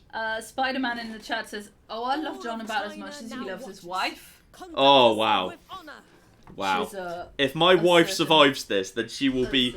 We will be. Oh, they're going to come from multiple angles. Right. Well, will you set up? Or... Yeah, I'm going to try and set up anyway. Yeah, this is a bit of a tricky one. Shout out to SD who gave us $5 and says, "Happy Saturday.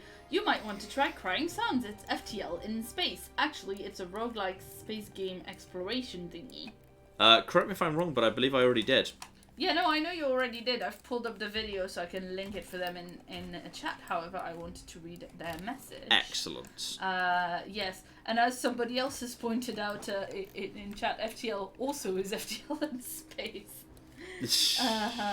Dear, so Crying Suns video.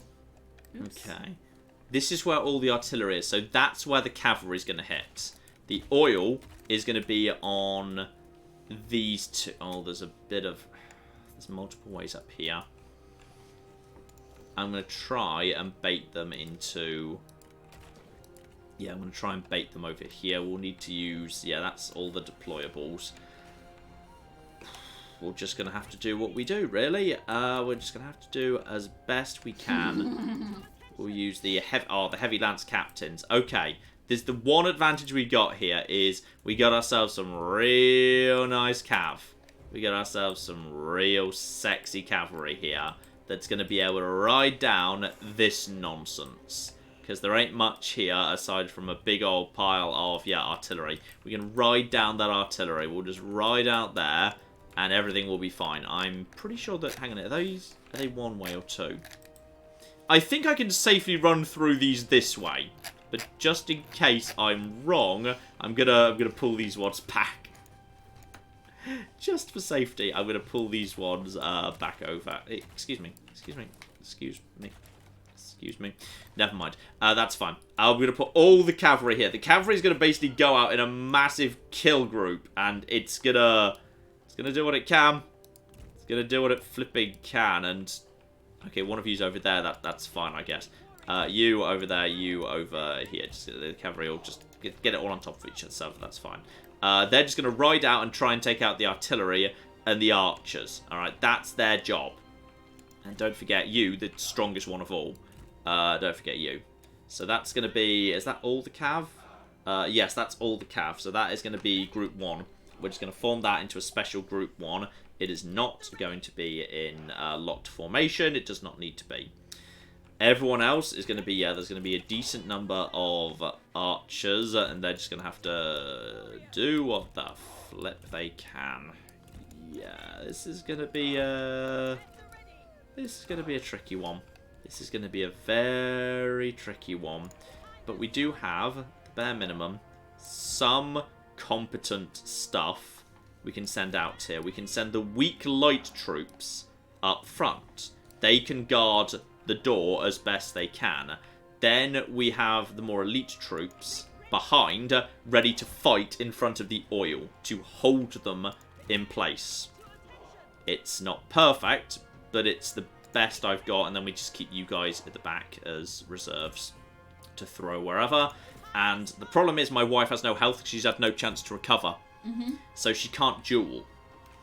So we can't use that to keep the generals at bay. Yes, that was mentioned in the chat. Also, Linus gave us $2 and says #justice for Dong Peishan.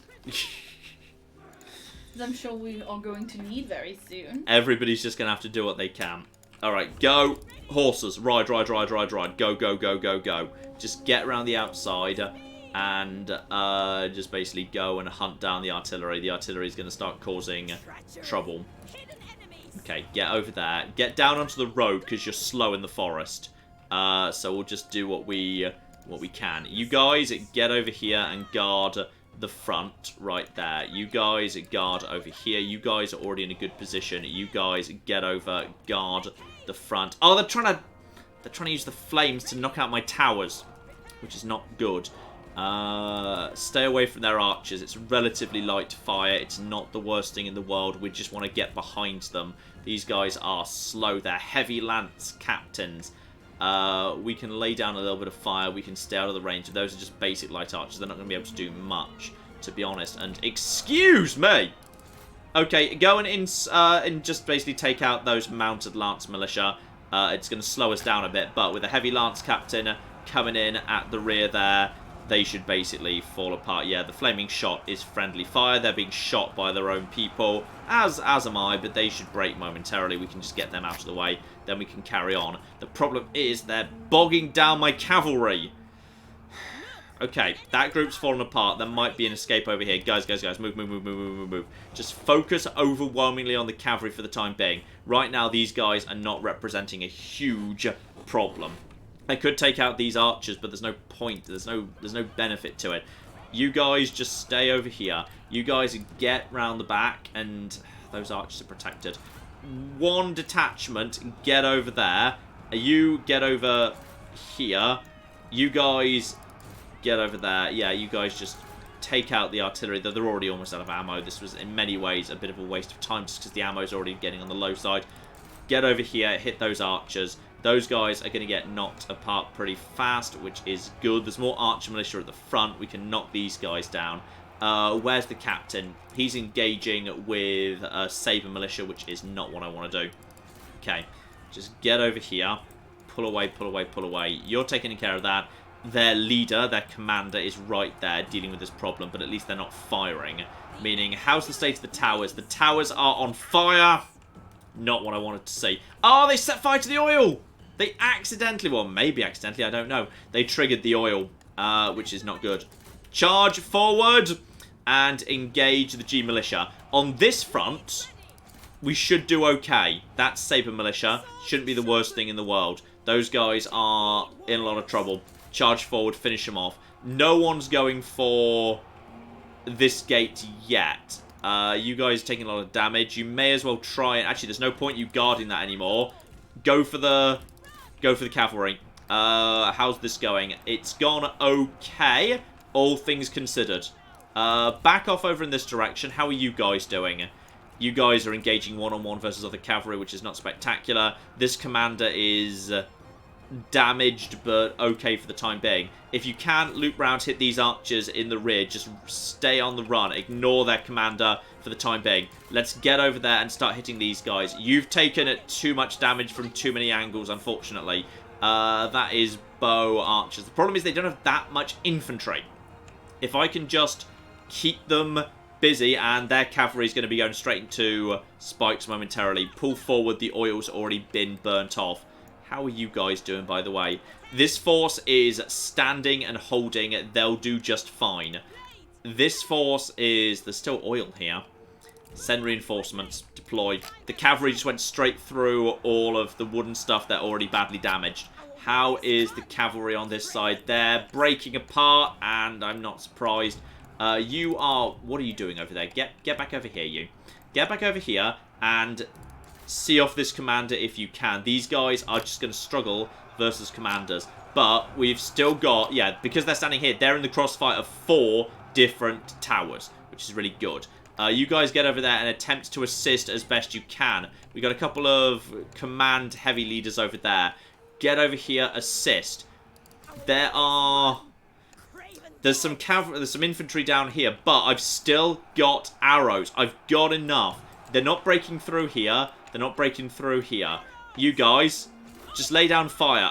Concentrate all fire on this group. I want it broken. I want these guys clear, because that frees up some infantry to get over to the other things. And now that's going to be a huge amount of concentrated fire. That gate's gone. Okay, that means we can concentrate all our firepower in terms of these guys on her, which is good. That is falling apart. Save your ammo, please. Turn in this direction. You, redeploy. You guys are starting to reform up. See if we can take out this commander. You keep getting intercepted, but heavy cavalry can take out this mounted saber.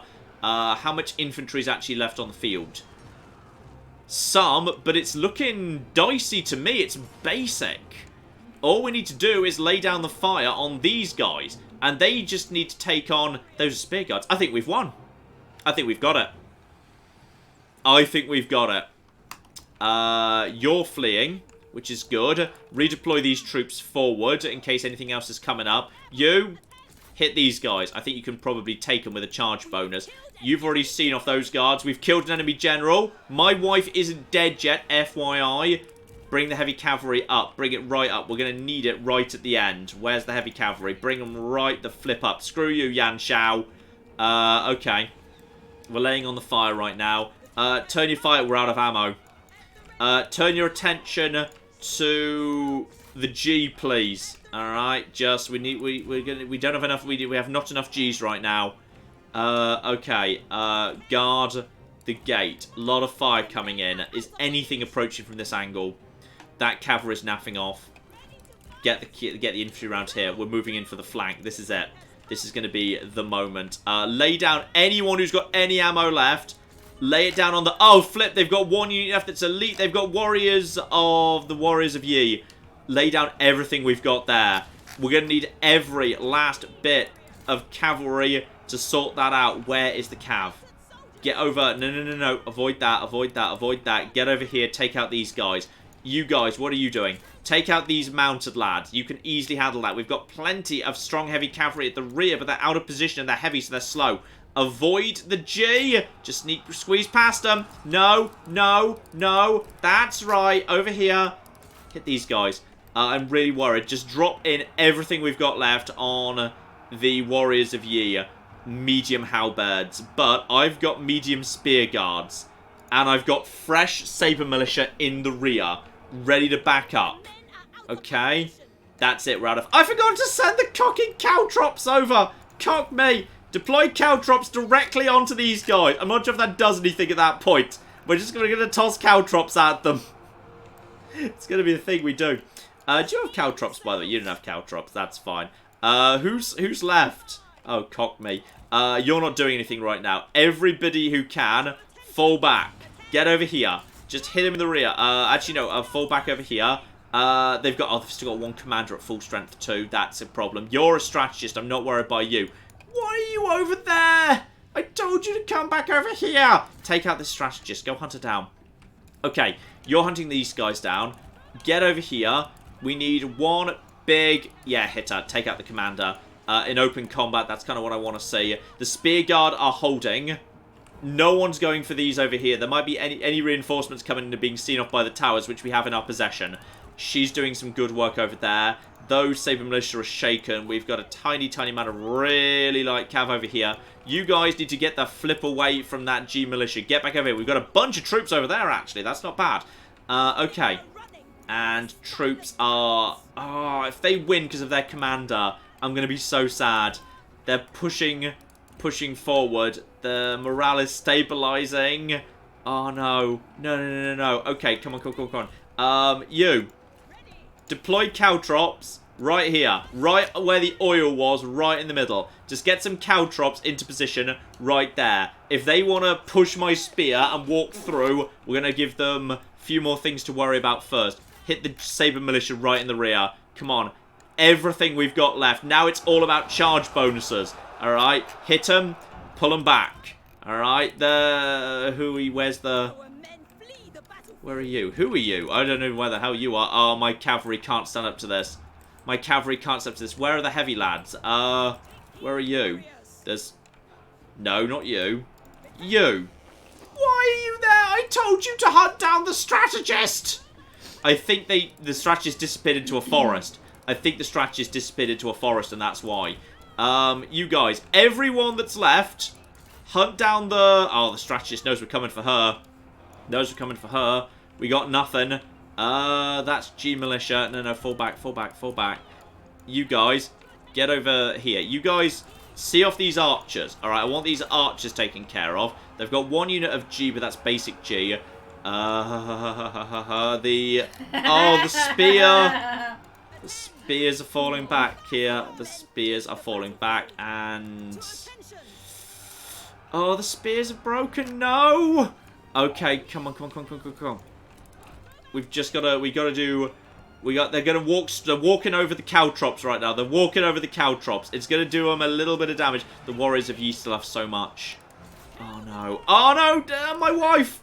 I've got to save my wife! Archers, fight! Save her! The towers have got... Oh, one of these towers has technically got a shot. Well done. Cocking how. Okay, go. Get in the rear here. The cavalry... This cavalry could have really helped. You. Get in here. We need to start breaking off some more units. How are you guys doing? You're holding for the time being. If we could just... If I could just deploy my wife in. If they get weak enough, I can deploy my wife. Get in here. You. Get over there. They're starting to break, but we're running out of everything. You guys, this G Militia's back. Get the G over here. You guys, get all the cavalry together. We might be able to get them around for one last hold. Oil? Huh? The oil. The oil's out of the way over here.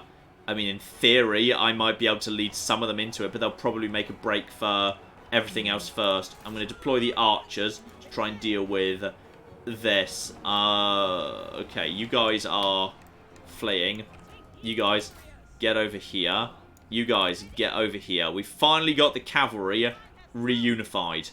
The problem is, how are the caltrops doing, by the way? They're still in good shape. We've got some caltrops here. The problem is, I need to be careful of the stakes. Because the stakes will skewer my own horses. They will. That is enemy forces. You guys get over here. Pull them back. Cavalry. I'm going to bring them in the side door. If I can just push them back, the towers can do a lot of good work. That's that. I need to bring my cavalry around to this side to get them back in the town. Our general is... No, my wife! Oh no. Claire, my beautiful wife. Claire, I'm sad. Are you? I am! I came around to my wife. She did a good job in the end. She was a good. Okay. My wife was a good, Claire. She was a good. Oh, even the cavalry's starting to waver. Everything's starting to waver. My only chance now is we can just basically grind down these commanders, but it's not looking likely. It's not. I mean, we've given them a good fight. We've given them a really, really good fight. Like, the best fight we could possibly have hoped for. These cavalry, the cavalry's exhausted. And they've got elite halberd, so my cavalry can't do anything to elite halberd. This is the only entrance I've got left. My only chance is if I could... Oh, flip. My only chance is if they're willing to go and walk into the fire, walk into the fire, walk into the fire, walk into the fire, light the fire, light the fire, light the fire right now. Now is the time to light the cocked fire. Okay. Engage. Fight them. Hold them in place. I don't care if there's sacrifices. Hold them in the fire. Oh, they're just slightly off the fire. Okay, withdraw, withdraw, withdraw. They might walk through the fire on the way back out. They might walk back through the fire. Oh, flip, they broke. That's their most elite unit. Just broke. Back, no, back, back, back, back, back. Do not run into the fire. Go, go, go, go, go, go, go. That was their most elite unit. If we can break the commander, then the morale will plummet a lot. What we need is for them to be coming in this direction. Their most elite unit just went down. I've now lost basically the last of my infantry. The commander is... Okay, one of you get down here. One of you get down here. Hold separately. We might be able to get some cavalry charges. The cavalry charge, she's technically marked as not a high threat target. Get over here. Take her out. Do what you can. The elite cavalry is chilling out right here. And no, don't run Don't retreat into fire! No! That's... Who looks at that and thinks that's a good idea? Okay, we're going for her. She's looking weak. She's exhausted. How's morale? Oh, morale's 100. Because I'm guessing she's got an ability popped right now. Okay. I need to sneak my cavalry past the fire. Which is... The game's not going to let me do. Cavalry. Where's the rest of the cav? Pull back. Go for the chargers. Come on. Come on. What else is left? Is anything else left? There's nothing left that's regrouped. Wait, hang on. There's... No, you guys are broken. Sorry, I thought there was something over there that was still working. But there is not. Get over here. Get over here. We're technically hitting these units with towers. The longer we can hold them here, the better. And these are basic G militia. They're going to struggle. They're not much... She's wavering. She's broken! The commander's broken! The commander's broken. The commander's breaking. Push it. Straight down. Into the G. Now is the time for all of the G. Slam them. That's a waver. Come on. Give me this one. Oh, the oil's out. Go. Kill her. Don't let her get away. Okay. Oh, no. Don't go too far, though. Oh, no, you're breaking. Oh, cock me. Okay, come on. Just don't let her get away. Break her. Come on, enemy general's fallen. Yes. Just break. Separate. Just separate them out. It's to the wire. We're both breaking. Fall back so you don't break. Come on. We've almost there with seconds. If this unit breaks, we've just got to hit her. This tower needs to hit you. Target her. That general's broken. It's this one unit. No, they're stabilizing. They're stabilizing. I'm going to take out the other general. Then they'll be out of generals. Come on. It's crossbowmen versus G militia right now. I'm gonna... no, I need to go this way and do it. I need to... Cocking things are in my way. Come on. I'm going to have to sacrifice some horses. Oh, they just ran into... I don't even know which group that is. I think that's my own horses that are being... Who? I think one of the commanders perished. Possibly one of these heavy lancers. Oh, no. No! Oh, we just need to run through... I'm running my own heavy cavalry through spikes because they need to break this unit. And they might be able to do it. Come on. These guys should break nice and easy. In comes the charge. These are heavy lancers. Come on, waver. Break. Back off. Repeat. I think we did it! Yes! Oh, fuck yes!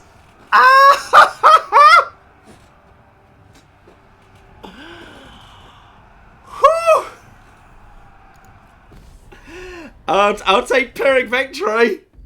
Holy hell! Oh my!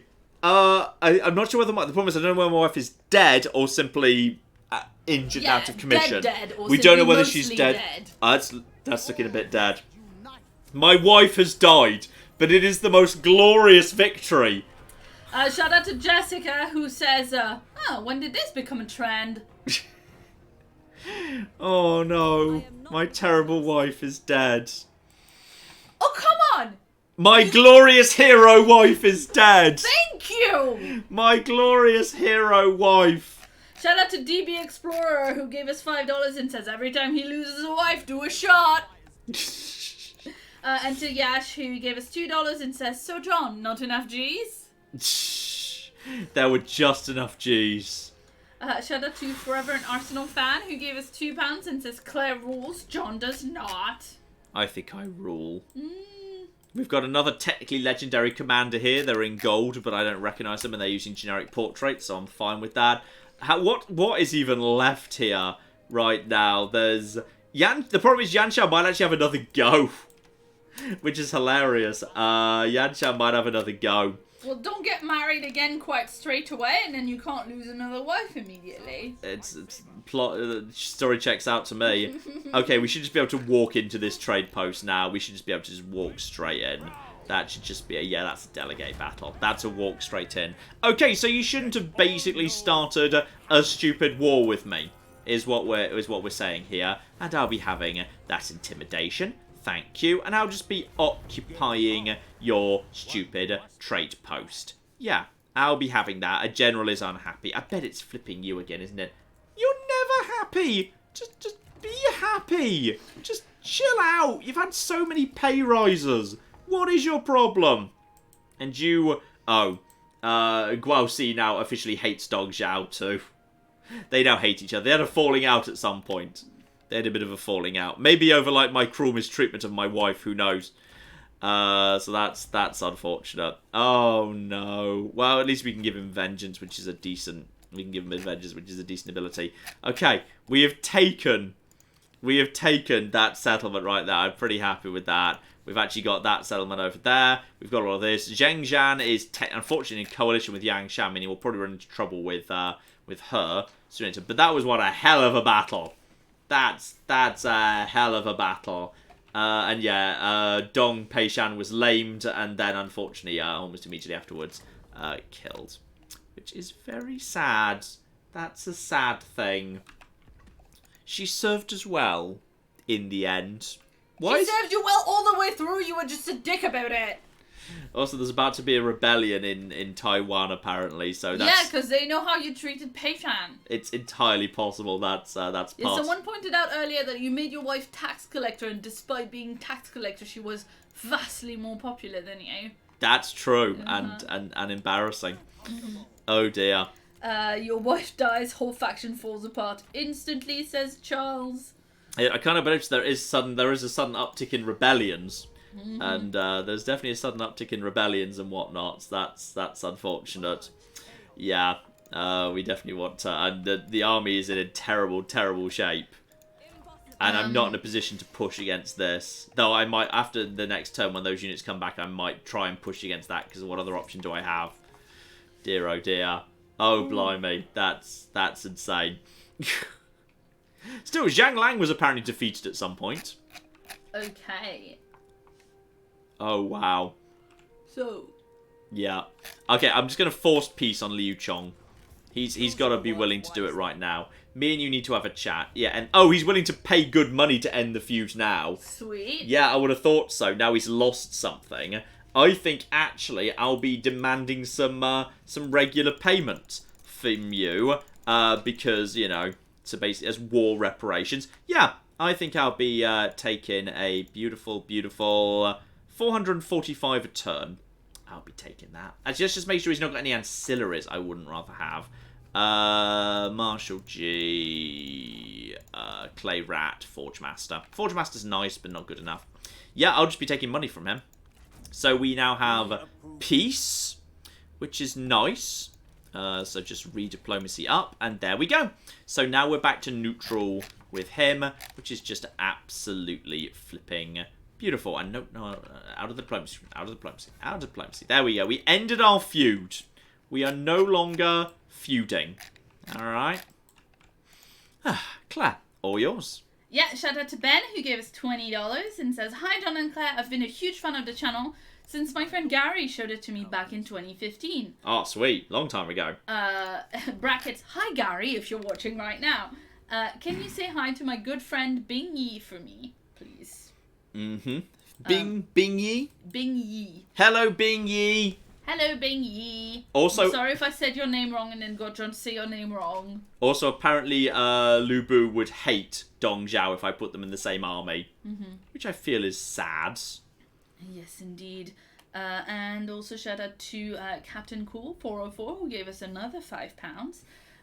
And says, as I said earlier, I've been having a rough time, and hearing my puppies cheer you up has really made my day.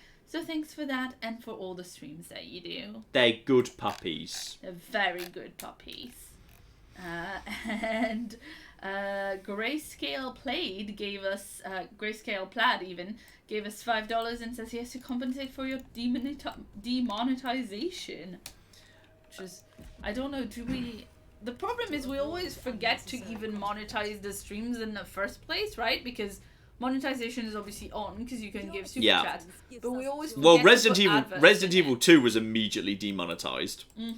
That was just instantly demonetized. There's no ads running on that. That's advertiser unfriendly, damn it.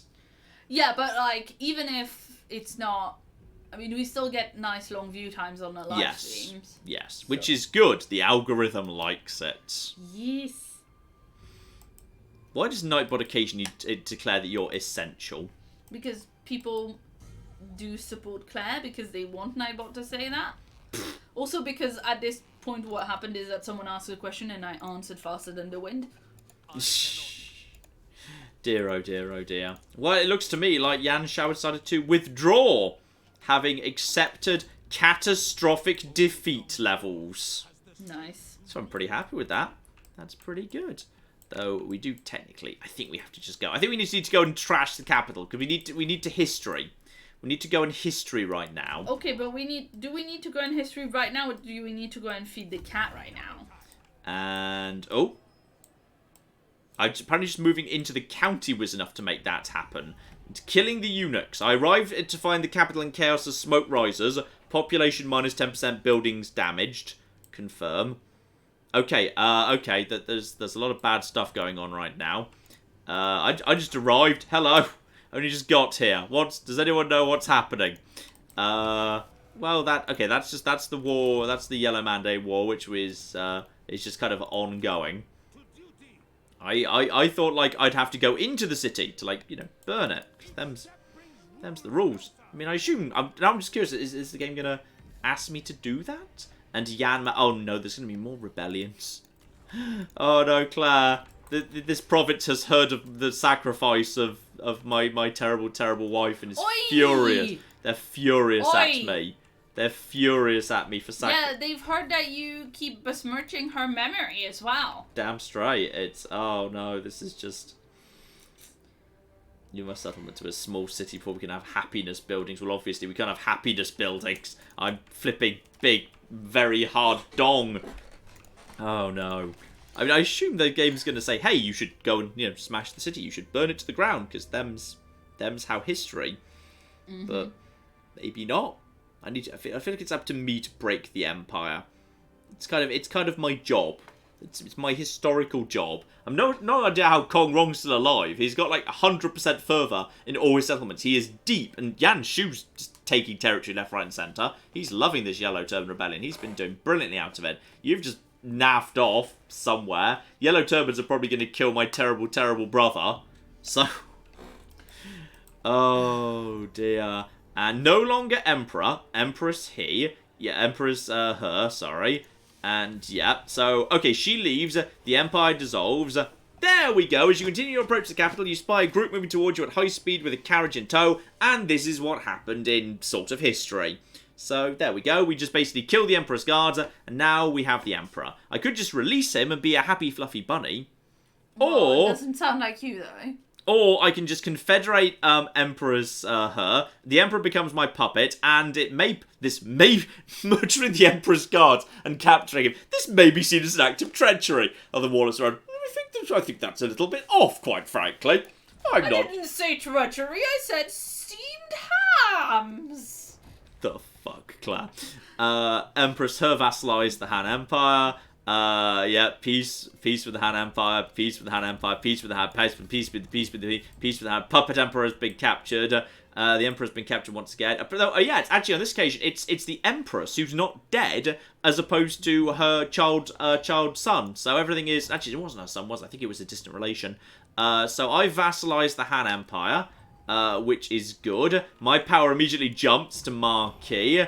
I immediately get 2 grand for that. The Mandate of Heaven is now become the Emperor of China, meaning I've captured the Empress, who is technically the puppet Emperor at this point, rather than the child it would be normally, meaning I've now confederated the Empress, and as a result of that, hang on, diplomacy, yeah, all this Han Empire stuff in the light green is just, that's just mine.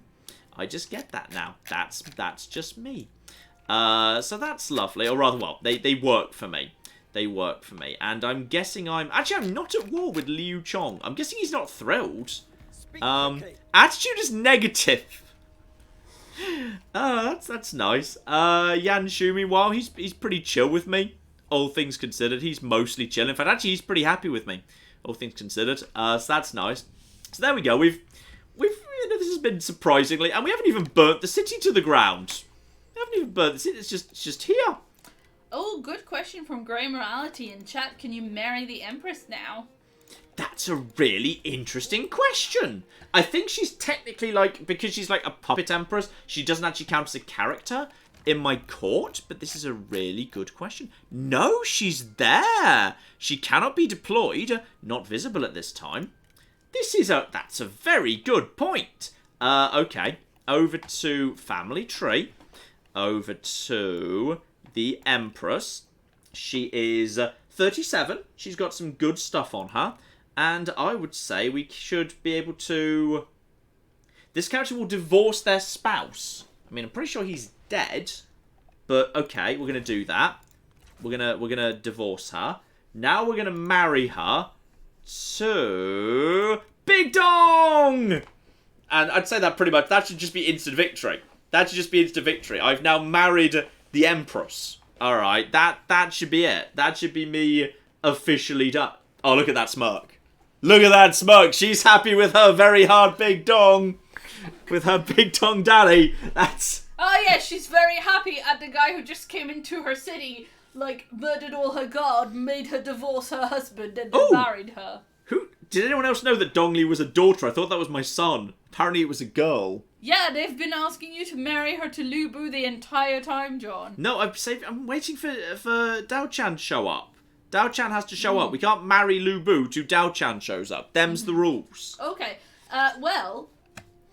We are not waiting until Dao Chan shows up because we are not. No, I'm very happy with that ending there, which is we've built a really nice big empire. The Han work for us at this point, which is just lovely. And I've now married the Empress, making me, as far as I'm concerned, legitimate emperor. That's all. That's really not how being Empress Consort works. That is 100% how that works. That is 100% how that works. So yeah, I've now got myself an Empress. I've taken Liu Liang without burning it to the ground. Mm-hmm. So this is all spectacular. I'm very happy with this. So I'd say we should probably wrap. Oh, look at that, she's happy. Recently hired, married into royal family. Thrilled. Wow. She is thrilled. Great. In fact, she might be like the happiest person in the entire empire. Yes, she is. Because she got the big dong. Oh my god. Okay. Shout out to Grey Morality, who, apart from making that excellent suggestion, also gave us $5 and says, this has been a great stream to watch while I clean and organize. Always great content. Oh, thank you very, very much indeed. And Kevlar Menace gave us $15. I think might have just shown up and said hi. Hi to you as well. Kevlar Menace was that. Yes. Kevlar indeed. Menace. Right.